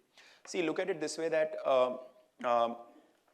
I made a point here that, when a new technology comes into play, so when mobile technology came into play, people gave up landlines and people wanted to pick up a device, okay? So for the first few years, you have to focus there, right? Now, we are talking about what? We are already talking about 250, 300 million mobile internet users going to 600 million, right? So you are already joining the market, or the market for the next 3 years is a very different market. I would have not probably showcased this approach 3 years back. I would have not had the courage to come out and say this, right? That you should have a 3-to-1 approach. Because at that point, the market was small. And things in the mobile space are moving so fast that it is in the next 12 to 18 months, the winners will get decided. Reach out for the India 3 market is quite low. because due to the existence of cement devices, the reach out for India 3 market is quite low. How much percentage you feel is the reach out for India 3 market? See, okay, now when you talk about India 3, India 2, you know, if you go and ask a carrier and you say, okay, how many internet connections you have? Yeah. Okay, they'll tell you that I have about 70, 80 million, like a Vodafone would claim that I'm about 60 to 70 million mobile internet users. The next thing you say that, look, tell me what devices bulk of your users use. Yeah. So you get that understanding from those guys. Now, if you have a business where you have a goal of targeting that market, those answers you yourself will have to discover. I will not, you know, be able to precisely tell you what is it that you should be doing there. Okay. Okay. The thing which you should pick up is saying that, look, what am I learning out here or what am I seeing in the market? I'm dispassionately saying that this is the customer base and this is what they are consuming. And these are the markets, these are the kind of devices. Okay. Thank you, sir. I think, Deepak, there's only one question there, which we would be taking, the last question for this So as session. an app, we talk about getting into advertisement is helpful for monetization, right? But a lot of new apps which don't have a lot of base, and also for the sake of user experience, right? When people don't like a lot of pop-up ads or banner ads, is there a thumb rule when people should get mobile advertisement into their apps, or a base kind of thing, you know, when they should start thinking about it? See, advertising business is about scale. Okay, so if your business is small, if your customers are still discovering whether your platform is valuable to them or not, okay, which happens for the first couple of years, 2-3 years, right? At that point, you don't really mess around with the user interface. You just ensure that the customer is coming on your platform and he is becoming loyal to your platform. The moment you probably get to a respectable size and you start seeing data where you say that, look, I have 100,000, 200,000 users, you know, coming on my destination or my platform, you know, every week. It's sticky, okay? Then you get the first signal. And then finally, it's all about finding elegant solutions of ads. There are native ads today which have beautifully come in, okay? And they settle down well in any app environment. You start small there again. You experiment with some ad spots. You see how that works. And then figure out the right balance there. So that's how most publishers tackle it. Right. Yes, I'm around, and you can easily spot me. I'm wearing this T-shirt, and yeah, my Twitter handle is Deepak Khurana. So you can add me there, and simpler one is Hello VMAX. I prefer getting tweeted or being reached out at Hello VMAX. So reach out to me, and I would be happy to help anyone. Yeah. Thank you, Shraddha. So I think there are a lot of questions coming your way at Hello VMAX. Thank you so much, Deepak, for such an insightful talk and really helping us understand unbundling mobile ecosystem in India. Well, ladies and gentlemen, the lunch is served, and I would request you to please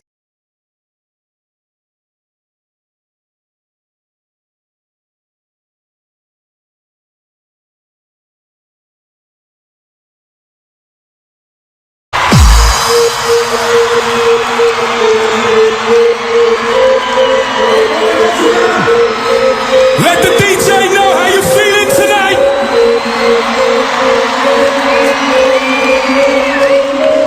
Ready to raise the roof, we're gonna rock this place. Let the DJ know how you're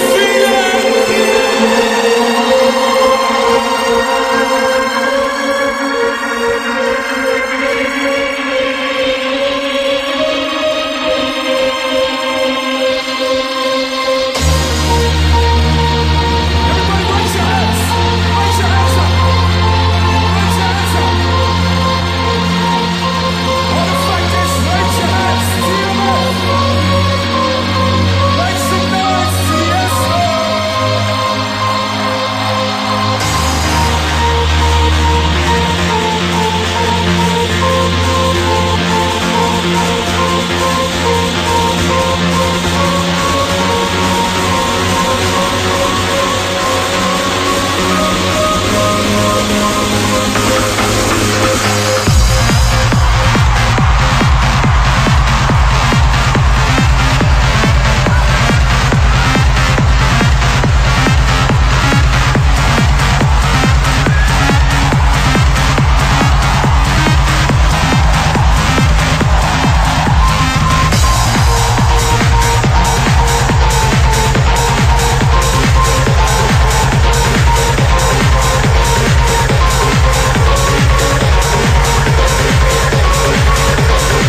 sides, let me see you jump. Jump. Come on.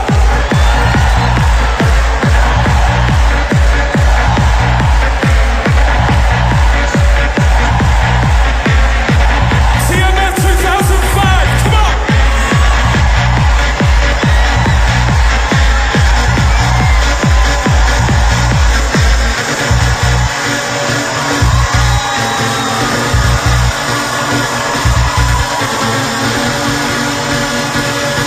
Ahoy, Rotterdam, DJ Tiesto in the house.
Ready to raise the roof, we're gonna rock this place. Let the DJ know how you feeling.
roof. We're gonna rock this place.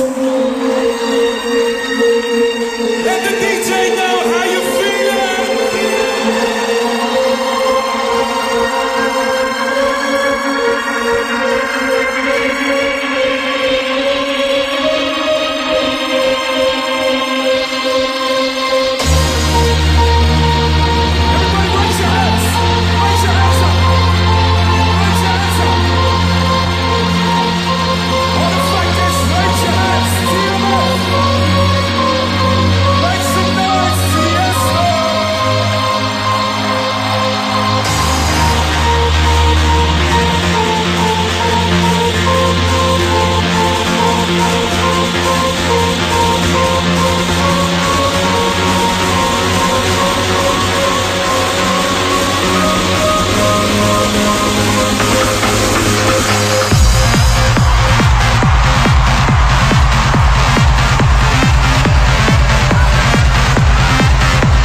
raise the roof, we're gonna rock this place. Let the DJ know how you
sides, let me see you jump. Jump. Come on.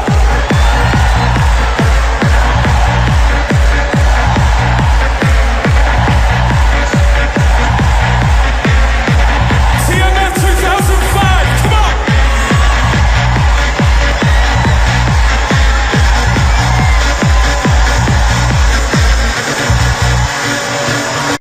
Did you guys get to meet some interesting people?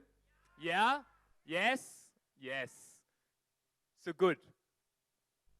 So now we come to the second half of MobileSparks 2016. Well, this is the most interesting part about it because you're going to see a lot more panel discussions now, a lot more things spoken, and a lot more sparks flying, ladies and gentlemen. But we have one request from you. The only request is that we are kind of running out of time, so we would request all of you to take all your questions offline because our speakers are very freely available. They will be sitting amongst you, so you're free to go talk to them and take as many questions and as many learnings as you can. We ourselves encourage you guys to do so, right? Thank you. So now my next speaker is somebody who is extremely diverse, right? He is somebody who's run around the spectrum. If I can give you a certain amount of perspective, this individual has done business development, he's done product management, strategic alliances, new product introductions. You know, he's done it all. Today, he conceptualizes technical products, and he's made that as his forte. He's also been an entrepreneur in the past, and today, he kind of leads, and he's the vice president of products and technology at MapMyIndia. Ladies and gentlemen, give it a round of applause for Rishan Kalra.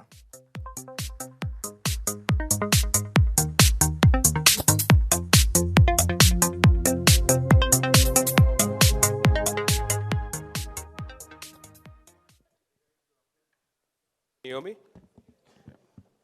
Hi. Hope you guys had a good lunch, man. I'm feeling really sleepy. Anyway, sorry to be late. So I'm here to talk about something very interesting. So any of you guys, any of your startups looking to make location-aware apps, looking to onboard customers easily, looking or making things around job dispatch, around field workforce management, anything to do with location, this presentation is something very important for you, very interesting for you. Slightly technical, but if you have any other questions because of the paucity of time, we'll take it offline. So I would quickly like to start. You guys know about us? You know about MapMyIndia? Yes? You want me to skip this then? It's a quick slide on what we are. We are a company which was founded in 1992. The founders were Mr. Rakesh Verma and Mrs. Rashmi Verma. Unfortunately, they were not able to come here today. But this startup has been mostly around building digital maps for India. And largely, we've been very successful today in building the largest IP, a digital IP for the map data for across India. And we've also moved on to countries like Sri Lanka, Bangladesh, and Nepal at the same time. And today, one of the best things what have been for us is that we almost are a de facto licensing partner for automotive companies in India. So out of 15 companies, we are working with 12, which is like a great, great achievement for us. And it was not easy, trust me. And today, we are also one of the most preferred partners with government departments. This has all been able through our hard work of our field surveyors and our technology providers sitting out of our Delhi office. Quickly coming to this slide, this is a very interesting slide. This is a Make India slide, what our Prime Minister has been mentioning about for the past couple of months. And this is very interesting for us because we are a truly Make in India company. We've a complete technology stack, our complete map data has been Indian. Whatever data we package over APIs, over SDKs, we've all been able to, we have stabilized it over a period of time. A lot of companies are using it, from large enterprises to startups to professionals to small business houses, big business houses. It's all been able to happen because we have a very innovative culture here. That's the reason I still call ourselves a startup. We're not really an established company as yet. We still like to think ourselves as a startup. We've been doing innovation at every sphere of life. I don't know if you see our press releases or something. We've been really doing a lot of interesting stuff in the automotive space, in the digital space, and in the mobile space. And recently we did something very interesting with the Bhuvan. Are you guys aware of Bhuvan? ISRO, everybody's aware of? Yeah, so ISRO has a satellite image. They have a National Remote Sensing Center, which basically has a satellite image for complete India. And up till now, the only satellite imagery which was available, which is not even approved, was by Google. But recently, we shook hands with ISRO, and today we have this satellite imagery totally available with MapMyIndia, and it's very tightly integrated with each other. Just to show you how it looks, this is one of the screenshots from the Worli Sea Face in Bombay. Really gorgeous, really deep. It's almost at a 90-meter accuracy. That's what ISRO claims. The good part about this satellite imagery, which comes with this map data, is that this is updated very frequently as what the competitors are there available in the market. And this is approved from the government of India, which is really cool. And this is very tightly integrated with the map data which we've covered over the last couple of decades. Very tightly integrated, available over as an API for your applications. Some other screenshot. This is purely MapMyIndia. This is the satellite view with Bhuvan. This is the hybrid view which I was talking about, where we have integrated with their satellite imagery. On top of it, you see our map labels and everything. This is another screenshot from the Connaught Circus in Delhi. People familiar from Delhi. So the first is the map screenshot, the second is again a satellite, and the third is the detailed view. You could, of course, play around with these maps, but you can just simply go to maps.mapindia.com and play around with them, and I can get a better feel about what we are doing. And a lot of innovative stuff on the website, what we've recently uploaded as well. Coming to our next part, there's a very simple mission by which we live, we breathe, and this is that's again why the startup culture has come in. We simply believe in making our world better through maps and location-based technology. It's a very clear focus, it's a very clear mandate by the founders of our company, and we've been living and breathing each day about this. Now, breathing that same thing, we've been able to actually make innovation centers, and these are the 4 innovation centers in which we work out of. So first is there's advanced maps, which is what I'm going to talk to you about in the following slides. Enterprise location-based SaaS, these are typically applications like vehicle tracking, people tracking, field workforce, routing applications, and things like that. Then we have GPS-based IoT devices. Any of your startups here doing IoTs, this is something which we are, a lot of interesting work which is happening. We recently launched a GPS-based OBD device, which helps you with car diagnostics, and being actually pursued by a lot of automotive OEMs. And then we do a lot of consumer LBS applications. I don't know if a lot of you are aware or not, MapMyIndia was the first one to introduce navigation to India back in 2007. Before that, in 2004, we were the first company to actually give an interactive mapping portal to India. The Googles of the world came in 2007 with maps.google.com, whereas maps.mapindia.com came up way back in 2004. That's where the innovation started for us. And that's where the coin, the brand name MapMyIndia also started for us back in 2007. That's when we launched navigation. So this has been one of our first things what we have been doing in the company. Following up with another interesting slide. So starting from the bottom, I wanted to give you an interesting perspective about MapMyIndia, how we have built up things over a period of time. It was not easy. This slide is a perfect example for that. If you see from the base, we started off with creating map and map data for the country. That was the core of the company. It still remains core of the company. On top of it, if you see, we built the technology element. That is the technology stack we have been able to build, which is a very scalable stack. This technology element is a combination of 2 things. It is one MapMyIndia GIS platform, and the other one is an LBS platform, which is called MapMyIndia InTouch. Together, these 2 allow us to build a lot of these products, what you see in the ovals, and on top of it, we also build a lot of solutions. And a lot of these solutions are even built by third-party system integrators, and not just by us. To give you some of the examples, navigation you guys are already aware of. I'm sure, I don't know if do we have any MapMyIndia customers in the audience? Not yet. I'll make you one by the end of this presentation. So we have navigation applications where we have on phone, we have on dedicated devices, in-car devices. We have LBS, which I already spoke to you about. We have a lot of these apps which are there, maps on mobile, Navi Maps, Explore, a lot of these apps which we are building. Telematics is one of the core businesses on the company, which is again built tightly on our map data. Dispatch solutions, computer dispatch. A lot of you must have heard about E911, which is very popular in the US. The same thing the government of India is trying to replicate here in India, which is called Dial 100. So the same thing, we've also working very closely with Kolkata Fire Department. That was one of the very most interesting projects which we did using our technology stack. And then WebGIS, so companies like Castrol, Vodafone, Vodafone customers. I don't know if you've been to any of the, if you've anywhere been on the Vodafone portal, you must have seen they have a 3G search locator. If there's a 3G signal around your location or not, you can just punch in your home address and it tells you whether there's 3G coverage there or not. So this is one of the examples of the WebGIS what we built. This is a slide where I think this is where we start off with the advanced maps. In the morning, a lot of people are talking about the ideal size of customers, what we should address, how we should address the customer base where mobile customers which have access to internet, whether they're using once a day, whether they're using once a week, irrespective. But I think a broad figure to take here, since morning we've been seeing the multiple figures, 400 million, 370 million. One of the gentlemen even said 67 million. He really filtered it down. That was a very interesting perspective. But what we see in this 370 million, whatever that X number is, there have been a lot of growth factors, there have been a lot of drivers. And one of the two key drivers which we are going to talk about is the last two, which is availability of well-organized GIS content, and that content available over APIs and SDKs, and how it can help you integrate, how it can help you make better applications, whatever you're building, like in terms of LBS, in terms of job dispatch and things like that. Now, before we start with that, there's another thing which I want to tell you. Startups is all about solving problems. This was one of the biggest problems which we solved for India, and it took us a really, really long time to do that. I'm sure everybody of you is aware that addresses in India are not that really simple. It's not that 11 Parsippany Drive, New York is like something which is very easy to understand, but when you come back to New Delhi, or you go back to, say, Bangalore, or you go back to any of the tier 2, tier 3 cities like Bhopal or Nagpur, things really complicate. Even Delhi is not really easy in terms of address structures. To give you a very complex structure, example of a complex structure, if you follow the first tree parent leaf, you see it starts off with India, Delhi, New Delhi, Vasant Kunj, Sector 8, then Pocket 1, then Road number 5, and finally 1695. That's the house address. At the same time, if you see a very simple example, it's Haryana, Jhajjar, Beri, Dighal. Now, these are two very different examples of how addresses are there in India, and it's not really symmetrical as well. So N14 by 23 is here, then N14 by 29 is like 10 houses down the road, which is not very easy to map. This is one of the biggest challenges which we faced, and we've been able to solve that. And today we have house numbers of 120 cities.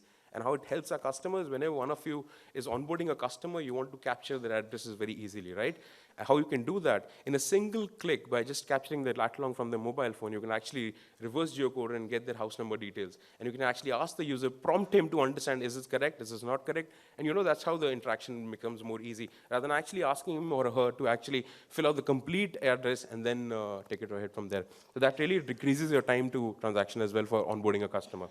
And in terms of what all data is available, if you see towards the left of the slides, you have addresses, administrative boundaries, transportation network like roads, Class A, Class B, Class C roads. You have railway networks, land cover, landfill covers, rivers, things like that. Points of interest, one of the most interesting things. We have close to about 15 million point of interest. A point of interest, how we say point of interest, is anything which is basically of use to a customer. Now, it could be a temple, it could be a wine shop, it could be a shirts brand, it could be anything. So when we say point of interest, we say a point of interest is a brand name or a shop name or a business name or an entity gives you multiple more attributes like time of opening, what time they close, their phone numbers and things like that. So these are just not POIs, these are basically rich POIs if you want to consume it in your apps again. Then route guidance, one of the most important things if you're looking at discovery, okay, which is the nearest ATM. We did a very interesting application for SBI recently, and it has started to see a lot of hits because of the demonetization drive. We have a SBI ATM Finder application, which we've given them. Is again based on the same stack. But one of the interesting things that we did with them is whether the ATM have cash or not. And it has come in really handy to the SBI customers.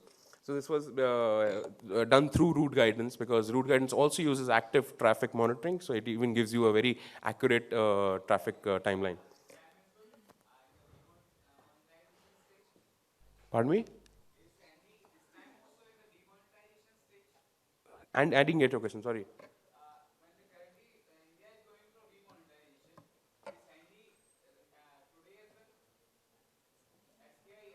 SBI, do you mean to ask that SBI has still cash or not? Is that what you're saying? Okay, sorry. Sorry, I couldn't hear you, man. We can take it off. Then we have regional content as well, so 10 different languages, Indian languages, vernacular content, Hindi maps. That's something very interesting. If you're building regional apps, you could actually use our maps and have regional content. We're making it more easier for the user to actually interact with your applications. In terms of coverage, just to give you a broad idea, 645,000 villages have been covered. I told you already 120 cities with house number maps. This is very, very interesting. Do try us. I'll tell you how you can try us with that. 4.5 million road network, 15 million point of interest, which is very exciting. Land covers, 3D maps. If you see your delegate kits, I'll talk about that. Let me skip that for another slide. 3D maps, we have 3D elevation data for across India. We have a lot of 3D landmarks which one can use in their applications. Then we have, I already spoke about vernacular maps and all. Traffic data, very, very interesting. We have this close to about 27 cities, both historical and live data, which is really cool.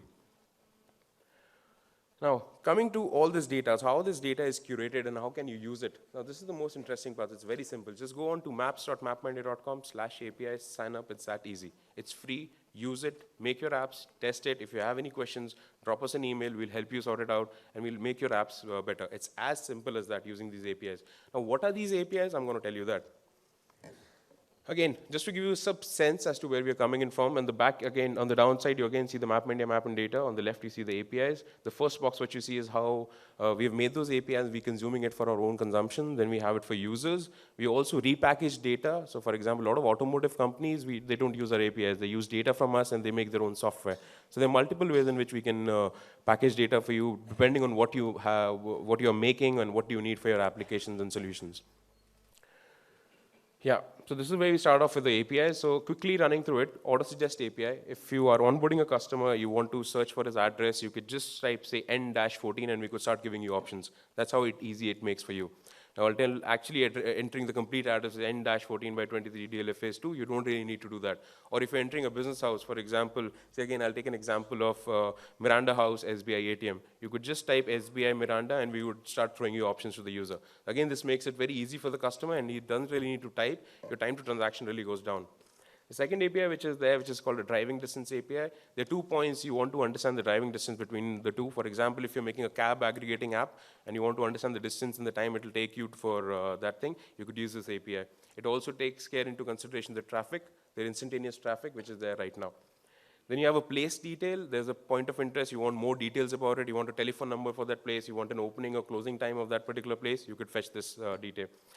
Geocoding API, you have a lat long, sorry, you have an address, you want a lat long, this API is what you use. You have a lat long and you want an address, the reverse geocoding API is what you use. And then you have a still image. A lot of you must have seen, they send you these nice invoices once you take a Uber or Ola with those small map screenshots in them. So if you want to do something like that for your apps or for your invoices or anything, that's the still map image API which you use. And then we have the routing API, 3 options between 2 points, how to reach point A to point B using 3 options. Again, with traffic estimates and estimated time of arrival, that's where you get it. Nearby API, you are at a location, you want the nearest ATM, you want the nearest hospital, you want the nearest, say, chemist shop and things like that. This is the API you hit. And hybrid map is something wherein if you want a map joined along with the satellite imagery, then again you use this API.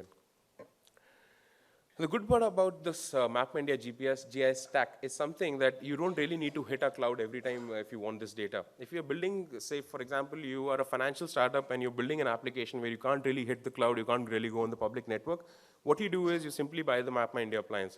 You take this appliance, it comes with the same GIS stack, and you integrate that with your application, but everything is in your data center and doesn't really need to go on the cloud. So keeping your data safe, it's very flexible, and in terms of map update and everything, we have data policies there. You can have a map updates as soon as, say, every 3 months or every 6 months, depending on what you want. So it's pretty cool what we have done here, and again, remote and on-site support. Lastly, I think, how much time do I have? 5 minutes?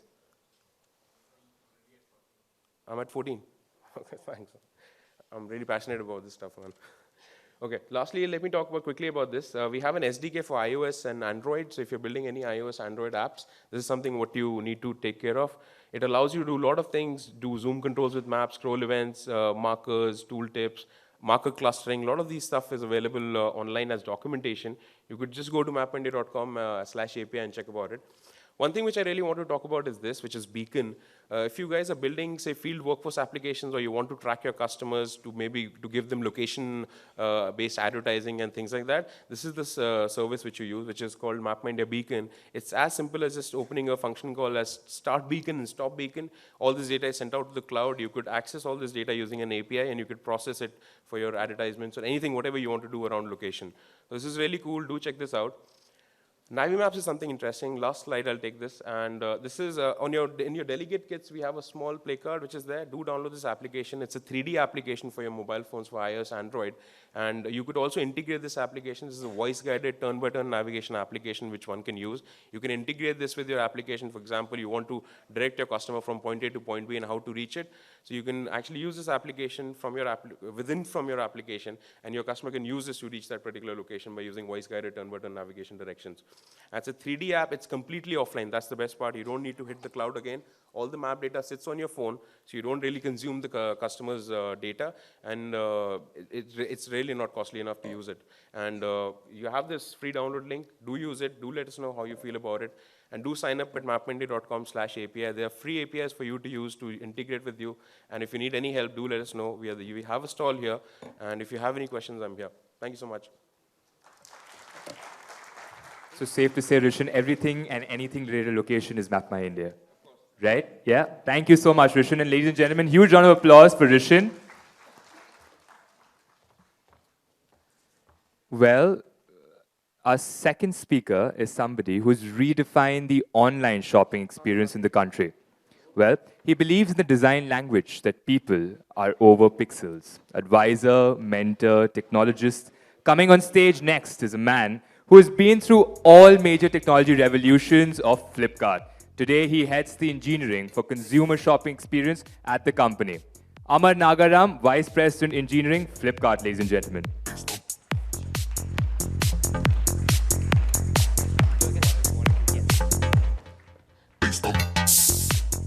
Good afternoon. Can you guys hear me? Okay, good. Okay. How many of you have actually seen the same slide in 2015? Good. The story is a little different this time, but the slide still stays the same. How many of you actually have only a mobile app? No M site, only mobile app. Okay, so it's lesser than I thought. So this talk is actually for you guys, contrary to the title of the talk. Anyway, the story that I wanted to tell before I came here, and the story actually I want to tell right now are completely different, given how the audience has been engaging since this morning. And I want to actually keep it very, very small, very, very light. I want to actually skim through the slides and see if we can actually get into a dialogue, if the time permits. So let me get started. These are the three tenets we kind of finally decided when we looked at mobile experience. And these tenets actually hold very, very true even today, whatever we do in mobile at Flipkart. High performance, immersive experience, and re-engagement. So I'll actually talk about these things again at a very high level, but let's see. When we say high performance, there are actually two parts to this. One is reliable performance, and one is actually the perceptive performance. Reliable performance is basically all kinds of networks. Is your mobile site actually working under bad networks? That's the first question you should be asking. In fact, a lot of discussions that I had even outside the auditorium was, we use our mobile site for discovery. We use our mobile site for getting our customers to our property and then move them onto the app. Even then, a reliable performance under bad networks is a very, very critical thing to have on your mobile site. In fact, our mobile site in 2015 was not actually working on 2G networks, forget about Edge. And most of the time, people were actually either seeing a blank screen, or most of the time, it's actually a dinosaur. And some of the data that we should have looked at then, which we kind of looked at a little later, was people who actually saw this blank screen or a dinosaur did not come to our mobile property for next 73 days. So if you actually think of this is your discovery mechanism, you better have your mobile site actually working under bad networks.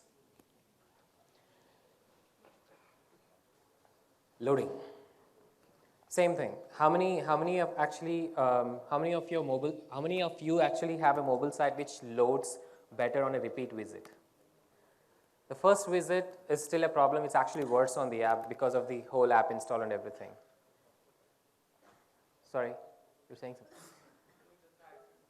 It actually loads faster on the repeat visit. Okay, how much faster compared to the first visit? Okay, if you have to quantify in seconds, How much time does it actually take to load for the first time? Was 10 milliseconds. Wow, we got to learn something from you then. Okay, so this is more about the repeat visit. How do we actually make your mobile site more faster on the repeat visit? There are very few available web primitives that can actually help you make this. But if you look at any mobile site, not just in India, anywhere in the world, every visit to this mobile site, it actually treats you as a first-time experience. You go through the entire loading of all the assets and everything. And of course, the browser dependency. If you guys actually have dealt with Opera or UC Web, you know what I'm talking about. This whole non-JS browsers which came in, and we were actually hit very badly by this because our cart and checkout pages did not actually work on these browsers. So forget about conversion. People were not even able to buy on these browsers. And every time there is a new browser coming in, you have to actually be on your toes to make sure your property is working. And what do we mean by immersive experience? The advantage app has is, once you're in the app, you have the complete attention of the user. It's end-to-end usage of the screen. Whereas on the browser, especially some of the browsers, they actually insert their own plugins, and they have their own data coming in. There are a lot of things happening on the browser to take away users' attention. And of course, the one more thing that we kind of notice what works in the favor of app versus mobile site is the engagement mechanisms. In fact, I should say the re-engagement mechanisms. How many of you actually have a mobile site where you can send a push notification? Awesome. What's the frequency of push notifications you do on the mobile site? 3 times in a week. It's based on any heuristics or just the broad? Okay. One more thing that actually happened with apps, I actually heard Deepak's talk this morning where he was very rightly saying that push notifications is actually another proxy for spam these days. In fact, 3 months ago or 4 months ago, our App Store reviews were full of that. If you send me one more push notification, I'm uninstalling your app. So push notifications, in fact, ended working against us on the app side. But having said that, push notification is one channel which is actually converting more than any engagement channel even today. The conversions are actually double digits compared to any other channel that you use to get customers onto your property. So this is what happened in 2015, and we made a lot of news then. But in retrospection, this was the best call we made. In fact, I think it was Deep from Make My Trip who was saying about his tech stack, right? It's the legacy code that actually burdens you. We shut it down, we just threw the code away.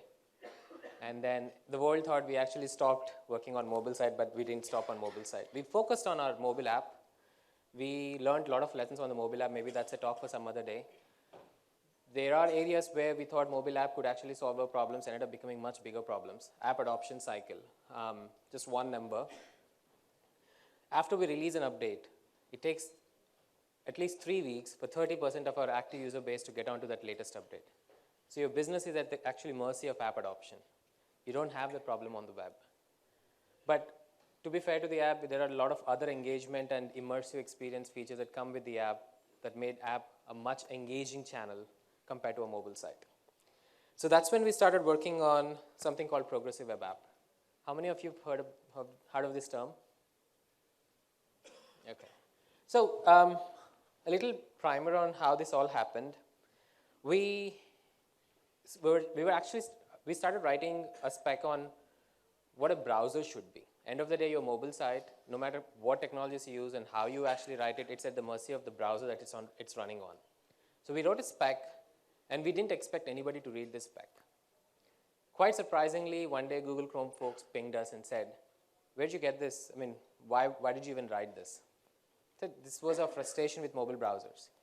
So I think not even a month, 20 days, 30 days later, we were in Mountain View. We were working on the new version of the Chrome browser. November last year, we launched the progressive web app. Everybody thought it was an experiment and everything. But we did solve a lot of these problems. I don't know, if you have a Chrome browser, for that matter, actually, if you have any Android phone, any browser, just open it up. In the last 1 year, what we've done is we work with all the major OEM browser manufacturers or browser developers, and we launched progressive web app on all the browsers. So there are a lot of things that the Flipkart Lite does in terms of instant load. We actually use a concept called App Shell, which is, again, all the learnings are taken from the native app space. It's kind of a flywheel. We took learnings from the web, we put it on the native, and we took learnings from native, and we are again putting it back on the mobile web. We use a concept called App Shell, which basically loads or caches, intelligent caching of all the cross-cut constructs for the mobile side. On the repeat visit, you actually are only getting the data. You're not getting the entire page. Network resilience. In fact, Flipkart Lite, for that matter, Flipkart Android app, everything in Flipkart is built with offline first philosophy. We cache as much as we can when you are on a network.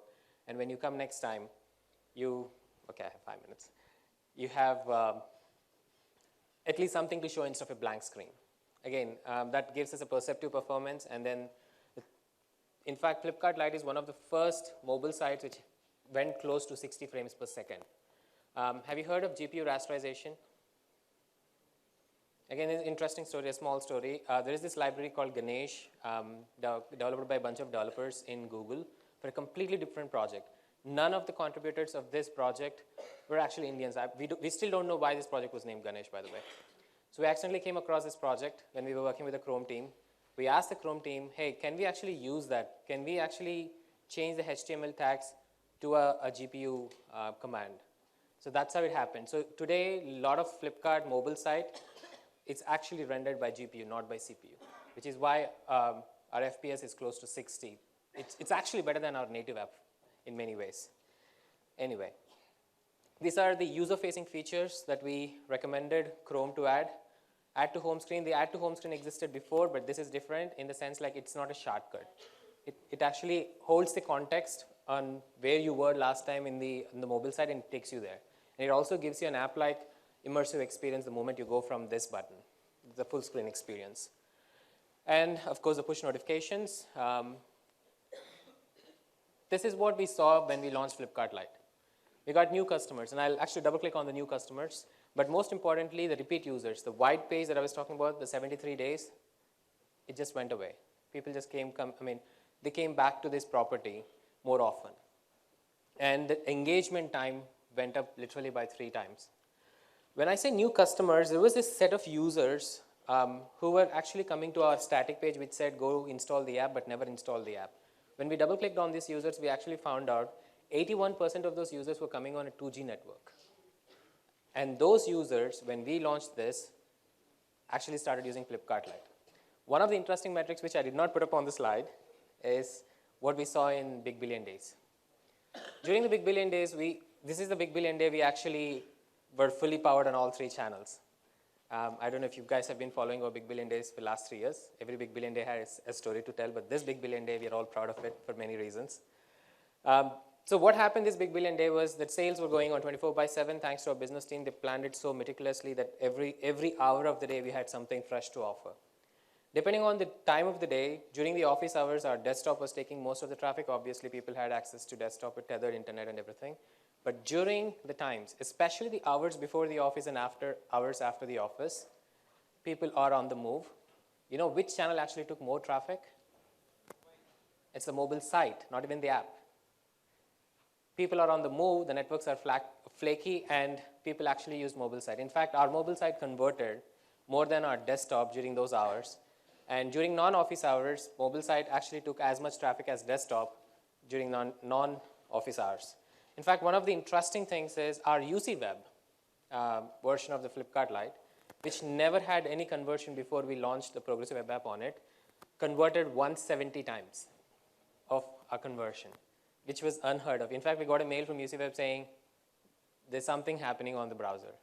There's fire on the browser. Anyway, the point I was trying to make was, if you think your mobile site is just a discovery mechanism and you just need a very simple static page, you're actually wrong. There's data that is suggesting that if your mobile site doesn't work, the users are not coming to your brand. And what we have done on the progressive web apps is actually trivial right now. We went through those learnings. I'm more than happy to share with the rest of the players who are interested to get onto progressive web apps. Chrome is doing a very good job. They're also actually evangelizing this. We're more than happy to help you guys get onboarded. So that's it. And I was shown I was out of time, so I don't know if I can take the questions though. Okay. Thank you, guys. Just about in time.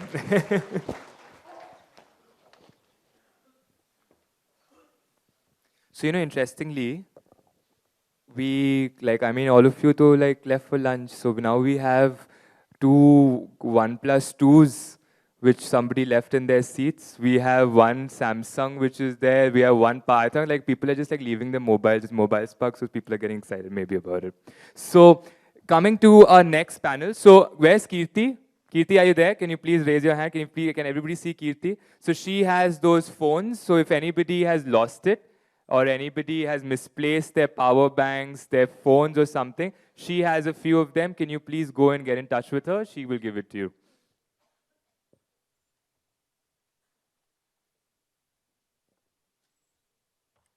So ladies and gentlemen, we have our first panel for the day today. And it's going to be a very interesting panel because this is something which we keep hearing a lot, the term category creators. And what is and what are these category creators, Is it a combination of, let's say, breakthrough business model? Or would you say it is, a combination of a really fast innovation cycle? Well, and in this fast pace of innovation, what does it really take to be a category creator, right? We've all heard about, the Olas of the world, the Practos of the world and all that, but we have a very interesting take altogether by the category creators themselves right now, right? So exploring that is our esteemed panel, and I would request them to come out one by one, is Gaurav Agarwal, co-founder of 1MG, ladies and gentlemen.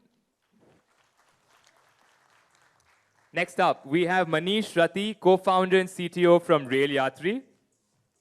Manish. So Gaurav is here, and we have Manish.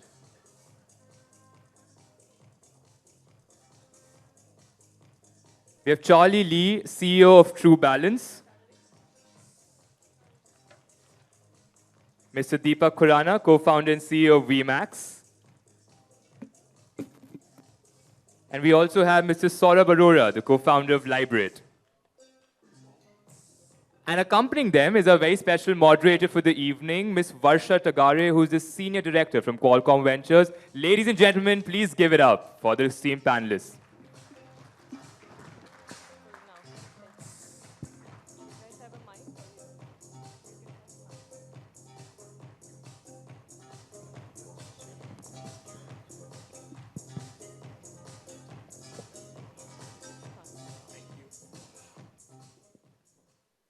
Good afternoon, everyone.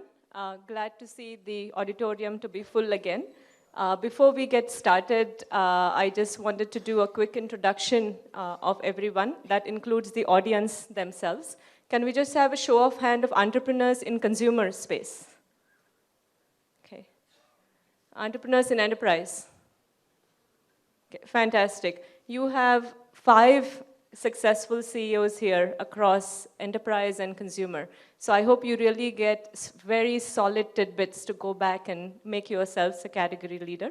I'm Varsha Tagare. I represent Qualcomm Ventures. We have a $150 million India fund. We invest across mobile and internet technologies. I'm glad to know that MapMyIndia, one of our companies, spoke just before you guys. So if you are in that space, please look us up. Guys, can you introduce yourselves, please? Yeah, hi, I'm Saurabh, founder of Librate.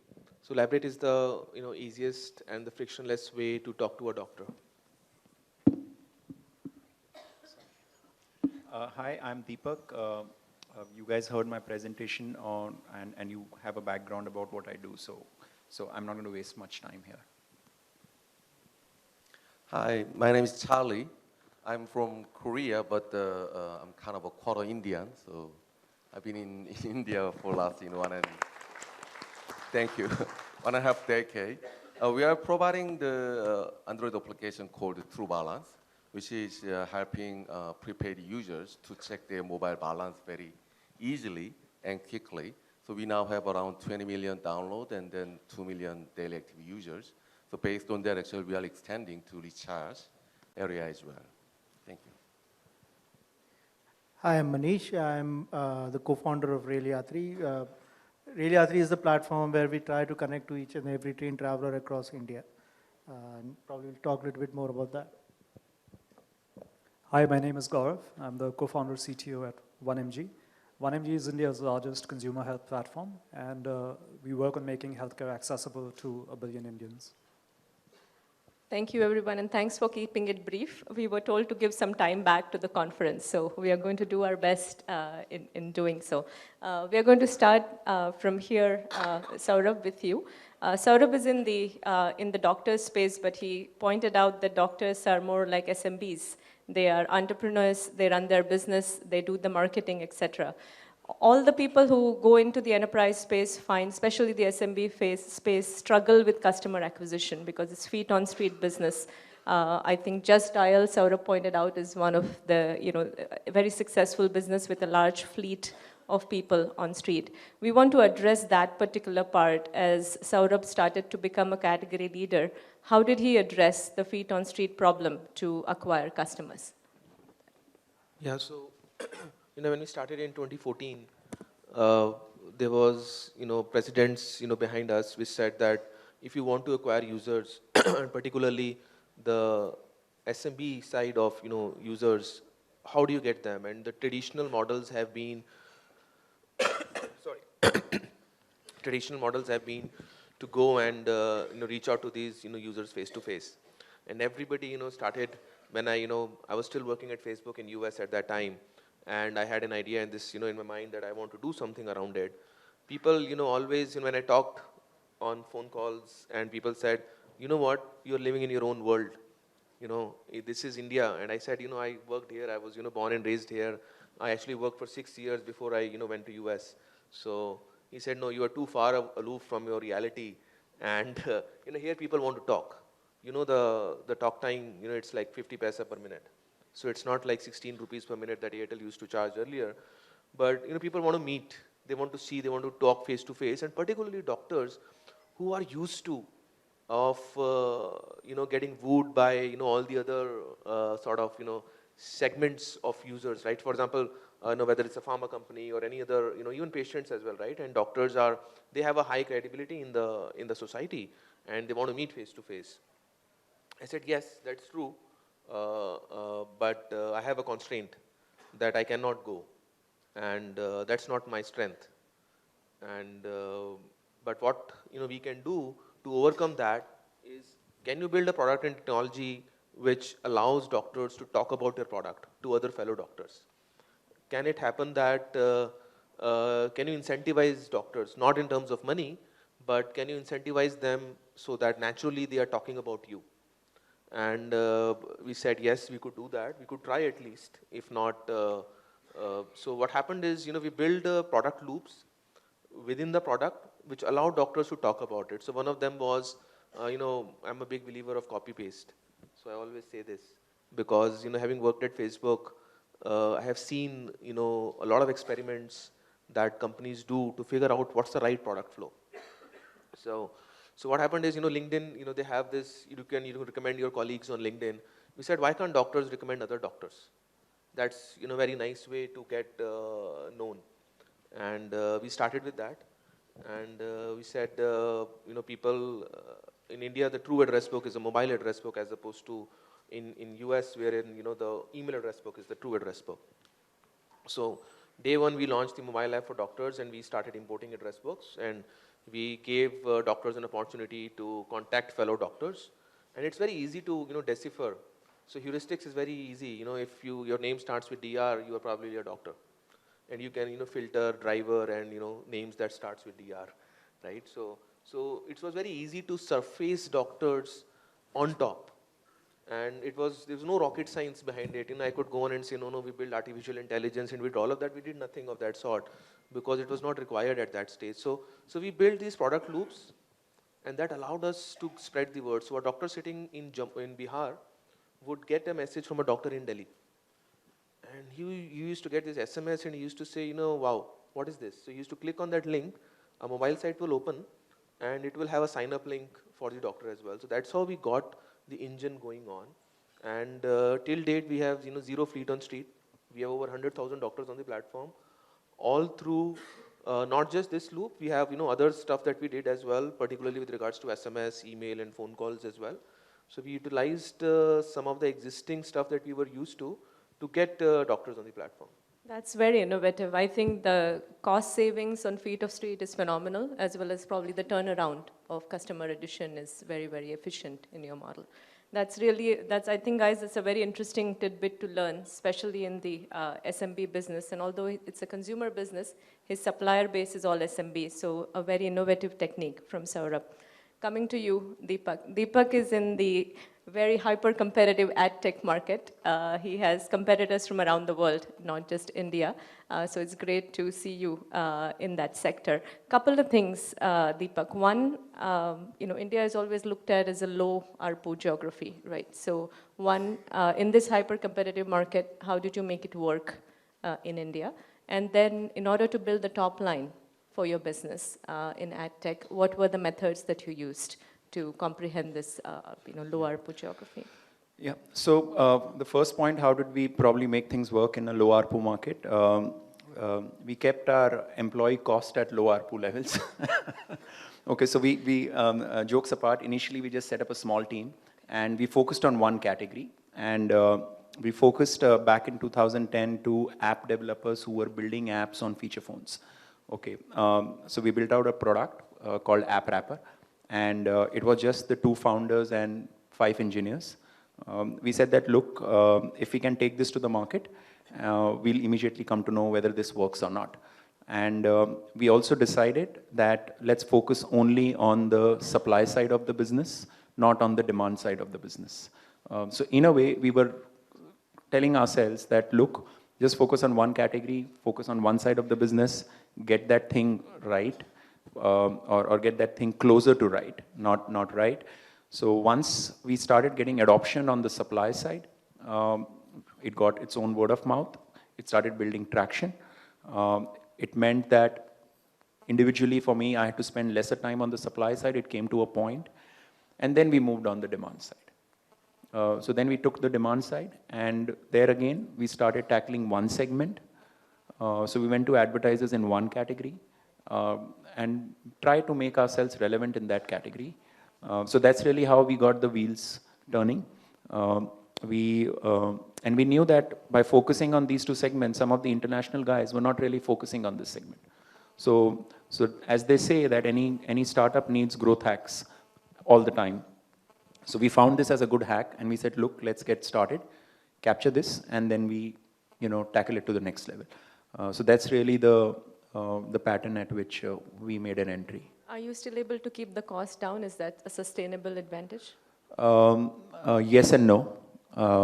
Why I say yes and no is that first let me answer why I say yes. For a large part of the DNA of the company for the first 2-3 years, we remain quite frugal. And before I started the company, I also worked with other startups. I've seen that. So me and my co-founder by default are frugal guys. So no one can easily get away, asking for a big salary. Okay. But at the same time, obviously we want to grow the business and we want to get great talent, right? And I realized that if you're seeking great talent is not seeking great salaries. Great talent is seeking great challenges. And if that challenge is aligned to their mission and their career, then it's a great match. So that's really how we tackled just that part. And the international expansion in terms of growing your top line, can you comment on that a little bit? Yeah, so we spent the first couple of years only doing the business in India. In fact, when we raised the round from IDG back in 2010, first round, we told them, look, we have a business in India and we'll take it to Southeast Asia. They never believed in our ability that we can even take that business to Southeast Asia. So they basically said, look, okay, these guys are claiming that they can go out and do it. They don't have any experience of international. So basically they said that, look, If they get Southeast Asia, it's an option value to them, but not really, not counting that math. And then we took into Southeast Asia, again, slow and steady with one segment, so we replicated that model. Fantastic. You know, in our portfolio with Capillary, we had similar experience, building top line in Southeast Asia and learning how to make business work in a tough country like India. So I think that's a great opportunity to take the Indian product out either to Southeast Asia market or to the US market as it is appropriate. We are going to switch gears into the consumer space with Charlie. Charlie is an adopted Indian, as he told me. He's been living here longer than most of the guys actually here on the panel. So Charlie, I think that's great. Talk to us about your company. Specifically, we are interested in how you attained the category leadership with, I think you have a large number in terms of the MAU metrics. If you can comment on that, how you built that up, that'll be great. Okay, let me start from the brief, actually, explanation of our service. Our service is basically Android application, but we are using USSD core. You know, actually, my Indian journey started from 2001. At the time, actually, I was the sales head of our previous company, which is now Real Networks. And then the Mohit Bhatnagar, the Sequoia Capital managing director, he was actually VP of Airtel at the time. And then I provided the Hello Tunes service in India. So I'm the one actually who introduced Hello Tunes in the Indian market. So that's how actually my Indian journey started. And then after that, actually, smartphone came in, and then I actually made a decision to change my business domain from B2B to the telco business to the B2C, the application business.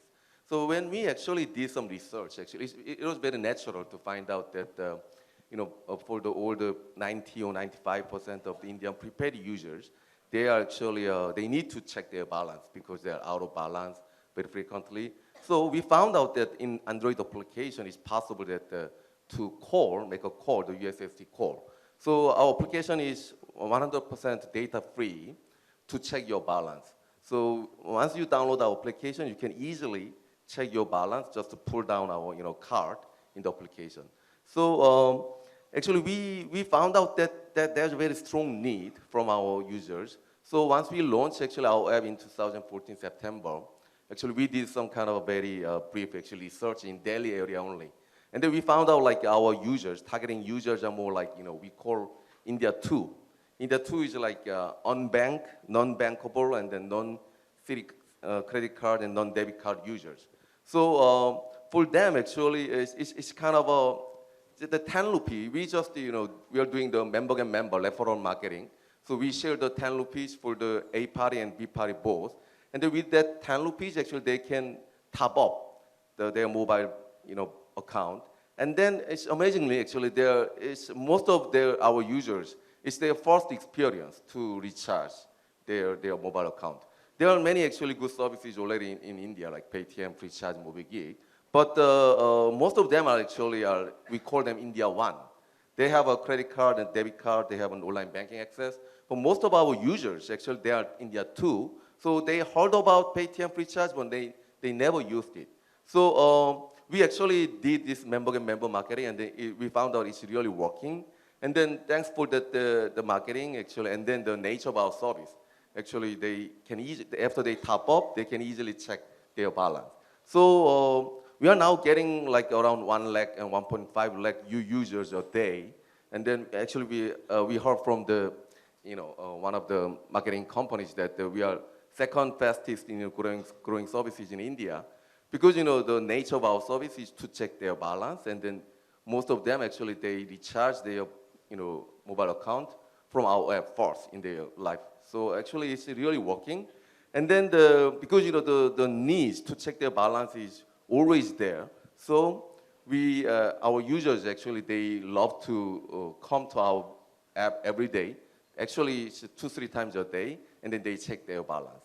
So we are getting now 20 million downloads and around 8 million MAU, and then 2 million daily active users, which is quite, good numbers. Yeah.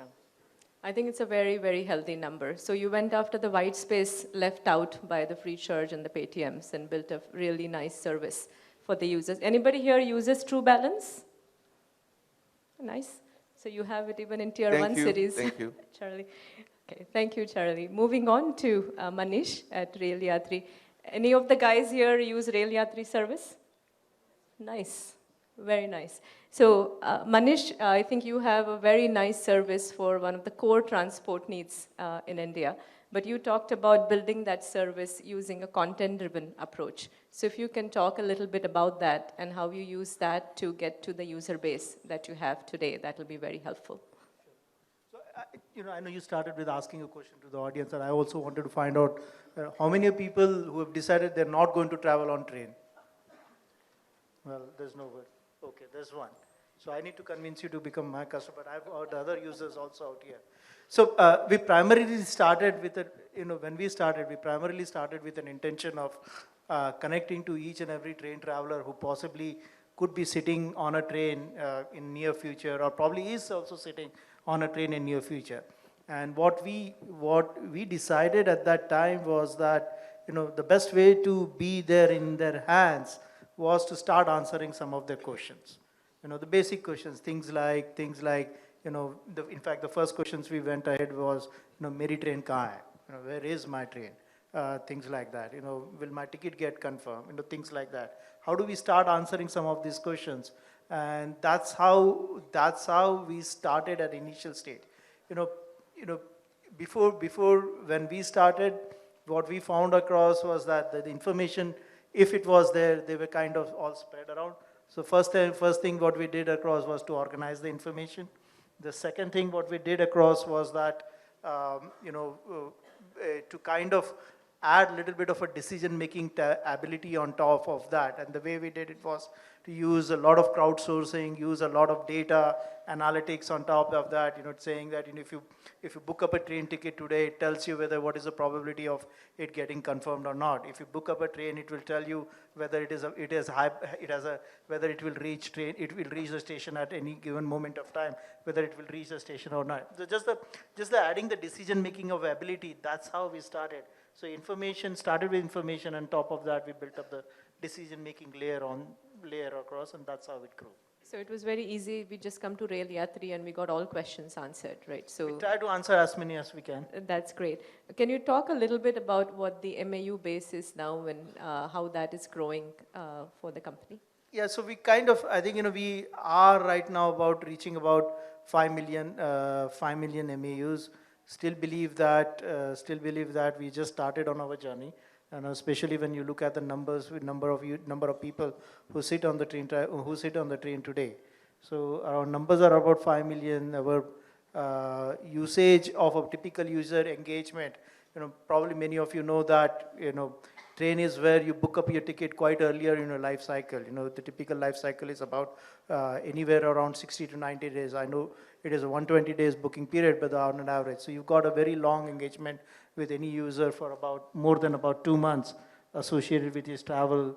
And on an average, the train travel in India, of course, if you exclude something, there are about 4 to 5 train travels done around in a year.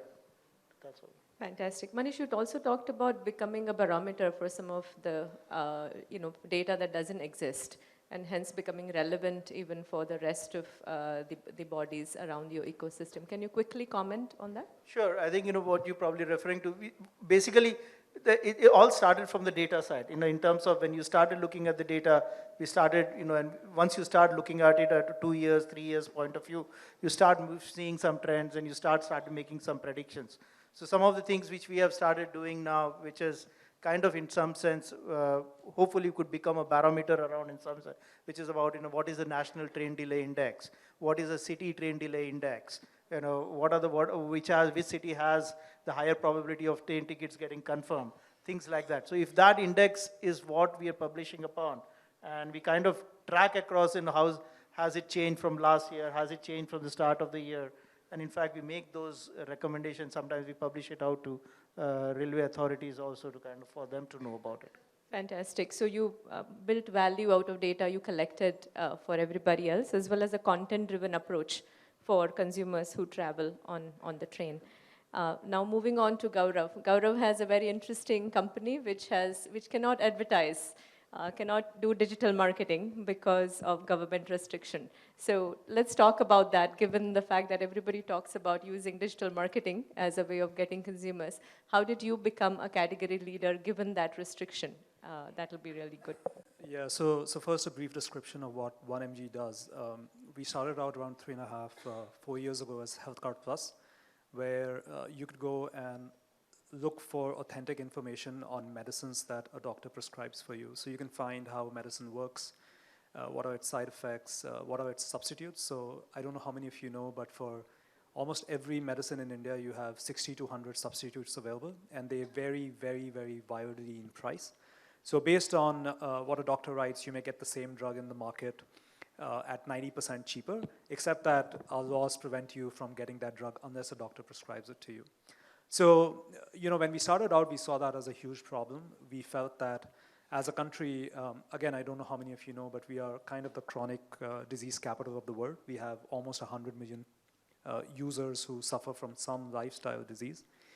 And we found that the information level of our healthcare users was really low. So we took it upon ourselves to do an experiment where we curated initially, just slapped together a lot of information on the medicines that's sold in India and put it together in an app and put it out in the market. Something that we realized very early on is that Google doesn't let you advertise. And for us, content became a big hook. So I still remember one fine day we were sitting and we saw like a massive flood of downloads in the App Store. And we couldn't understand like where these downloads are coming from, because we didn't have any money to spend on marketing, and B, so we didn't do any marketing whatsoever. And we found out that some folks in RWAs and associations had created this WhatsApp message, which was also fairly early at the time, and they'd started circulating it on their groups that you can save money on drugs. Just go to the site, look up what's cheaper, and go ask your doctor about it. So we spread in a very organic, very word of mouth way, and sustained a very, very high degree of organic installs. And it showed us the power of content. And over the last few years, we have invested very, very heavily, both from product and tech and information collection and vetting, where we have a large team of doctors and pharmacologists on our team now who actually research information on medicines and make sure that, today we are rightfully called the Wikipedia of medicines for India. So you can look at Google, but we have better information than anyone available out there on this category. I think the 1MG content is really useful. Fortunately, I don't have any chronic diseases, but 1MG wakes me up periodically with things to be proactive about your health. So I think the content is really rich. Guys here, anybody uses 1MG? If not, we encourage you to use it.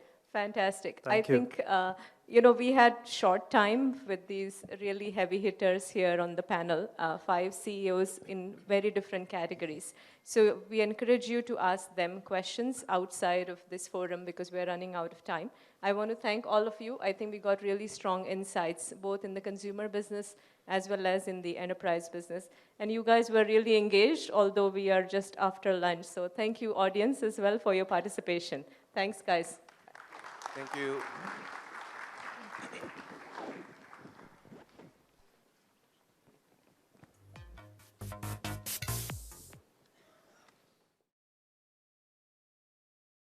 So much, all the 5 CEOs who were here, who could come here and take out the essential time to share some extremely impactful insights with us, insights which possibly would lead to some of you in a few years becoming category leaders and coming across as very strong startups. But don't really underestimate our next panel as well. You know why? Because when we talk about mobile growth hacking, right, it's all things growth on mobile. So what does it really talk about? It talks about organic growth hacking. It can talk about engagement strategies. It can talk about retention tactics. It could talk about deep links and a lot more things. But would you say that mobile growth hacking can change the charts, the growth, the destiny of a company?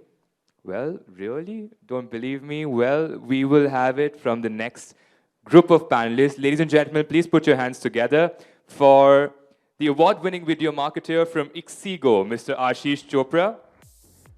Product Marketing and Brand Development Manager at Cube26, Ms. Shilpa Singh. Founder and Chairman from Just Buy Live, Mr. Sahil Sani. And Abhimanyu Lamba, Senior Marketing Manager at Indus OS. The panel is moderated by our very own Jay Vardhan. A very good afternoon to all of you. Before kicking off the panel, let's go for a brief intro. Hi, my name is Ashish Chopra. I work with Ixigo, and we've made viral marketing into a growth hack. It has taken me 2.5 years to say viral marketing is a growth hack confidently. So that's about it. Hi, my name is Shilpa. I take care of marketing for Cube26. We essentially make mobile assets, both enterprise and consumer, to promote commerce, content, and services. Hi, my name is Sahil. I speak slowly. We are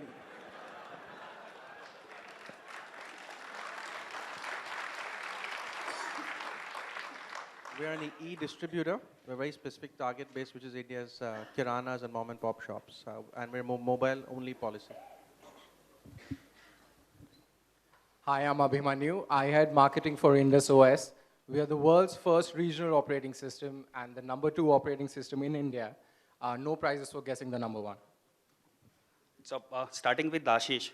So in the morning, Deepak Abad gave presentation where he said 80% of the mobile traffic come from mobile browser and website. So does someone bother to build an app in today's context, or it must to have thing in the bouquet?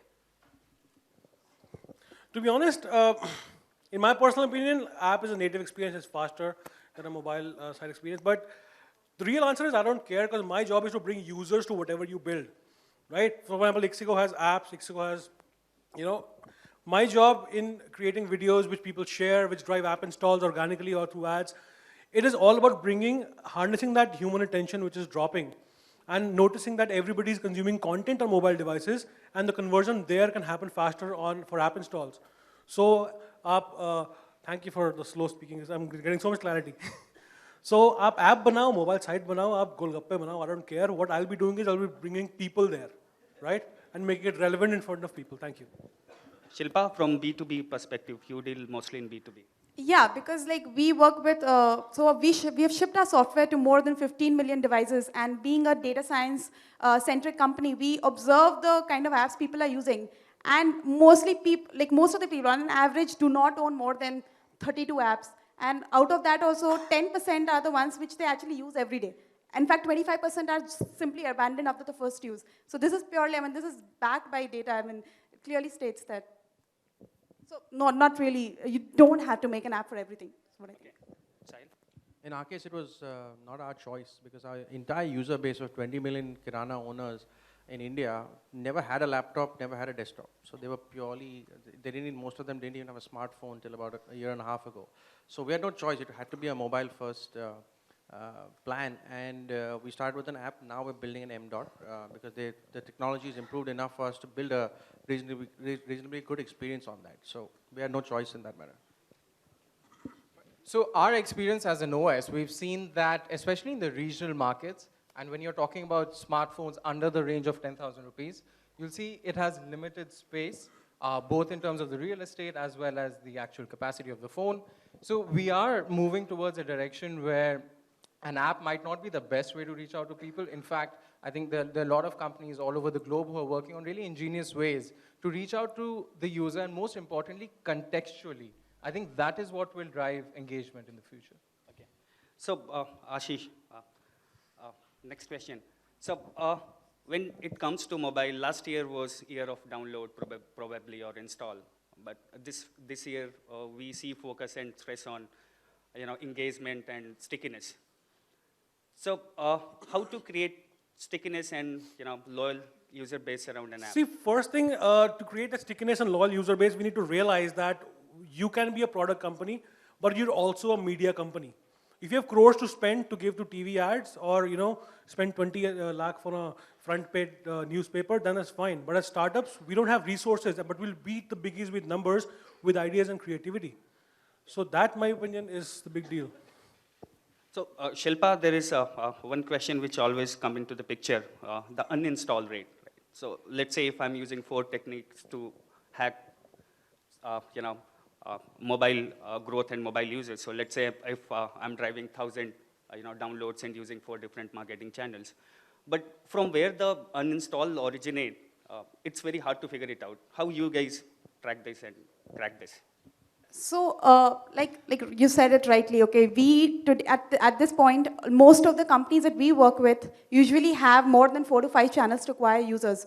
And given the tools that are currently in the market, and we have developed some tools in-house as well, to track exactly which user is actually transacting, who's a good user. So it doesn't matter, let's say, the number of installs, like you rightly said. Last year, it was, when the app company came to us, they came up with simple KPIs.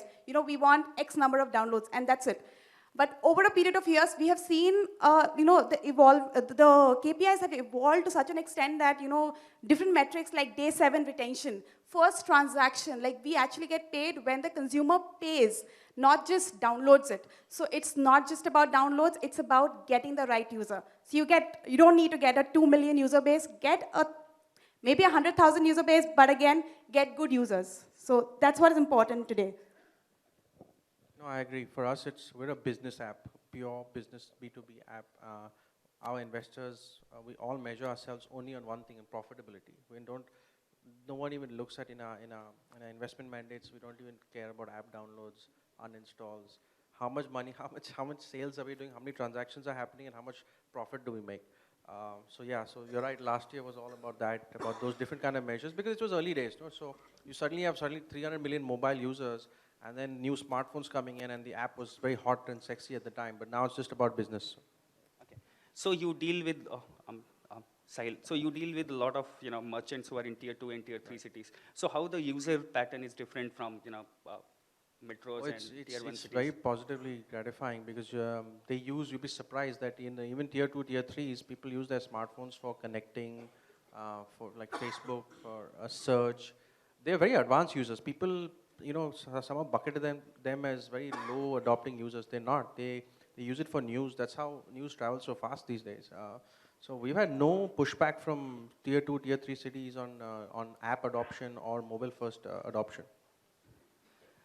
So Indus OS built for the masses. Correct. Right. So how you see the user behavior different from English speaking audience, because you were the first original operating system on smartphone. Right. So when we started building the product, we knew from the outset that we need to build a bottom-up approach where we reached out to users, understood, and actually saw what they did with their smartphones. Now, sometimes you ask people, they tell you something else, but their user behavior is very different, right? So we saw what people really did, and one of the things that really stood out was simplicity. People found it very difficult to understand what an app is, download it, try to work with it. So we saw the data. We saw about 85% of the time is spent on the top 7 applications. So on our phone, we have a static screen where the top 7 applications are just right there, and you can't move it. So it's static. And we've seen the engagement increasing tremendously because of that. And obviously, regional languages in the tier 2, tier 3 markets is a huge, huge opportunity. In fact, 90% of the Indian population does not consider English as their first, second, or third language. So that really means that the next 1 billion smartphone users who are going to use the smartphone are definitely going to be in regional languages. The top 10 dailies are in regional languages, but when you look at the digital content, it's not the same. So, yeah.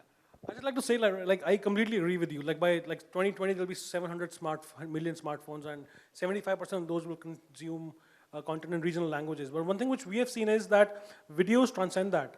One of our videos, some Chinese guy, he copied that, and that got 10 million views in China like last year. I'm like, shit, like Chinese were my best friends last year. But even in India right now, like I think that, the tier 2, tier 3 cities, that's where the real growth, and that's why I'm very excited about India right now. Because 4,000 के phone है और उसमें 4 apps चलती हैं, एक WhatsApp है और एक Facebook है, और बाकी 2 की fight है. So, जो WhatsApp और Facebook, this is where we operate, right? Videos transcend that. Like having mobile native videos, which like square videos and which come to the point really fast, that is building brands today. right? Because like a lot of these people here are first-time mobile users. Like my mom has has a mobile phone, and she never used desktop. I mean, the huge generation is amazing, and they're moving away from the traditional media. They're just stuck on their phones and good morning, beta, good morning. I'm tired of that. But I'm just saying, that's like a very exciting place to be in. So push notification has become one of the must-to-have thing while hacking the growth on mobile. But most of the uninstall rate is also happening because of notification. I recently read a report on Recode. So what's your take on this? How My to take on that is chalk out, push notification strategy? See, push notification में push है. I don't like the idea of push. I'm just saying, मैं क्या जबरदस्ती का तुम्हें push भेजता रहूँ? Hi, my friend. Hi, my friend. Hi, my friend. Nobody gives a shit to that, right? So, like मैंने कल ही अपने सारे push notification को off किया है. सिर्फ एक को on किया है कि wife को बता रहा है कि इस पे भेजना झगड़ा ना हो जाए कि मैं reply नहीं कर रहा. I think the content which we create, which will bring people to that should have the pull. People start sharing organically, right? Push notification, like eventually it will come that, अरे attention span नहीं है सबके पास 20 apps है सब notification भेजते रहते हैं. I don't understand. Like sale चल रही तुम्हारी अच्छी बात है मैं क्या करूँ उसमें? I'm just saying, right? So if I want it, when I go to it, I should get it. That's fine, right? Like कभी किसी ने, I will not name the name, one online wallet player, उसने कुछ emergency notification भेजा. I'm like यार emergency क्या हो रही है इसमें तुम्हारी sale चल रही तो? So, Shilpa, your thought? On push notifications, yeah, I agree with that. Yeah. So, yeah. Good for thought for all the budding entrepreneurs. Forget about push notification, right? Don't But push. you cannot deny that the click-through rates, just looking at purely numbers, yeah, it has the highest click-through rate. Yeah, but I think what will really become important now is identifying when to exactly send your push notification. You need not bombard notifications to everybody, targeting the right person at the right time. And that's where, the buzzword that we keep hearing, like, big data, big data. I mean, it is about leveraging the data, understanding this. And I think slowly and steadily, I think all the app developers and the companies and the brands will start to appreciate this more. Your view is absolutely correct on a larger scale. And your interesting insight is that, so, like I said, since we're a purely B2B app, we use all our data and send relevant notifications only to the relevant retailers. So we work with all kinds of, we work at kiranas, hardware stores, mobile shops, fashion stores. Now, he doesn't need to know what the other guy is doing, right? The kirana doesn't need to know what's happening at Xiaomi or at Apple. So we only send a maximum of 2 push notifications a day to each type of retailer. That means, so he'll never get more than 2, and it's purely relevant data for him. He waits for a notification because he has to see what offer is coming next, because his trade and his dhanda depends on it. So yeah, it can be very relevant if well executed and well thought of. So Abhiman, new app generates a lot of data, and there is big data which has been in the fashion from last 2 years. So is it a time to forget about big data and focus on right data? What's your take on this? Absolutely. I think it's, like she correctly pointed out, it's just a buzzword. I mean, I think as an operating system, we are getting about 3.5 TB of data every single month. We could have all the artificial intelligence and machine learning algorithms built into play to analyze that data. But the idea really is to find the right data, something that you can work with. For example, we realize that a lot of our users, we have regional language capability built into our keyboards. We realize a lot of them want to type in a mix of English and their regional languages. So in the recent version, we've got something like a hybrid keyboard, where you use the English keyboard, but you're able to type in Hindi or in any other regional language. So it's about leveraging the right data. And I mean, going back to your point in terms of growth hacking, he said it doesn't matter whether it's an app or it's a push notification. I'd like to just take it, you're right, you use the right, if you have the right content, you can pull people in, you can take it a step beyond. A genius marketer like him will even grow a terrible product, right? So that's why I left. Exactly. So the idea really is for product, even marketing people, to grow more organically, grow more through word of mouth. Create an ecosystem where each user, if he can invite more users, it increases and benefits his own experience of the application or whatever the service might be. More and more people will come on board. And then, no matter how many push notifications you send out there, no one's going to uninstall your app. I just want to say one last thing. I completely agree with you, because what we're building right now is loyalties. Because there are some apps on my phone where I look forward to that notification because they add tremendous value at that time, right? So I think it's a very exciting time to build those loyalties in India right now. So, yeah. So we are also racing against time. So one quick question. Please, please. Shout it out, please.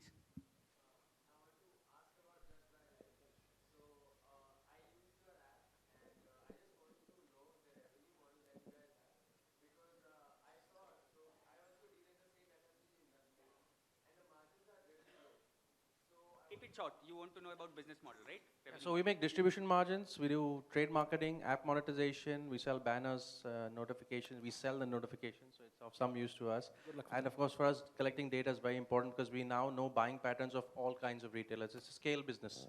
It's a very large scale business. You're right, it's low margin, but very large scale. One more quick question. One more, last. No one? Thank you. Okay, please.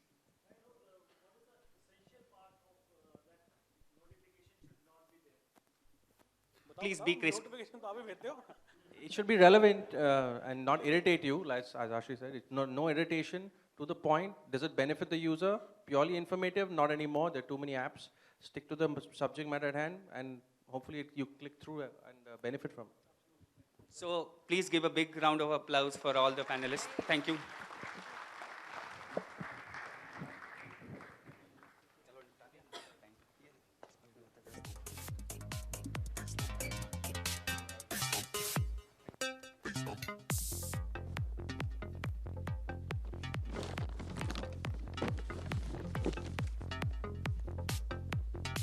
Well, thank you so much, panelists, for telling us something really, really insightful about the mobile growth industry. So from mobile growth to mobile apps, we just take a minute since this is getting cleared up. So to all of you, do you know which is the top paid downloaded Indian app on Play Store? Can somebody answer that for me right now? In India, the top paid downloaded Indian app on Play Store as of today. Anybody? Everybody says Paytm. There's Paytm in the Tinder. Tinder's high on in Delhi, is it? Yeah. Any other guesses? So it's Quick Heal. Quick Heal is the top paid, most downloaded app in India. And guess how much people pay for that? Huh? Of course not. 500 rupees. Close by. Close by. It's 449 rupees.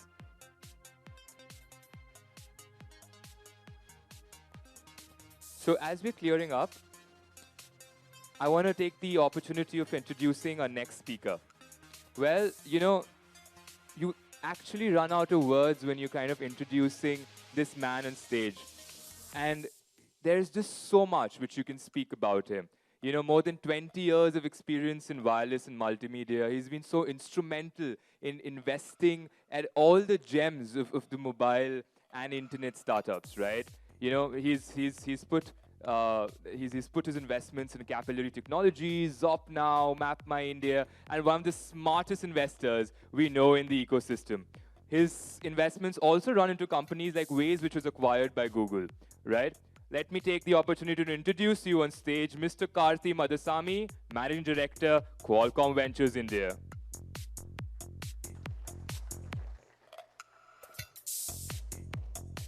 All right. This is the first time we're doing this MobileSparks here in Delhi. So my talk was mobile and frontier tech. 2 years ago, I actually gave a talk in Bangalore. Basically, the topic was mobile is the new architecture for everything. Anything new connected, anything new computer, any device, any electronic device, mobile is going to be the new architecture. And while we talk about the rest of the day, you've been talking about different applications of mobile and how optimization and user acquisition and things like that.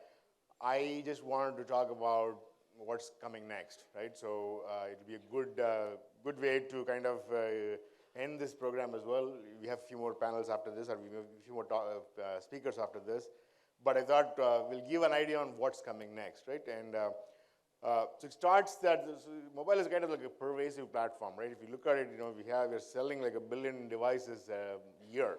There is no other tech or platform that has come up to this level so quickly and then still, still kind of increasing in their capability every day. So the argument I made 2 years ago was that, hey, everything, whatever new thing that you're going to do, whether it is IoT, whether it's everything, whether it is any device, it's going to use mobile as the architecture, right? So now what you're going to talk about is that, so what has happened in those 2 years, and then some of these things have actually panned out, and then how you would want to look at these areas is the main thing. What I'm going to try is to take where mobile is and then see where it's going to go, and then what has happened already, right? I think the first thing, I'm sorry I didn't answer my phone when you called because I don't use for that anymore, right? I think that's the fundamental thing where mobile is, calling is a small part of what we do with the mobile phone, right? So what that means is that, the capabilities that we have are so much that communicating, making a voice call is probably the least of our things, right? So what is a frontier technology? So mobile and frontier technology, what does that mean? What it really means is that, something that's going to fundamentally change the space, right? It's not something incremental, something, hey, this is 20% more, hey, it's replacing the past, incumbent with a newer guy, or it's getting more market share. No, it's completely creating new categories, completely creating new sectors, new brands, new companies, new multi-billion-dollar assets, right? So that's what we say is like a frontier tech, or something that's fundamentally going to be new, right? So if you think about it, what will be something 10 years from now, a big asset that we don't even think of it today, right? Those are the types of things, right? And what mobile and internet has done in the last 20 years, it has created these new brands, new billion-dollar, multi-billion-dollar asset that are all because of this mobile and internet. So similarly, now the next phenomena, what could some of these things be? So trying to understand that, right?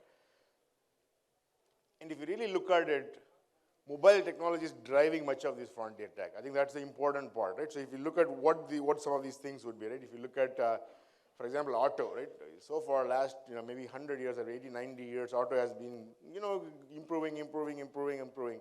But last 2-3 years, it is fundamentally disrupted. It's going in a completely different direction now, right? So it's very easy to think that in another 10, 15 years, or maybe 20 years, who the big kahunas of automobile are, that same number may not be there. It may be a different set. It could be a completely new, different set of people that will come up, right? And a lot of it is driven by, self-driven car, which is all around kind of technology that's using mobile or mobile base, and then completely electric cars, completely electric vehicles in the sense that from electronic stability to everything, right? So all those things are driven, and then these could fundamentally change it. And then the other thing that's interesting that probably not many people in India probably know this, but it's in the valley, this is like more and more well known, is the space. So space meaning like, launching rocket is one thing, but launching satellites, right? There's been, efforts to do satellites. But what this mobile tech has now done is that now people can launch satellites for very, very, very low cost, right? So what that means is that now suddenly you can launch so many satellites, which means our understanding of this, the world, and also in terms of what all capabilities we can do when you have something that's geosynchronous, orbiting around, with sending information back and forth, is just phenomenal, right? So a lot of things that are happening in space, basically what they're taking is that taking whatever is available in the mobile and then putting it together and actually launching up in the space.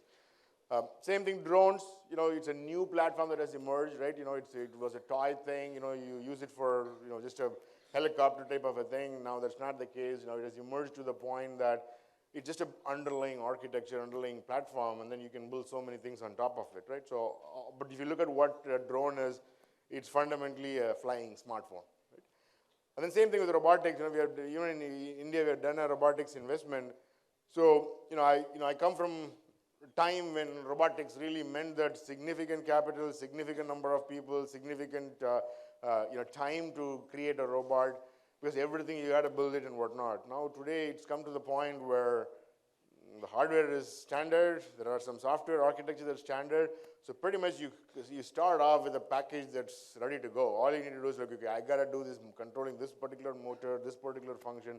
So you're already at a point where suddenly you can think of so many different types of robotics, so many different applications and whatnot, because you sit at mainly at the application layer. So robotics is something that's fundamentally changing, and then you're going to create like multi-billion-dollar brands as well. But all of this is being driven from a mobile tech. So if you unravel everything and say what it is, it's ultimately mobile tech, right? So I think, so when you're looking at it as a developer or as a technologist, as somebody who's creating stack, right? I think one is like what you're doing for your smartphones in terms of applications and whatnot, but what you need to figure out is that you're going to create, there's going to be a few more sectors that's going to be created, all with the mobile architecture underlying. So which means that what you're doing could very quickly, easily scale to that as well. So, and then it's not just the platforms, but every stack layer above that, right? So whatever you're doing in a smartphone, or whatever you take for granted in a smartphone, suddenly you could apply that for drones, or apply that for a robotics platform and things like that. So if you are an entrepreneur looking at this mobile stack, you need to think that I can actually apply some of these things into these newer platforms, and that's maybe where like a significant opportunity could be there. So this is going to create, like I said, it's going to create like new sectors, right? So how do you manage a set of drones, right? How do you create now a company that will launch satellites, which will be used for imaging, which will be used for agriculture, which could be used for weather patterns, which could be used for navigation. These are things that are not possible today, so we cannot even think about it, right? So suddenly, but if you think about a bunch of satellites around the globe, and suddenly you can do things, navigation or imaging completely differently, there are opportunities to create completely new companies. So this was an interesting quote I felt that we should talk here. This is Planet Labs is a company that launches satellites, and the CEO basically said, the satellites that we sent are powered by, batteries that are found in laptops, semiconductors, the chips that are in the phone. Nothing here was pre-qualified to be like in space. It's not like a NASA thing, whatnot. We just bought most of our parts online. And then, what used to be like military-grade stuff is now, your regular stuff. You can buy it in a Radio Shack, or you can buy it in a store.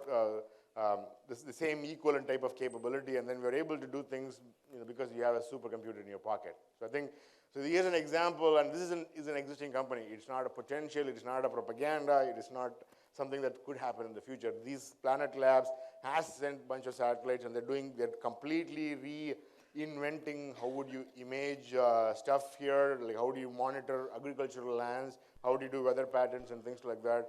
And that's the CEO's quote. Basically, we're just taking off-the-shelf components, and then because the architecture or the capabilities is so now well-defined and so cheap, and then the software platforms are so well-defined, it's easy for us to put something together, right? So drones, I think this is another thing that you should look at. Drone is really a new computing platform. So whatever happened in, for example, mobiles, is going to happen here.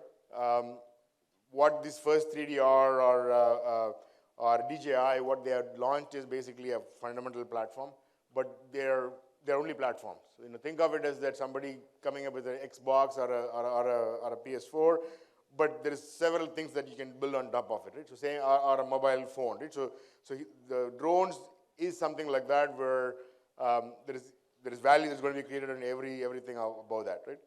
Even within drones, I think we all might have a different views on what drone is, right? So the way we classify it is that one is a toy segment, right? Somebody wants to just fly it around, you used to have this thing, electronic helicopters and things like that, fly it around.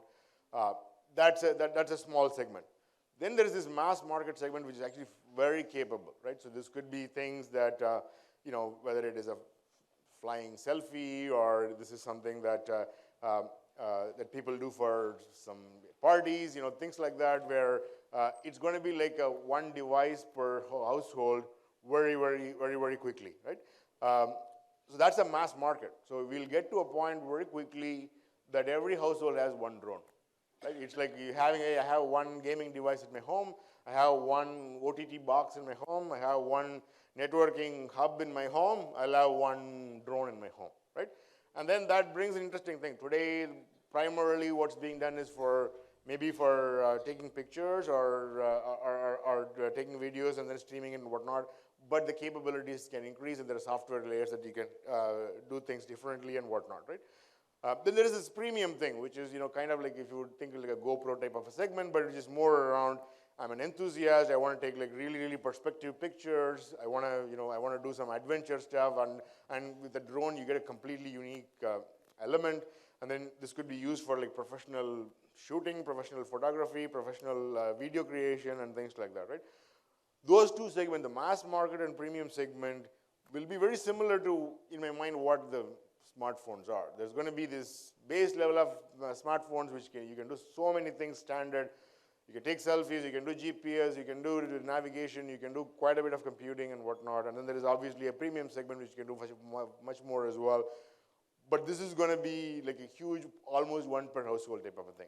There's going to be commercial stuff where, whether it's monitoring agricultural stuff, whether it's monitoring solar plants, whether it's monitoring your industrial stuff, all those things are there as well. So we look at this in these 4 different segments, and then each of them we're just scratching the surface. We're just starting, right? This is all just happening, right? But if you look at what a drone platform is, we provide some drone reference board. There are other providers as well. If you really look at it, it's a mobile phone really sitting in there, right? So when you want to create something, on top of it, it's actually, you could transfer quite a bit from the mobile side, right? So we have invested a couple of drone companies. Actually, we have invested several drone companies. These are a couple I want to show. One is 3DR, which provide actually this hardware platform, which is actually a drone, and they have actually opened it up as well, so where you can build things on top of it. And there is a company called Skycatch, which is a more kind of an aerial vision system, so it has a more vertical application in terms of monitoring agricultural land and things like that. We also have a company called Flirty, which is in the drone delivery system. So, if you want to deliver something in the drone, how do you manage that? So they don't build hardware, but they build every software layer on top of that. So how do you go pick from somewhere? How do you go deliver it? How do you know it's been delivered properly? How do you make sure there is no interruption in the middle and things like that? So they are like a software layer on top of it. Right? We have done about, I think, 7 investments in this area. So here's the quick overview of what we have done, right? And if you look at the areas itself, the platforms is one area, right? There's a hardware platform that's like, hey, it's a drone. But underlying that, there is this enabling technology, so to have a very low cost, flying mechanisms, you need to have a bunch of enabling technology. There are opportunities to create there as well. But then you go up here with these vertical applications that you can build on top. There's analytics that you can do, saying that, okay, if it goes and, monitors the agricultural land, what does that mean? What do I do with the data, right? So how do I do analytics on that? So there are like opportunities to build there. And then there is compliance regulation. Still, the regulation and compliance are coming up, but there's still opportunity to say, okay, how do I know? I have 500 drones. How do I know which drone is where? How do I, kind of manage it and things like that, right? So, and this is no dissimilar or no different than, how a corporate will manage their kind of employees' devices and whatnot, right? So there are opportunities to build big brands or build big assets and value in these things, right? So drone is definitely one thing where 2-3 years ago it was probably more of hey, it's an interesting thing. We're all trying to figure out, except for some enthusiasts, is there anything going to be there? But that's very quickly moving forward as well, to the point that almost every major country is taking this up for regulation. How are we going to maintain this? How are we going to monitor this thing? How are we going to allow this thing? What would be the regulation to accommodate, right? And this is typically how a trend becomes, right? So when Uber first started, right, a lot of people resisted, saying that you cannot do it in airports because the airports have strong unions, it won't be allowed. But fast forward 2 years now, every major airport has this thing called, okay, for social right or commercial car sharing service, pick a point, right? So now all US airports, everybody has that. So a lot of these things will come from bottom up, right? So we are seeing that drones was like a nuisance like 2 years ago. People are shooting down drones and things like that. But if you ignore some of those extreme cases, I think every country is going to do that. So which means it's an important thing that we should look at as well, right? The other thing that's augmented reality, virtual reality. I'm sure everybody knows augmented reality and virtual reality, right? Augmented reality is where you're augmenting whatever you're seeing, physical thing with digital stuff. virtual reality is where basically you're completely immersed into a thing where the physical world is not present, right?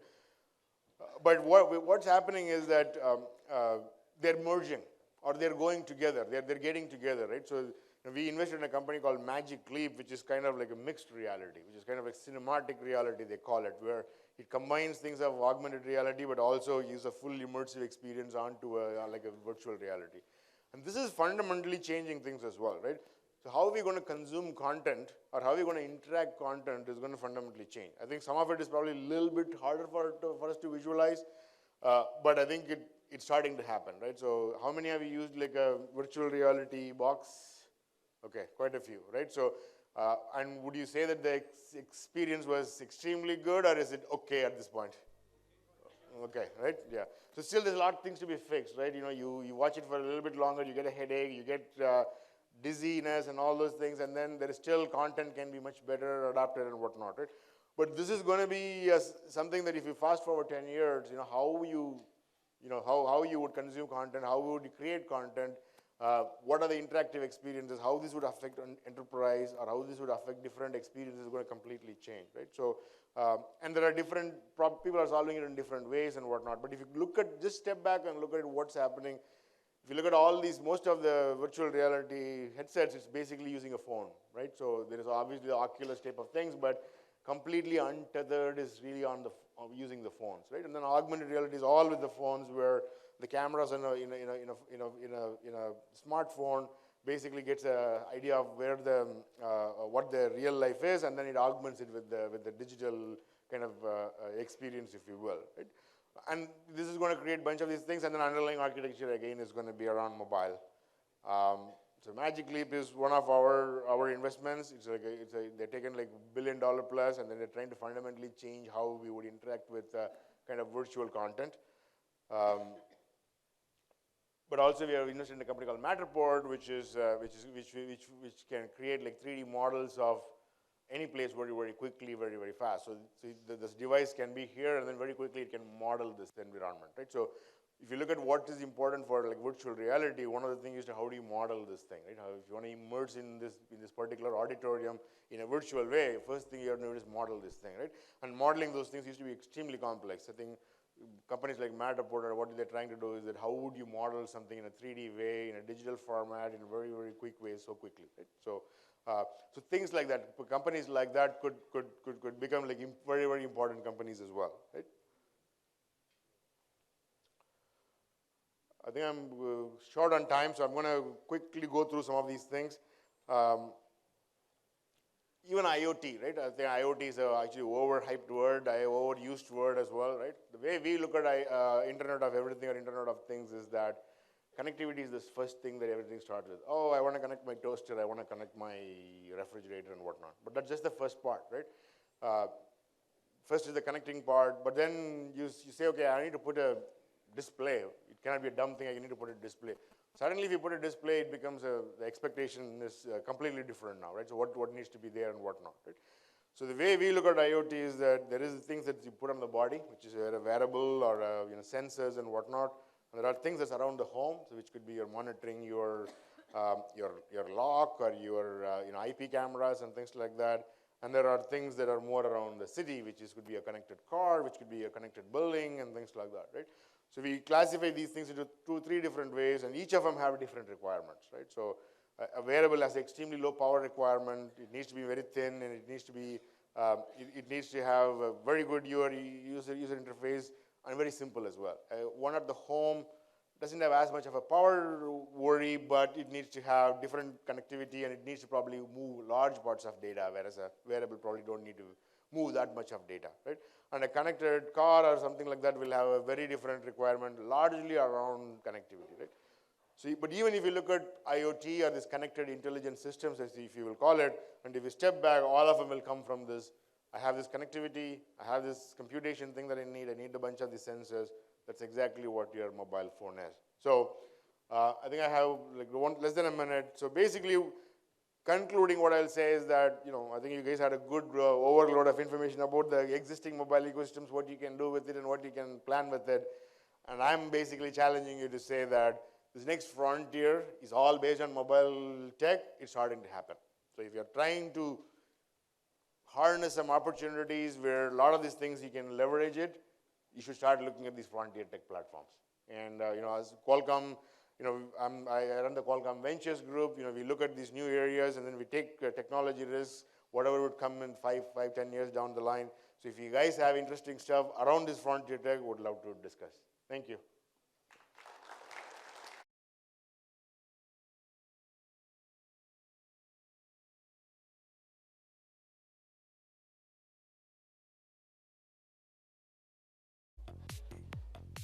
I did exactly 20 minutes.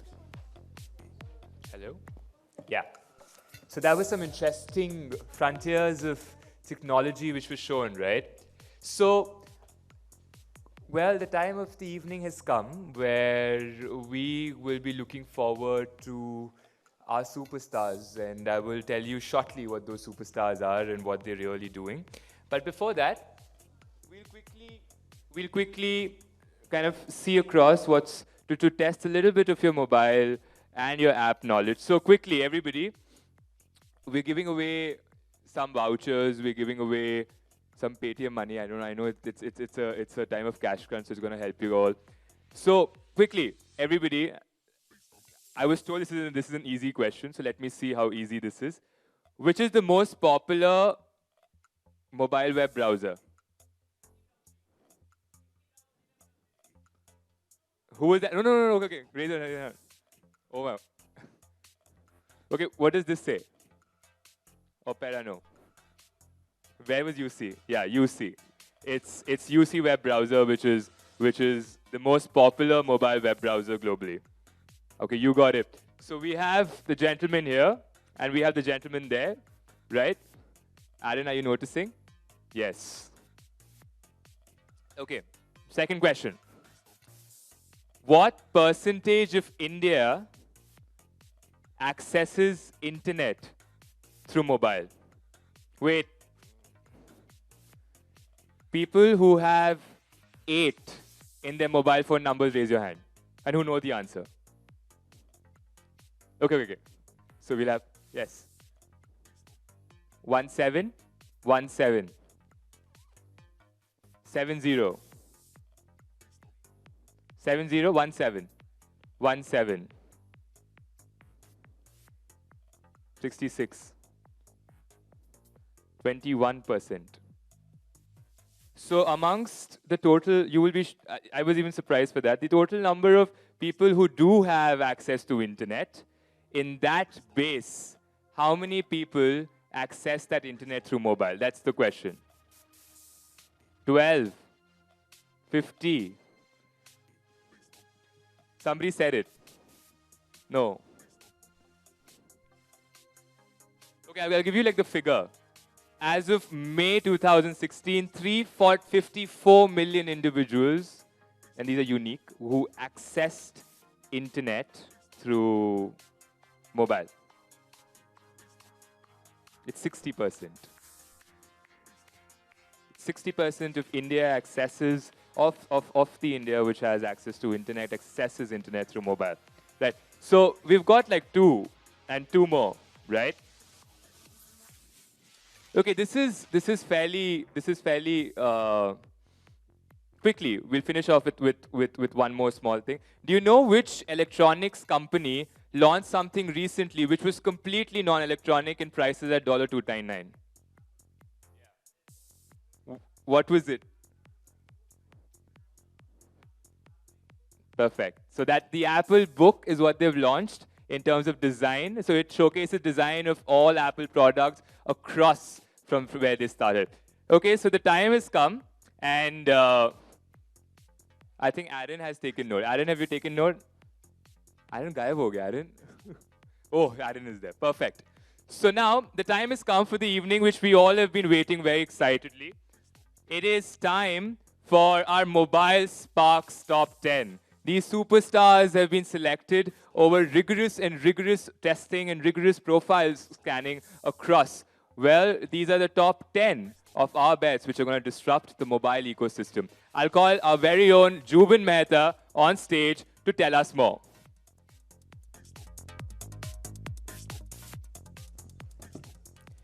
Hello everyone. Yes, it's the most exciting time of the day. We're going to be presenting the 10 mobile startups that are going to be pitching today. So this is MobileSparks is our 5th edition. We have been doing this year on year, and we're extremely proud about this 10 companies who have been working really hard backstage for these presentations. So without spending time, I'll straight away call our first company. I'll welcome Ajay from DataMail. Ajay, if we can have you on stage. And guys, please welcome all of them with a round of applause, please.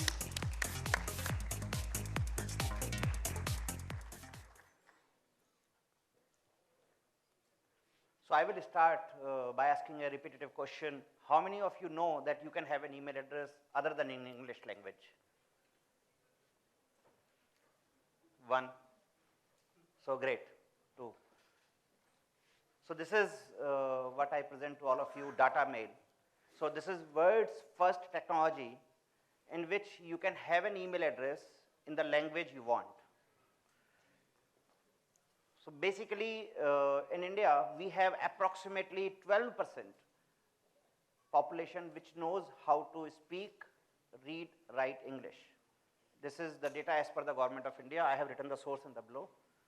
You heard Mr. Rajiv Bansal in the morning, so I took his news clip. This is the data. So just imagine that a person who do not know English at all, how does he get his email address? Because he don't know English. So it's a real challenge. Then what we have done to solve it is to get onto the Government of India's initiative, in which Government of India has announced .bharat domains, which are right now, by the way, free, which they started approximately 1,000 rupees a year. Now it is free for all of you. So you can go to the registrar's website. In our case, it is godil.in, and register a domain name free for yourself in all the 8 languages. Now it is possible to have an email address in a language you require. So now you need not to know English to have your own email address. And of course, this email address is possible to communicate. So it is about 89% of the population in India. Worldwide, it is 87%. So you are addressing the 87% global market, and in India 89%, who are deprived to have an email address, and now they can have it. We have not only done Indian. This problem is global. As I have already told, this language barrier is an issue globally, and there is no technology as of now, while I'm speaking to you, is available, which can offer you a linguistic email address. So India has taken a lead, and we have done it. And we are now available in these 3 languages also. So if somebody is interested in Russian, so he can have a Russian, Chinese, and Arabic are already on. I have already told why, and we have hosted in India. It's an iOS and Android, both are available. Completely secured, because it's very interesting. If spammer don't know how to read Hindi or how to read Marathi, so you will not get spams, right? So it's an inbuilt security. And we have done it on a mobile app. You can download a DataMail app free of cost and get an ID for yourself. Available for both. Thank you very much. Thank you so much, Ajay. Thank you so much, Ajay. Yeah. Next up, we have a company in the e-commerce domain. Small sellers have a lot of problems with taking product pictures. So the next company is Pictor. Pictor, if I can have you on stage. Hi, am I audible? Am I audible? Yeah, okay, great. So I'm Nilesh, I'm from Pictor, and what we do is help small sellers and even large enterprises come to the 21st century of product photography. So traditionally, you have always seen product photography as a time-consuming, painful, tedious task. Go to a photographer, or he'll come to you after 7 days. You'll courier the products to his place. One of these options to get the photography done. Typical turnaround time is no less than 3 weeks, right? And costs are obviously there. But we all know, and as earlier speakers have said, it's the era of mobile, right? That's the imaging device of the century. But why is it not being used effectively to take product photographs? Right? There are certain constraints, less resolution, but most of all, the smaller sellers do not know how to click photographs. What angles are required, right? how much to zoom in, what is the background that he should have, whether there was a blur or not, things like that. There are a lot of issues that plague a guy who's trying to click a photograph from a mobile device. Our computer vision system detects those things once you have clicked the photograph and points it out to you that, dude, these things are wrong. Please correct them, and we will make sure that that photograph is acceptable at all the e-commerces worldwide. So these are some of our sample photos, and so it is on this bigger screen, right? Do you see any issues of pixelation? Do you see any issues at all? No, because all the devices, be it mobile, be it your desktop, be it this screen, are displaying things on 72 dpi. You don't need the whole 6,000, 4,300 dpi shot that you take from a DSLR to ultimately bring it down to 80 KB so that your page can load, right? Take less data, use the resources that you have effectively, and you have something that's really fast, really convenient. Take out your phone, shoot your product on your own table, right? No moving here and there. Your peons can do it, right? So that's the kind of the advantages that we bring. And this service, we take care, gets you back those photos in next 2 to 3 hours, right? Not 2 to 3 weeks, it's 2 to 3 hours. We have a dedicated SLA of 24 hours. If it takes more than that, we'll give it to you for free, right? So how do we do this? As I said, there's computer vision based error detection on the front end so that people do not send us stuff that cannot be repaired on the back end. There are certain errors that you do that no amount of back end processing would help. We give them product view recommendations, as in what are the views that Amazons and Flipkarts expect you to have, as a part of your catalog. Yeah, obviously data syncs and all is there. But more importantly, there's a hell lot of tech in our backend. We have automated and standardized a highly artful process, right? So for us to make sense as a business, we had to look at numbers like 1 million images a month, 5 million images a month, somewhere down 3 years, right? To process that kind of a volume, you need more than 1,500 people. You cannot have that number of people doing, Yeah, you're out of time. Okay, I'm out of time. Just one quick thing, as a validation of my claims, Flipkart and Amazon have now started to replace the studios in favor of our app.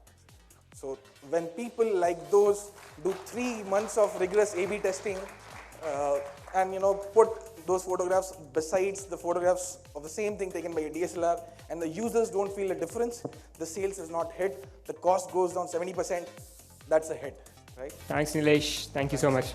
Yeah. Guys, please support all the companies on Twitter. The hashtag is MSparks, so please be active. The next company is a company called Adoro. They play at the intersection of mobile and fashion tech. So I'll welcome Team Adoro.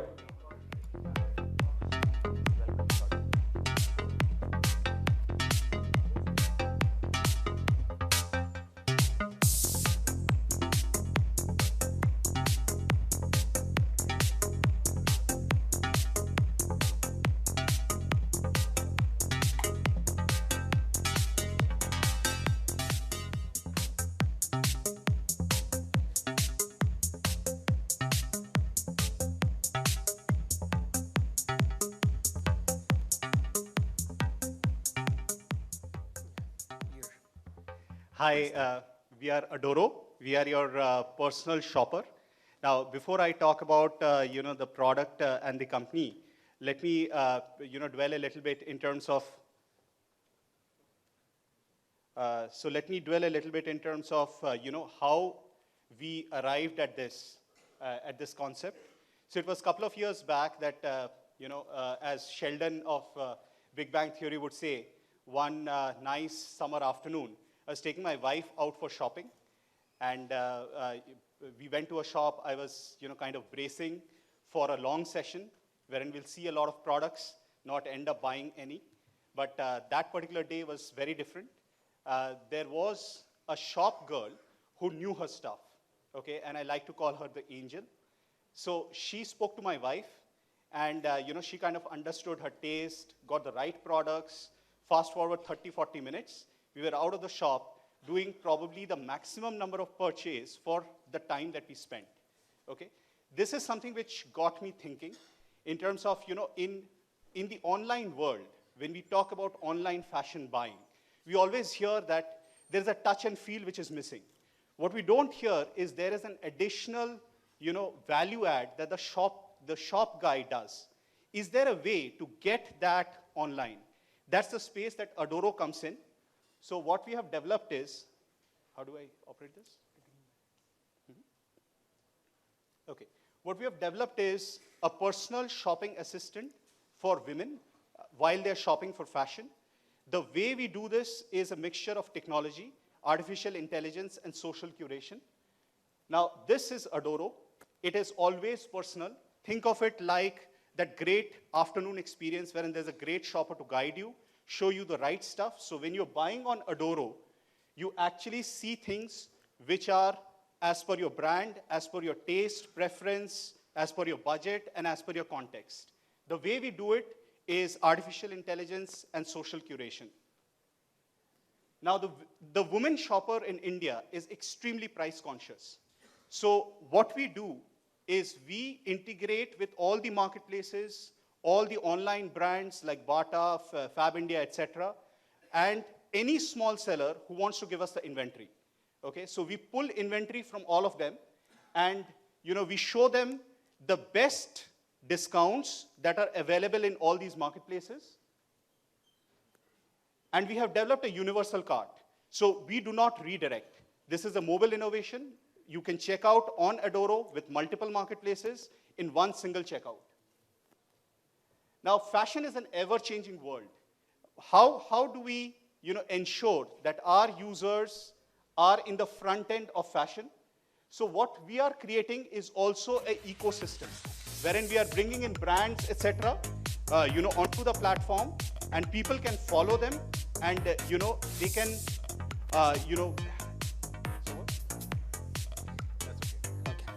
Thank you so much. Thank you. Next up, we have a company which is facing a problem that all of us have: weak signals in our homes, Wi-Fi, mobile networks. So this is a company tackling that problem. I'll welcome on stage 5 Bars.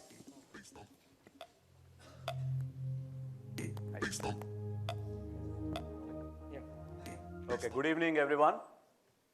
So this is the problem that we all face. So how many of us sitting in the comfort of our home is saying hello, hello, or I can't hear you kind of a stuff? It's actually, the problem size is 1 billion in India. Either they face a problem in their homes or in the cars or in the office. And how many of us sitting in the comfort of our home is searching for good Wi-Fi signal? Okay, we move from one area to another area to another area. Hey, Wi-Fi idhar aa raha hai, kind of a stuff. So that's exactly the problem statement. We are trying to convert every weak signal, which is 1 bar, 2 bar, into 5 bars, so that you get a good cellular signal, you get good Wi-Fi signal. So this is 5 bars. So while the entire industry is investing heavily on the network infrastructure, cloud infrastructure, internet, more content kind of a stuff, and the mobile companies are investing heavily into just the more mobile development, gigahertz to gigahertz, PCs are investing heavily on that. There is nobody who is solving really the last mile problem or the last meter problem, and that is what we are doing. We are delivering the best in-home wireless connectivity, and that's the promise that we are delivering already. We have 2 products. One is our Discovery, the white one, you see that. So the Discovery, what it does is it takes the signal from the tower, it enhances the signal inside the house, so you get a complete 5-bar signal inside the house. What does it do? 5 bars, if you have a 5 bars, there is no hello, hello, there is no choppy voices, and your YouTube is running 3 times faster. So that's exactly what it does. And then we have a product, Rover, which is enhancing the signal of Wi-Fi.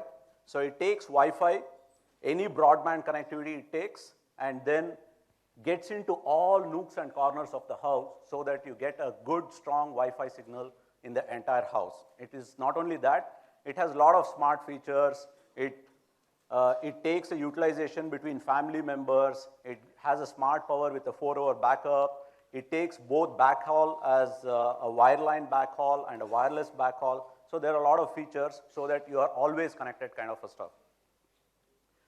So this is the team, Dr. Gil Amelio, who was the chairman and CEO of Apple between jobs.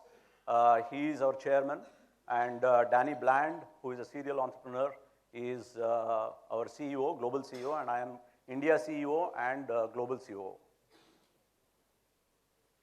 And what exactly we have done in the last 18 months, we have penetrated, for Discovery, we have penetrated the top 2 operators, that's Vodafone and Airtel, we have penetrated them, and we are supplying into 7 cities right now, and Rover is already in the market. Probably in December you will be seeing it and you will be having it in your home. Thank you. Thank you so much, Samarth. Next up, we have a company which is trying to automate the world of development. I'll welcome on stage Appai.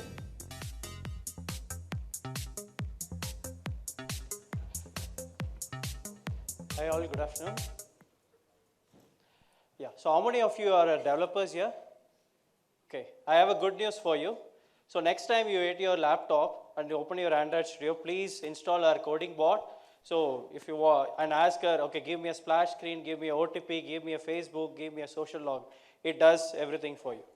So this is Appai, Application Artificial Intelligence, a coding bot.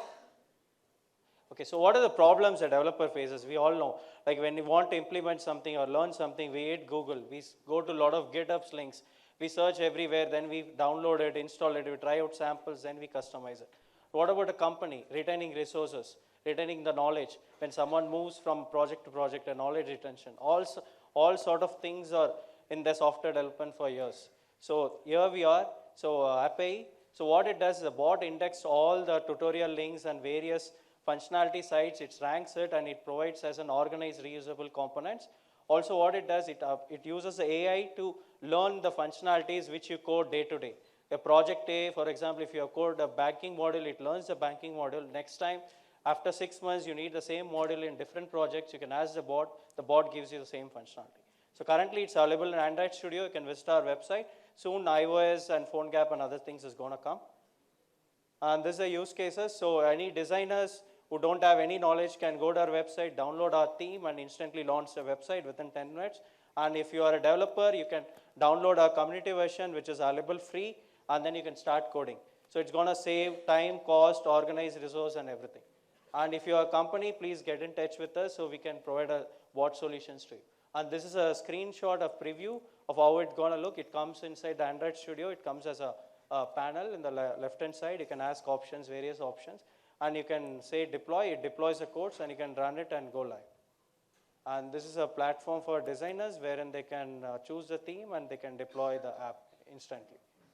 And this is our target audience. So we target any individual developers who are looking to develop a mobile app, companies who have a mobile development platform, company who has a mobile apps. So all can use our platform. And we have tie-ups with different organizations for payment gateways and billing system and other stuff. And these are some of the clients. So for 180 apps has been done. You can see some of the names like Barbecue Nation is using our platform. And we won a couple of awards in the recent times. Like we have been to Korea, we have won the Head Start. And this is our team, myself, Arun Rajkumar. So I have 10 years of experience and specialized in AI. So I worked with biggest insurance client and banking domain. I was a lead design for making and settlement exchange. And Mr. Saravana, he has 10 years of experience in operations. He handled funds worth of 50 crores in his previous organization. So this is we, team of 10. And thank you. Thank you so much, Arun. Dot on time. Next up, we have a fintech company which provides micro loans. So I'll welcome Team Phenomena.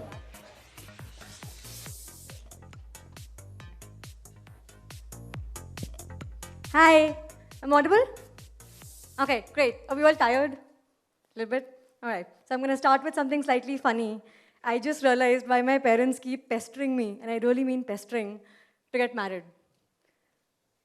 Because bankers think that as a 25-year-old, as a single 25-year-old, I'm immature, I'm irresponsible, that despite my bank balance and the fact that I'm self-employed, I don't deserve a loan. And guess what? I'll bet any of you on it. Half of the people in this audience, despite your fancy pedigrees, won't get a loan. 80% of India, or more, I'm being conservative, 80% of India is new to credit. How many people in India have credit cards? Any guesses, percentages? Yeah? Wow, very fintech educated audience. Should expect that, obviously, right? So there's still a very, very large new to credit audience. And no one's going to give them a loan, and that's exactly what we're doing. So Phenomena is a consumer lending fintech company which is working very hard to try to fundamentally change how credit is sourced, analyzed, disbursed, and collected in this country, especially for that long tail of 60, 70 crore Indians who deserve that. There's a massive access to credit gap, and we want to bring that financial inclusion back. But before I bore you with the buzzwords of, yes, we're using data and the mobile phone and technology, some very cool product innovation, process innovation, and some legal and regulatory smartness, before I bore you with that, let me earn some trust back. So this is who we are, very, very quickly, slightly cool people, worth talking to. So I went to Stanford undergrad, master's, computer science, built graph search at Facebook, was at HoloLens at Microsoft as the youngest PM over there. My co-founder comes from a very deep financial services experience after IIT Delhi, BCG, financial services, Bain Capital, private equity. And I think both of us really connected on financial inclusion. This is obvious, we've already covered this, so I won't anymore.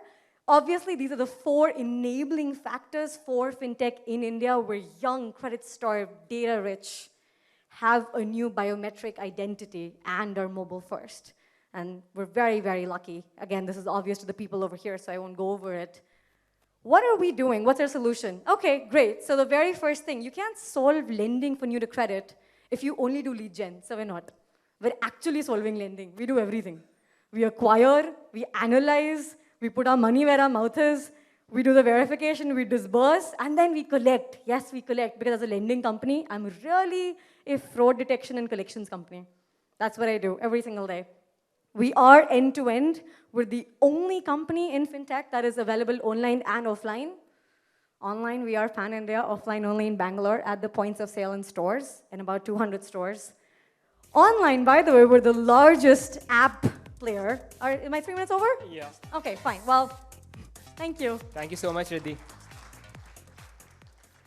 Next up, we have a company, an enterprise company, which is using technology to make content more immersive. I'll welcome on stage Gray Kernel.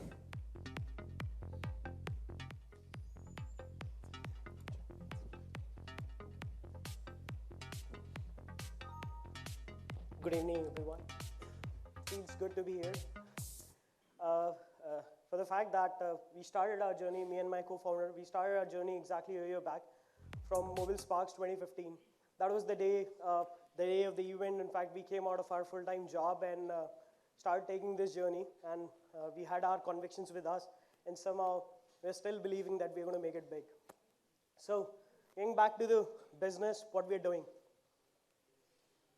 So what's missing? Why we are doing this? Whatever we are doing, it's important for us to understand. So me and my co-founder were basically coming out of the visualization industry, and we actually believe the word called gamification, right? So in the current world, what's the problem is everyone is consuming a lot of content in terms of data, text, information, and all, right? You read your newspaper, you buy your stuff from Flipkarts, Mintras, and all those Amazons and all, right? You read a lot of educational books, basis your subjects and all. The gap is somehow it is very important for you as a user to be able to establish the context even in the kind of a thing that we're trying to do. You have to be immersed into this environment to take you to the next level of experience. So this is the gap which we identified, and we wanted to make things more interactive, and we wanted to take you actually to the teleportation mode to make it like more personalized while you're consuming any sort of a content. Then, at the same time, businesses as well started figuring out that this is the way forward. Every company now, larger corporations or even SMBs, want to do things the VR way. They want to engage VR, AR, or mixed reality in one format or the other. But the major problems, what's the missing part for them is the cost of the technology setup is too high, plus all these visualization technologies are still nascent. For any company which does have a different kind of a business setup, it's like reinventing the whole wheel to actually get going into this industry. So what do we do to solve all those problems? So initially, when we started looking at the virtual reality, our idea of doing business was somewhat different. To be very honest, we wanted to be a B2C content company.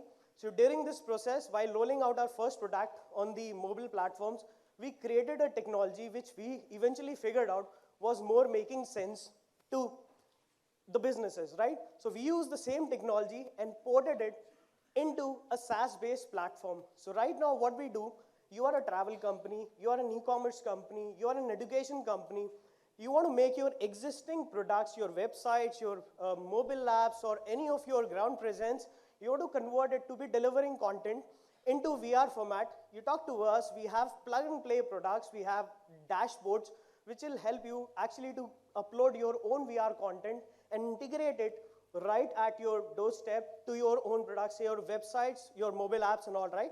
And this way, we solve a lot of pain. We save you a lot of pain to actually going out or redirect your traffic to an untrusted third-party application for the visualization into the immersive format. Right now, we're just supporting the 360-degree videos and images, but in future, we'll be doing a lot of AR, VR, and MR as well on top of it. Right? Thank you so much. Thanks. Thanks. That was great, Colonel. Next up, we have another company in the e-commerce domain. We have Marketo, which helps small sellers come online and do an end-to-end solution for them. Yeah, Marketo. Hey, hi guys, I'm Anurag. I'll quickly try and wrap this up. I think, a lot of you have heard today about the number of sellers that are there on e-commerce platforms, right? Early in the day, we had someone from ShopClues say that lakhs of sellers are actually selling online. I think there's no doubt that the e-commerce boom has well and truly arrived, but there is a number out there that we need to watch out for. Out of the typically 150,000 odd sellers that are there, you'd be surprised to know how many actually get active sales. That number is as low as 5,000. That essentially means that 40,000 crores of e-commerce business that's happening today is benefiting only 5,000 people, right? So there's a dire need to democratize this and increase the number of people who are participating in online commerce. So that's where we come in. Marketo essentially enables retailers and small businesses to sell online in minutes.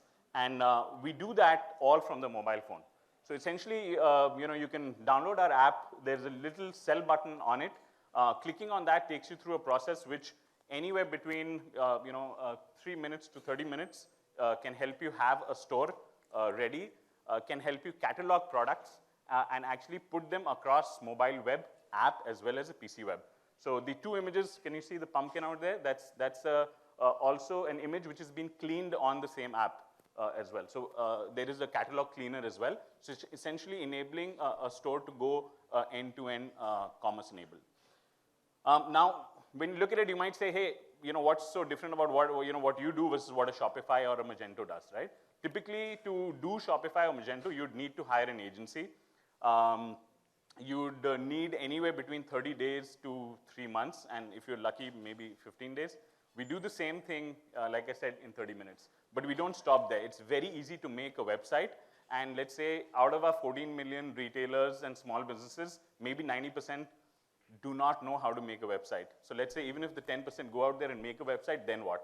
It's very difficult to go out there, get users onto it, get transactions. So we actually enable their discovery and transaction as well.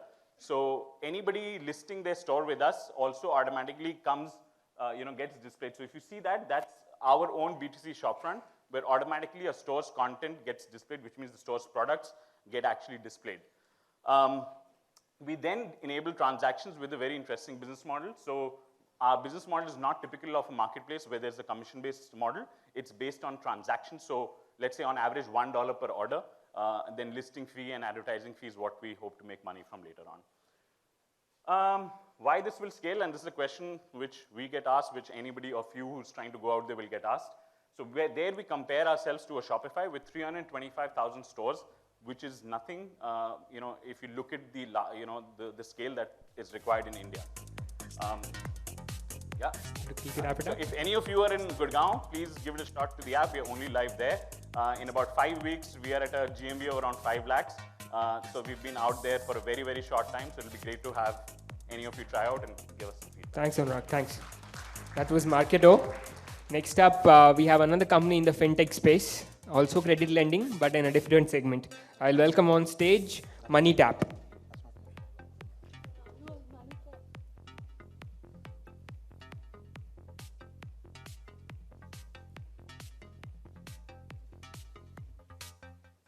Okay, we don't have MoneyTap with us right now, so we'll move on to the next one. The next company is Stintmint, which provides companies with mobile workforce. So I'll welcome on stage Stintmint. Hi, am I audible? Okay, good afternoon everyone. My name is Chandan Gupta, I'm from Stintmint, and as you can see, Stintmint is enabling enterprise access to an on-demand mobile workforce. Let me state at the very outset that we are probably one of the least sexy companies out here, but I would like to point out what was that one question on the basis of which Stintmint was started. And when myself and Saurabh, my co-founder, both of us sat down, I think the biggest question in our mind was how can we leverage the penetration of mobile and data services to have a large impact, especially for those people who actually really need it. When we started to look at this question, immediately we started to look at the numbers of people working in across industries. We saw that information working services industry is a huge area where people are working, whether in full-time or part-time. In India alone, there are 11 million people who are working as part of the services industry. Another 40 million, out of which the numbers are not very clear, a significant portion of them have at one point of time in their careers worked as a part-time operator for a data entry agency or someone, right? Looking at the industry, this is where we realized that the problem exists, which is the outsourcing industry by itself is not at its peak right now. We've seen a slowing of growth of the outsourcing industry. Some amount of business has shifted out of India. Wages have risen in the country, and that is not exactly a good sign. More importantly, there are concerns about how automation is going to impact this. So if we were to believe the hypothesis that automation is going to take away all these jobs, we can't assume that 11 million jobs are going to go out of India. But in any case, information work, knowledge work is going to have a huge impact in the next 15 to 20 years. And that's our problem statement. So any high volume manual processes that are performed by valuable full-time equivalent employees, these are the use cases for automation right now. And these are the cases where large amount of impact can happen on the people that are involved in it. This problem is a highly time-consuming waste of organizational resources, and which is why it is outsourced in the first place. We took a step back and started to look at the future of work and workforce management, and we saw this is where we are going. And we thought, is the threat of automation taking away all the jobs actually real? And we thought, no, that's not real, because it's not going to be one. So what we have right now is a collection of point tools. We have a collection of BPM suites, which offer this. But at the same time, we are going to see a lot of shift from full-time employees to cognitive computing applications in case of industries like manufacturing, robots, and drones, and whatnot. But at the same time, there are 85% of a typical firm's processes that can be automated. So then we took a logical approach to thinking of what is the best possible solution, and certainly building a point tool is not. And in our view, any point tool that we make today, no matter how advanced it is in terms of machine learning or artificial intelligence, it cannot remove the human from the center of the process. And what our product does is bring automation to the core of the process, move labor to the edges, build a platform which enables the training of the future generations of workforce working on automated platforms while working on workforce orchestration and cognitive automation. So I think in a nutshell, that's our product. We've been in operation for 9 months. That's about it, probably. Any more information you can go onto our website, stintmint.com. Thank you. Thank you so much, Chandan. Thank you. So those were the 9 companies that pitched today. The article has gone live on the website, so you can get more details about them on the website, yourstory.com. So those were the companies, and then we'll move on with the remaining schedule. I'll bring along Tarush again to introduce to the panel that we have been having. Thank you. Thanks a lot, Jubin. Wow, that was something. So many companies and such interesting ideas which they're doing. So now we're back with testing some of your mobile knowledge again, right? Look at the first one now. Which year, okay, now hear this properly, right? Which year did India cross 1 billion mobile subscribers? Now here's a catch to that question. I give you 3 options, 2014, 2015, and 2016. People with a 4, 5, 6 in their number all raise their hands and who know the answer. 14. How many think it's 2014 in this room? 2012. 12. Okay. How many think 2015? Okay. How many think it's January 2016? What do the other people think? They don't think anything. They're like, okay, ho gaya mobile subscribers. right? So the answer is 2015 is when India crossed 1 billion mobile subscribers. So I'll come back to that. I'll come back to another question. But let me introduce you to the next panel of speakers. Well, November 8th, as we all know, the government did literally drop a bomb on all of us on the demonetization move, devaluing rupees 500 and rupees 1000 rupee notes, right? But what impact did it really have on our startup ecosystem? What really went ahead to do that? Exploring that is our next panelists. I would like to call on stage our very own Alok Soni to kind of introduce the panelists. Alok, the stage is all yours. Thank you, Tarush. Yeah, so guys, how many of you recognize this? Yeah, so how many of you actually were standing in queue to get this? Yeah, so this panel is about this whole thing. We'll be decoding demonetization, and I guess we have a very appropriate panel here. So I would request the panelists one by one. Mr. Sahil Kini from Aspada. It's going to be a pretty hot debate, I mean heated one, that I can tell you. Amrish from Nolarity. Rahul Khanna from Trifecta. And Dhruv from Grofers.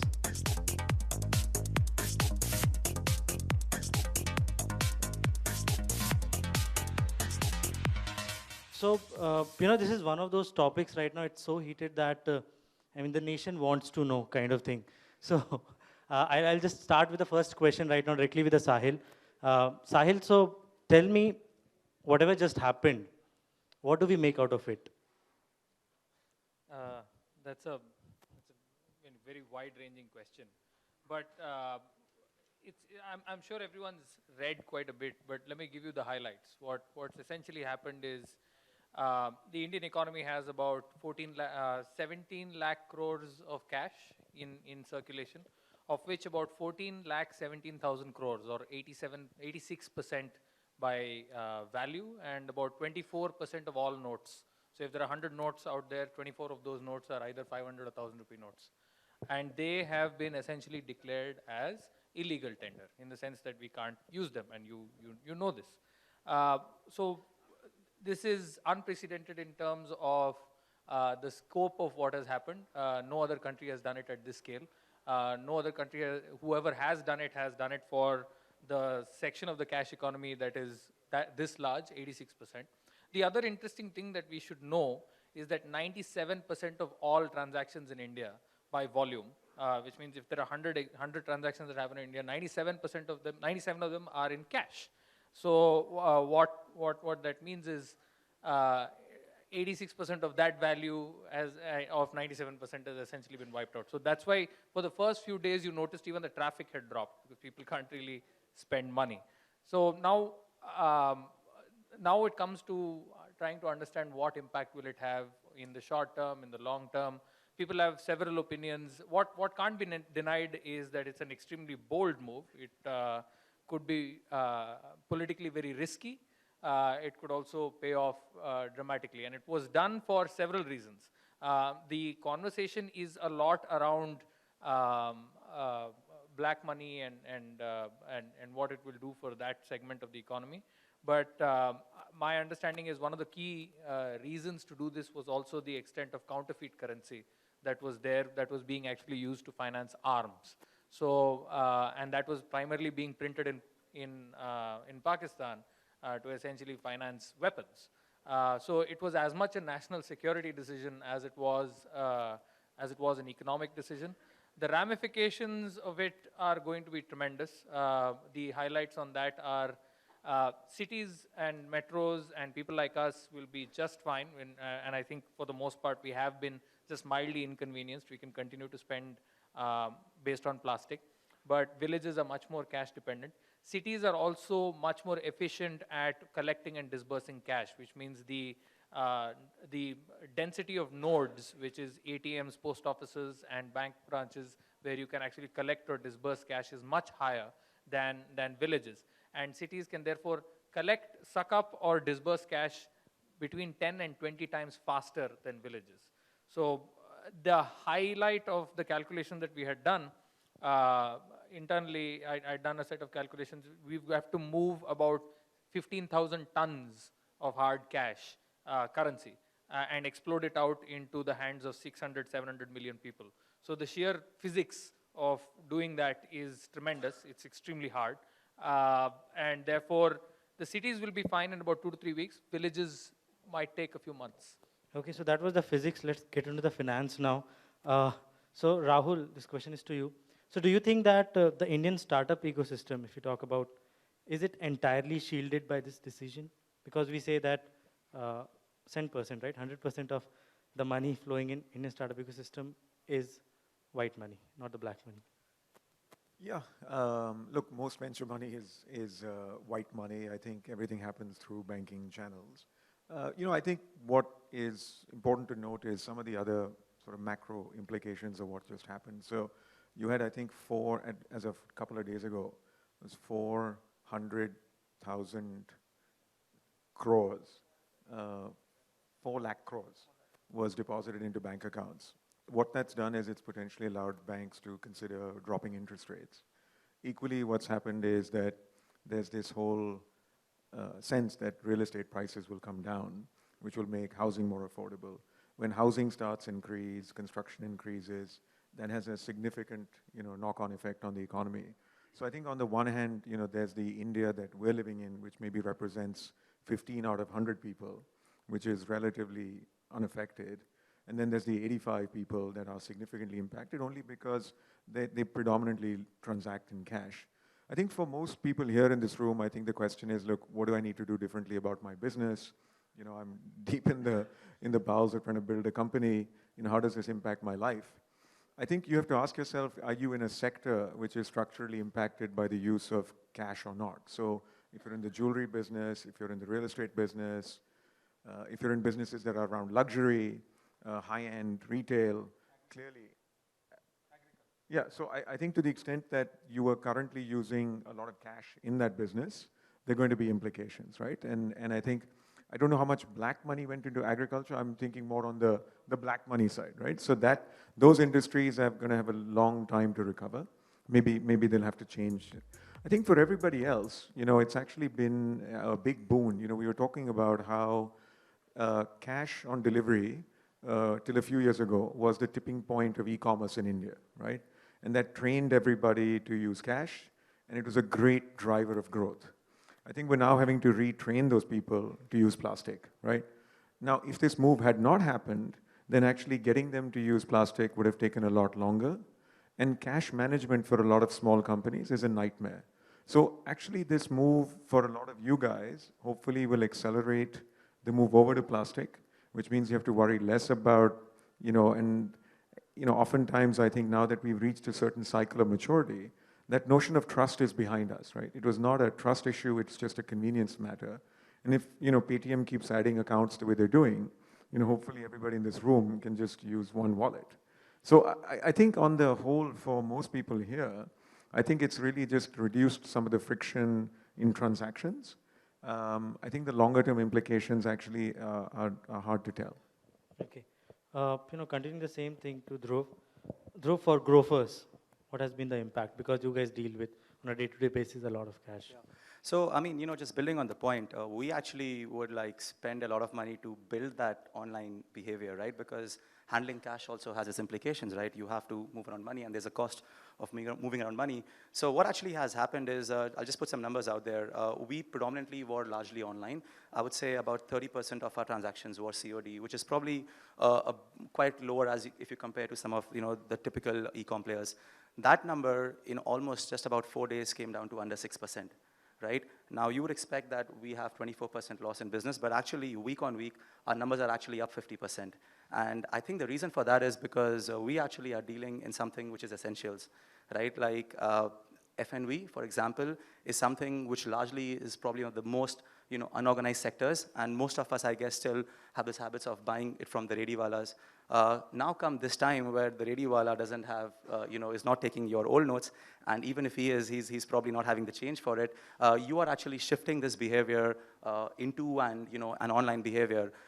With negligible marketing spend, the number of users that we acquired has gone up 2x week on week. Now, obviously, this is not compared to Paytm, for obvious reasons, but the growth has been phenomenal because we were struggling. The biggest struggle for us as a company is to change that behavior of a user. Oh, I want to see the apples I buy. That behavior is changing. Our penetration has gone from 1 out of 3 orders to 1 out of 2 orders. So for us, actually, it's been like definitely a shot in the arm. It's one of those things I was telling the guys earlier. We could spend like millions of dollars in building a habit, and then something like this happens, which is like an unprecedented event. So it's been very positive. If I talk down the food chain, coming down to our delivery boys, after 4 rounds of due diligence, I can fairly say we are a fairly completely white company. So it's had negligible impact on us on that matters. Okay, thanks for that. Amrish, you have a B2B company, right? And most of the transactions are, already online, right? And you deal with a lot of services company. So just tell that, because, you can still say that your business is pretty shielded, but you'll see these companies, right? And you mentioned that right now you accept payments via sometimes cash, check, multiple sources. So how does it impact a business like Nolarity? And what do you take from the other businesses with whom you work? For us, really not really much of immediate impact. We end up dealing a lot in check. We sell technology to small business, and those people who are dealing with us typically are banked. They know how to use cards, and if not, then they basically end up using checks. And then our channel partners, for example, end up dealing a lot with check. We don't deal with cash that much. But one big problem that we have had as we grow to large number of SMBs in India is this whole friction around payment mechanism. And I feel, I think what has happened is amazingly high quality nudge towards structurally change Indian economy towards more non-cash economy, more e-payment economy, and it will help everyone. Anybody who is transacting in B2B space or B2C space. So I think to Sahil's point, I think if you look at the from units point of view, given it's only 500 rupees and 1,000 rupees which has been demonetized, I think the impact may a little bit overstated. India has cash economy, but pretty large non-cash money supply as well. I think it's a short-term pain, but it leads to structural changes in the Indian economy. The efficiency goes up. I think there's going to be, because of this impact on the tax revenue and the interest rate, which is actually a very, very good thing for the Indian economy in the long term. Okay, so but not all can be good, right? Sahil, I guess you have a difference of opinion here. Can you just share your views on this? No, look. What are the concerns? I want to preface this by saying I think it's an incredibly bold move. It takes a lot of political capital to be able to pull off something like this, and to that extent, the intent is pure, and I don't think anyone's going to question the intent of the move. Though, look, it's Rabi season, right? It's 60% of our food supply is grown based on what is planted now, right? We invest in agriculture extensively. We've got 5 portfolio companies in the agricultural supply chain, and the mandis are shut or barely functional. Farmers are struggling to buy seed. There is, of course, a parallel economy coming up on IOUs. मैं तुम्हें जानता हूँ तो आप खरीद लीजिए, लेके जाइए. That works, but there is an issue around. It will impact Rabi season to some extent, and when it impacts Rabi season, what ends up happening is we will have a shortage of fresh fruits and vegetables 6 months down the line, and I mean 18% of our entire economy is agriculture. So if this takes a hit, it has a significant impact on our economy. Now you have to sit and do a P&L saying what is the loss that we're going to get and how much black money is going to come in, what is the extent of digitization, how many people are. So these are very hard things to quantify. But in agriculture, in trade, again, people are hoarding cash. I'm sure I've had 600 rupees in my wallet and I haven't spent it on any small expenditure. So when I go to a grocery shop, I won't go to a grocery shop. If I don't go to a grocery shop, then the stock there doesn't move. If the stock there doesn't move, then he stops buying from wholesalers. If he doesn't buy from wholesalers, then the manufacturing output starts dropping. There's something called a bullwhip effect in the supply chain, where just tiny variations in demand at one end can completely amplify up the supply chain and cause like havoc in manufacturing. So yes, it's a great structural nudge, but we'll know in 2 months. We'll know. Okay, I guess that should be it. Our time is getting over. So thank you so much for your inputs. All these speakers are there available for some time apart from Sahil offline. I would request all of you to interact with them because this panel was on demonetization, but these people are experts in something else. I mean, and you would like to connect with. I am pretty sure you would love to connect with Rahul, Dhruv, Ambrish, even Sahil. So, but Sahil is rushing out. Thank you so much again, guys.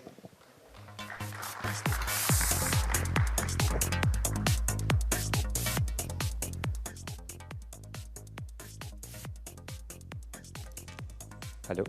Thank you so much, Sahil, Ambarish, Dhruv, and Rahul. That was very insightful, put some perspective to us when it comes to demonetization.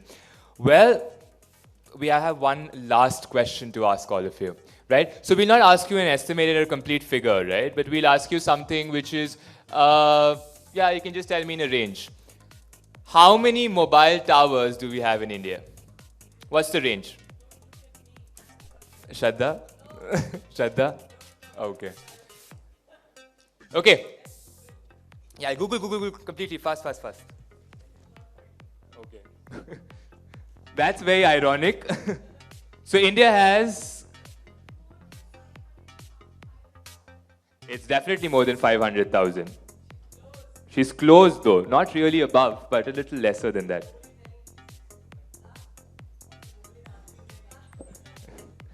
So Google comes to the rescue. It's 4.5 lakh telecom towers is what we have, and we want to be estimating it to rise it to almost the double in the next 2 years, right? So, coming from demonetization to now speaking about, mobile trends, right? Because that's what we really stand for, and that's what this conference really stands for.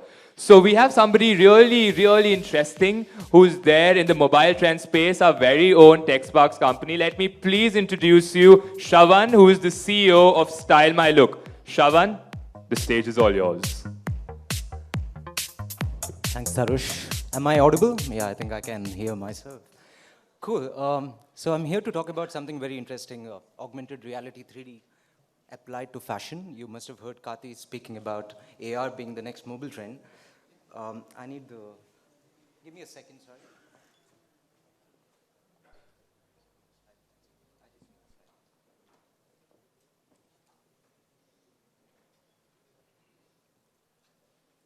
That's a great start.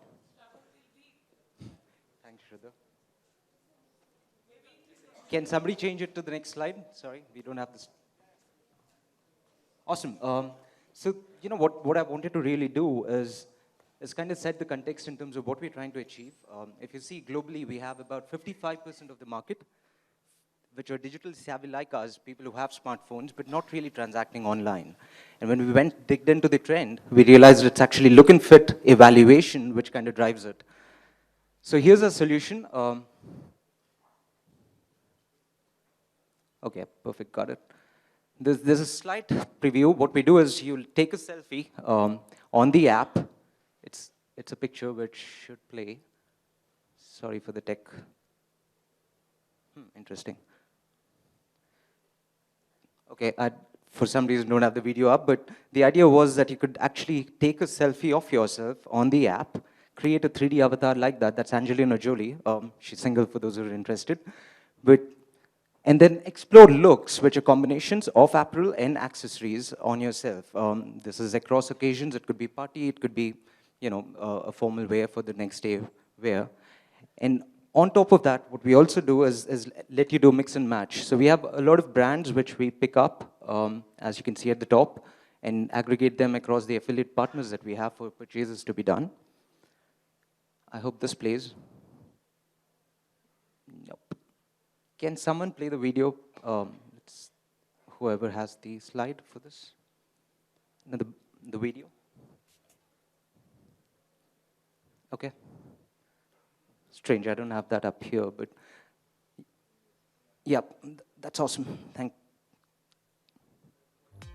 you so much for tech. But the idea was you could actually do a zoom of it. You could do a 360-degree view of the avatar from a single selfie picture on your mobile, and you can mix and match apparel and accessories together to create your own look.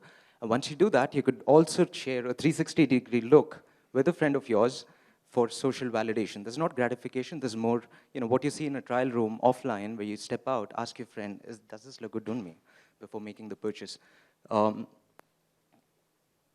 We see a lot of engagement. In the beta that we did about 2 months back, we see 50 minutes plus sessions for the top 10% of the cohorts that we have. The average time across the 75% engaged users is about 18 minutes on an average every session. This is also coupled with multiple sessions every day. So we're talking about daily active usage where people come back, get inspired about dressing themselves. And the idea is to be a personal aspirational motivator in terms of how you look. That's our team. I think I'm out of time and with tech problems. So we are awesome. It's made in India. You see the girls who are actually the fashion, just 4 people doing the entire fashion design for us. And the rest of it is tech. Gaurav is a co-founder, and I am the founder CEO of it. Thank you so much. Appreciate it. And sorry for the tech problems.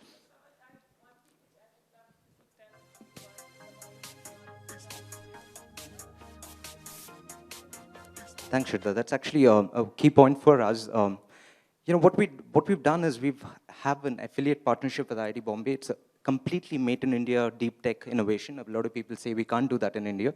So here's the proof. The team out there is a 20-member team, all Indian, with an affiliate partnership with an IIT Bombay professor.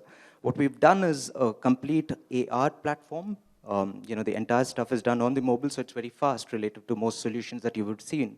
It's globally first, so that's yet another thing that we should feel proud of as Indians. A Valley kind of product sitting out of Bangalore, 20-member team, all Indian.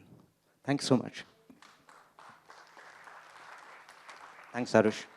Thank you so much, Shravan. Who would have known that we could disrupt so many different things with technology, and this is clearly an example of that. Well, we will move on to our next panel.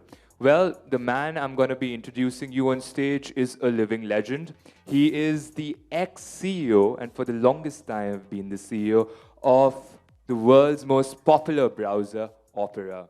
Well, today he makes his debut on at least the Indian stage with Vivaldi. And I would ask Madan Mohan Rao, Research Director of Your Story Media, to come on stage and guide our next guest, Mr. Jon von Techner.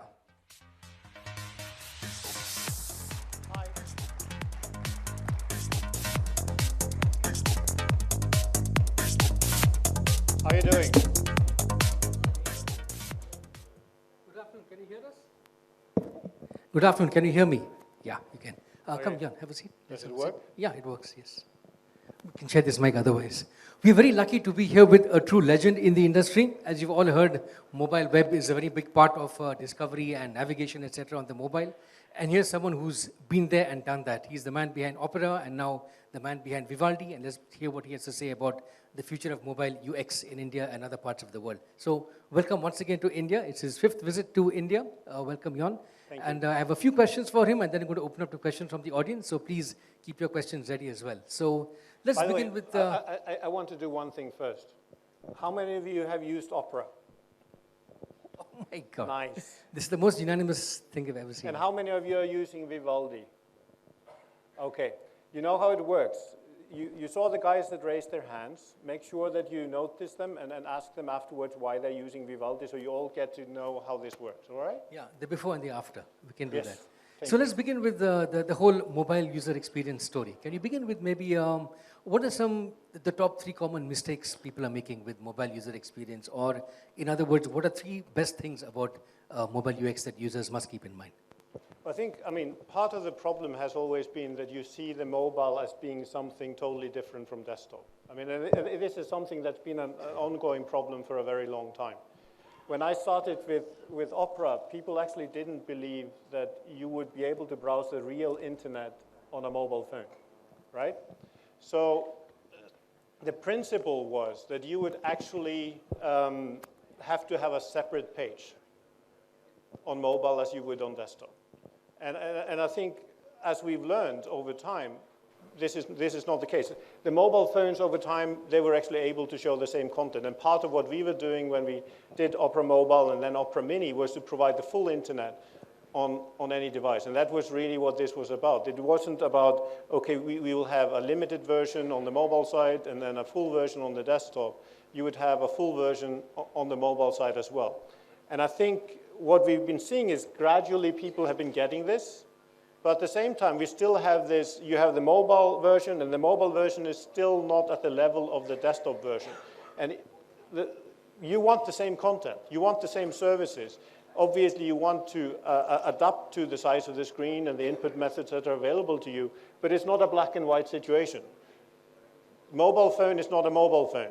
There's mobile phones that range in size from less than 4-inch screens to, I mean, if you're taking the tablets and the like, you have Android devices up to 27 inches of size.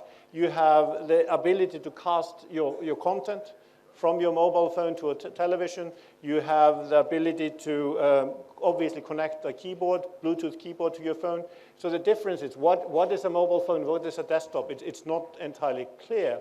And that's something that you have to take into mind when you're designing for the mobile and obviously for the browser as well when it's designed for the mobile, just like the web pages. Okay, let's shift gears to a very hot topic in India today, demonetization.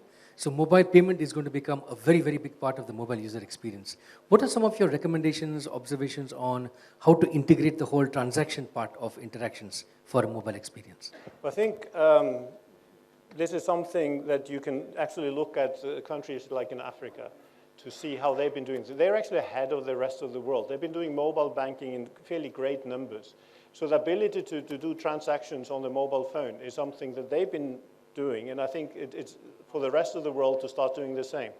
At Opera, before I left, we had a certain vision about providing a layer of in the browser that you could actually provide payment and make that payment work across different payment solutions, so the browser would become a middleman between the different payment solutions and the websites. And I think that's something that we've been missing on the mobile side to a great extent. Sadly, a lot of the payment solutions are about replacing other kinds of payments that are physical and also close in proximity. Things like using NFCs to kind of do a payment in a shop or the like, which it doesn't really bring a lot to the table compared to using a credit card or similar in the situation.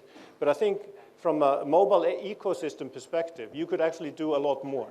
And if you had had a system like that in place, when the decision to remove all those cash out of circulation, I think you would be able to handle it in a lot better way than how it has been for a lot of people. I mean, the long queues and clearly, I mean, I went out to a restaurant just yesterday or the day before, and they had seen an 80% fall in their income, which is quite significant. And if you try to think about all the businesses that are seeing that, that's a very significant, and it could have been avoided if there were all the solutions in place instead of just using cash.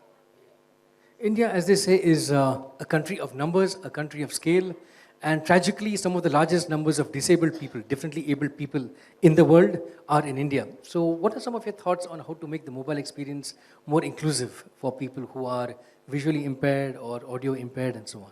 Well, this is something that's quite close to my heart. I mean, my father is a professor in psychology specializing in children with disabilities. So the concept of adapting to the user has always been there for me. And I think technology and the web has been a great benefit for a lot of people that have had limitations with regards to their interaction with the computers and the like. And what we are seeing new ways of interacting. So the important part is to think about those ways when you're designing the software and when you're designing the devices, that you're able to combine whatever resources available to you. Do you use a keyboard? Do you use pressing the screen? Do you use voice input? Do you use movement? And there's a lot of ways that you can interact so that you can actually get this to work.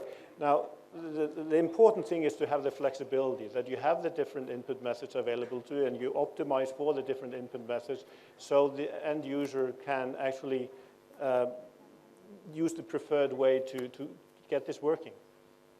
Just a couple of questions more. What's it like to be a serial entrepreneur? You've had so much success with Opera and now it's Vivaldi and maybe something else after this? What's it like to be a serial? Actually, I feel a bit strange to be called a serial entrepreneur. When you spend like 17 years at one company and then you start another one, I don't know. I mean, I've kind of always had a problem with the word even, serial killers. That's not what I had in mind. That's okay, yeah. But no, I mean, when I go and build something, I'm not thinking short term. I believe when you go and build a company, it's because you have a vision, because you want to achieve something.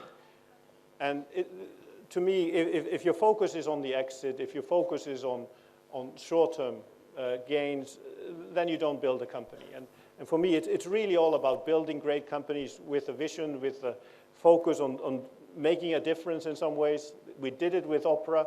I think I believe we made a massive difference for a lot of people, getting a lot of people online with Opera Mini, with adjusting to the requirements of people. I'm proud of that, getting more people online. And we aim to do a bit of the same in a different way with Vivaldi. We adapt to the end user and the like. So it's really about the vision and doing something for the sake of doing something good. So what's Vivaldi being built up for? How can our young audience out here work with you, or do you have hackathons in mind, developer meetups?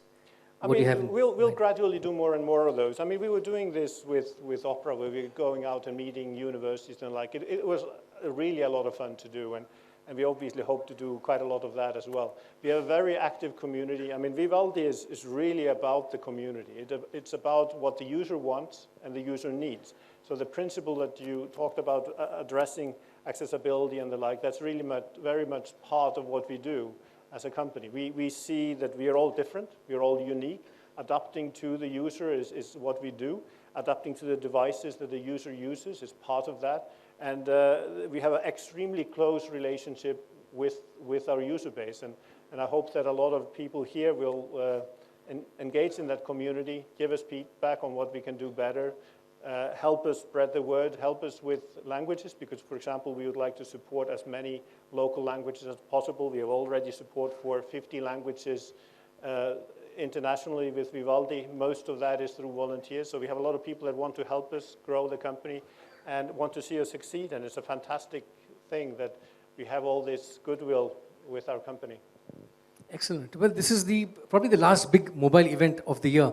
This is November already. So to round off this year and kick off next year, what are some of your predictions on what will happen in mobile next year? What are some maybe top 3 emerging trends, emerging challenges? What's in your crystal ball? In some ways, it's kind of all moving in the same. You're getting faster networks, you're getting better mobiles, you're getting more powerful mobiles, and I think in a way that's kind of where it's going. What excites me is then the next step, because I'm thinking about what comes after the different devices. When we were working in the early days with the PCs and then gradually mobile, telling people that yes, you want to use the internet on mobile, and then yes, you want to use the internet on your television and all the kinds of devices. I'm quite excited about the Internet of Things. And I think the Internet of Things has a massive potential, obviously in relation to the mobile phone, which is a natural control device for all your internet devices. I think the way the Internet of Things is being done today is a sad state of affairs. You have an internet device, you have a mobile application that works with it. So you have 2 internet devices, mobile kind of internet devices, and you have 2 applications that work with it. And that doesn't really scale when you get to N, right? You have N different devices and N different applications.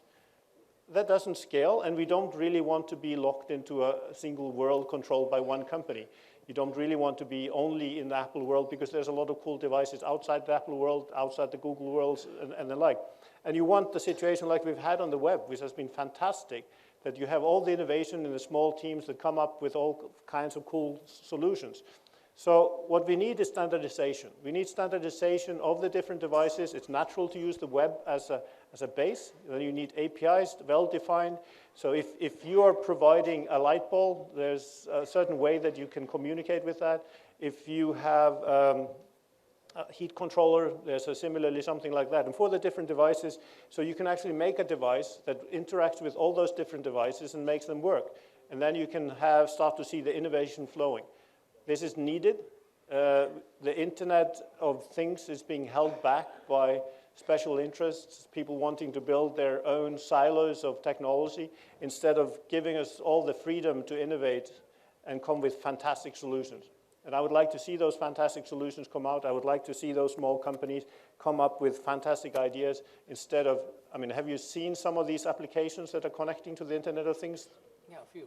Yeah, a lot of them, they're really bad. They're like they were made in the 90s or something. I mean, before the web was invented or whatever. I mean, there really is so much room for growth. There's so much innovation that's needed to be done. And I think we can look forward to a fantastic innovative space, combining the mobile with all the other devices you will start to integrate with. Give people the freedom to innovate. I think that's a great note on which to end this discussion. We have no time for audience questions, unfortunately, but we did get through our whole list that we talked about earlier. Thanks so much, Jon. A big round of applause, please, for one of the most legendary figures in the world of web browsing. Thank you, Jon.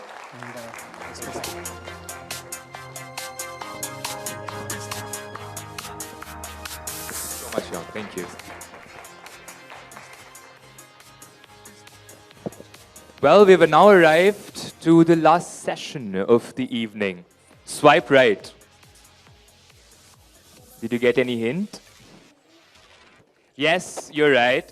Well, our next speaker is a crusader in women of tech, a Harvard business graduate. This woman is at the helm of one of the most exciting startups of the world. Ladies and gentlemen, please let me introduce Taru Kapoor from Tinder. Accompanying her is Dr. Madan Mohan Rao, Your Story Media researcher.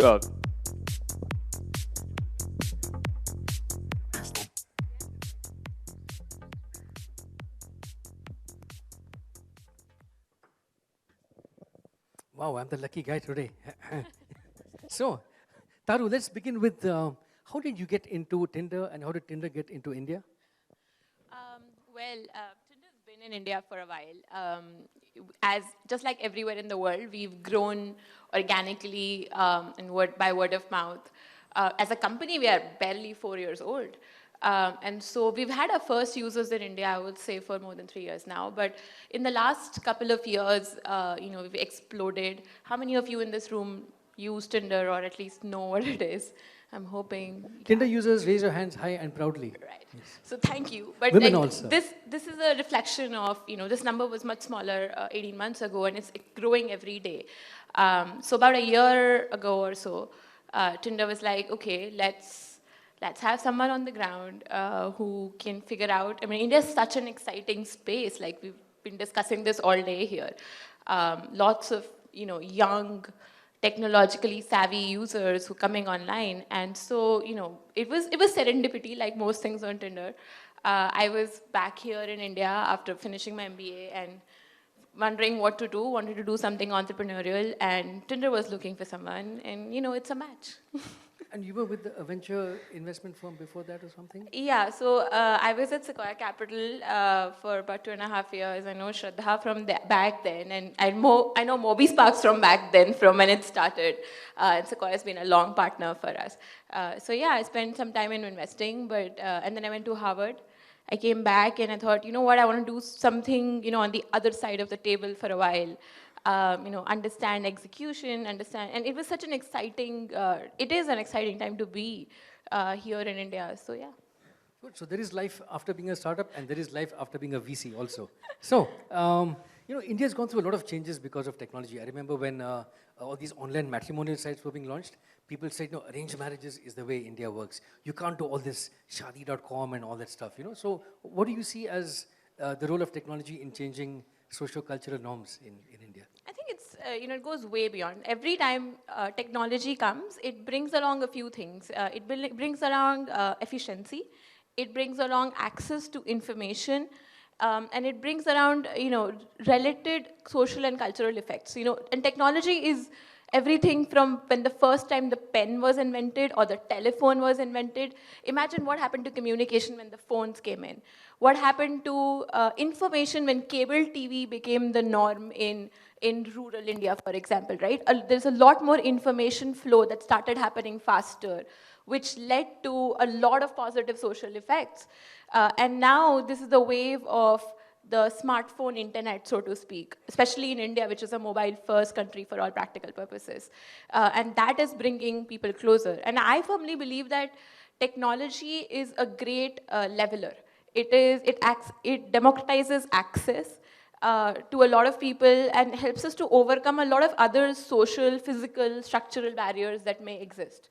And in that way, it's been very empowering. So it allows people to express what they, who they are, what they want to say, what they need, and connect with other people who think on similar lines or who can fulfill those needs in a much more efficient way.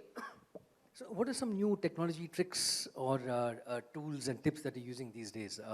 Globalized matchmaking of profiles, analytics is one of them, but what's new on mobile? What are you doing that's very creative? So look, I think there's a lot that's creative. This room is full of people who are being creative every single day in every aspect of life. I think from Tinder's perspective, what has revolutionized the online dating space globally, I would say, because in India it has always been very nascent and small before Tinder, was the fact that Tinder invented what is called the double opt-in. So unlike a lot of other marketplaces, like you buy something on Flipkart, you have to like the product. The product doesn't have to like you back. But there are some two-sided marketplaces, and matchmaking is one of them. Recruiting is another one, where there needs to be mutual interest for that transaction to be meaningful. And what Tinder sort of figured out was that mutual interest, when you take that to technology, it became double opt-in. So you have to swipe right on someone if you like them. And the other person also anonymously has to swipe right on you. Only then can you connect and make a match and converse. Which totally changed the game because it brought down some of the human structural issues like fear of rejection. Like, how do I walk up to you, and if you say no, that's very disappointing and discouraging for me. It also did, it reduced unsolicited attention, particularly for women online, which in the earlier iterations was a problem. And it also reduced the instances of sort of being non-responsive. So just by a simple thing like those swipes, which mimic human behavior, and the double opt-in, it increased, it gave you a lot more control over who you wanted to connect with, how you want to connect it, and then took away that fear of rejection that plagues real life. So what's your assessment of relationships, the whole market in India, and what is different in the culture maybe compared to the West? What do you see as good problem or sweet spots that you can target? Well, to be honest, I think wanting to meet, know other people, form connections with them, be friends, have relationships, is a very fundamental human need. Human beings are social, and that is the primary reason why Tinder grew of word of mouth in every single country with literally no marketing, because what it solves at the very core is a very fundamental human need to wanting to connect with other people around them. And that is culture agnostic, region agnostic, country agnostic, etc. And at the other hand, it is also very personalized. It is, not all Indians or all Americans or all Brazilians or all XYZ don't behave the certain way. Every individual has a unique personality, has a unique need, has a unique sort of sense of what they like and what they don't. And even that evolves with time as individuals grow. So I think Tinder provides that hyper-personalization at the same time as fulfilling that need. And therefore, what has happened, and what's interesting about India, I found personally, is we've all grown up having been told that don't talk to a stranger. That's just the culture we've grown in. As a society, we don't talk to people or go up and introduce ourselves to people we don't know as a rule. We live in this sort of comfort zone of family, friends, college friends, maybe colleagues, maybe some friends of friends, and people we meet or get introduced to by chance. But other than that, meeting people outside of this social circle is very, very hard. If somebody walks up to you, you have this mental conditioning that something's probably wrong with them, right?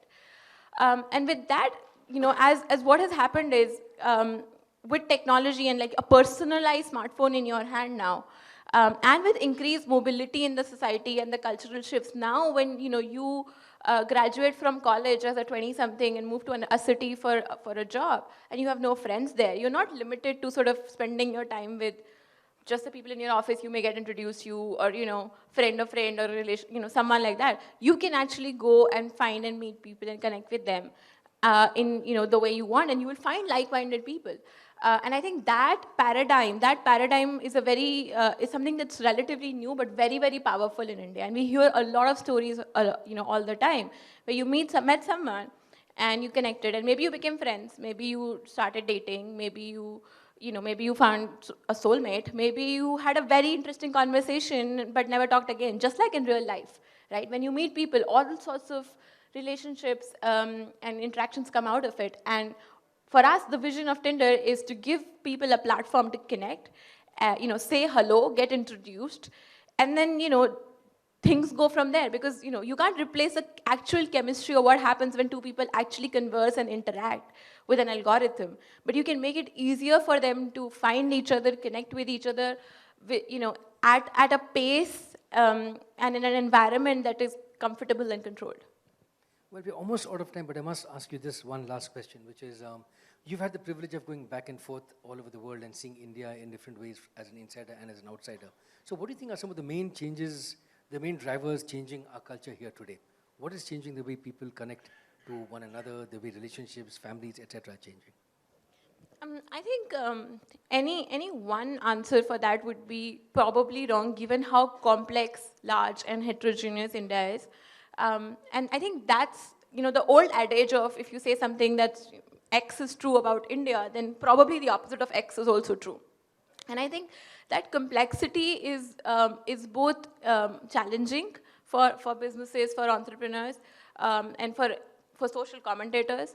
But at the same time, it is very empowering. It is why there are different needs, different ways. And I think the one trend that I see, in the last 5 to 7 years, particularly as the smartphones become ubiquitous, as the flow of information has become faster, has the flow of opinions become faster, is that as people find voice, people find an outlet for their curiosity, there is a greater thirst, particularly in the young, sort of the millennials, which form, at least today, the majority of people on the internet, is this thirst to sort of discover themselves, is to figure out who they are, what their purpose is, and evolve it. And some of it happens through information and ideas that they're getting exposed to, and some of it is happening as introspection through questions, asking for their purpose and demanding more purposefulness in their jobs, in their social communities, in their interactions, and also sort of themselves, which they find through connections. In fact, I have this one email that I go back to from a user who said that, I had like some very interesting conversations at Tinder over the last week with people I absolutely had nothing in common with, and I did not agree on, because, to begin with, because we came from such different worldviews and perspectives. Each of us have grown up with a certain perspective. And he was like, just having that conversation on certain topics, like you can debate certain topics in a neutral environment, opened me up to a different set, a very diverse set of experiences, and I found myself growing in that conversation. I just discovered what I like, or I questioned some of my preconceived beliefs, and I found that the most interesting part. And I'm just bringing up because it's a very unique way of expression that I have heard in the recent times. But I think that trend will continue to follow us. I think that there is a greater sense of purposefulness in businesses we make, in everything we do, and I think on the whole, it's going to make the world a better place. Complexity is empowering. That's very good advice from you, Taru. A round of applause for our very charming and brilliant, highly qualified speaker. We need to end this panel. Unfortunately, there's no time for Q&A, but I guess we can catch you on Twitter with further questions. Thank you all very much, and let me give it back to Taru. Thank you so much, Taru, and thank you so much, Madhav. Well, this brings us to the end of today. Let me tell you that you've been a lovely audience and cheered for everyone who has shared their stories on this stage today. Believe me, as we say it with all our hearts and humility today, that this event wouldn't have been a success without all of you, the superstars who's sitting at this very audience. So let's have a huge round of applause for ourselves, please. We would also like to give a big shout out to our sponsors, Sequoia Capital India, Qualcomm Ventures, Shop Clues, MapMyIndia, and VMAX. Thanks to all our partners and exhibitors who joined us in this journey and made it even more special for us. Well, we will be back next year with MobileSparks 2017, even bigger, even better. Till then, stay good and keep reading us. See you, ladies and gentlemen.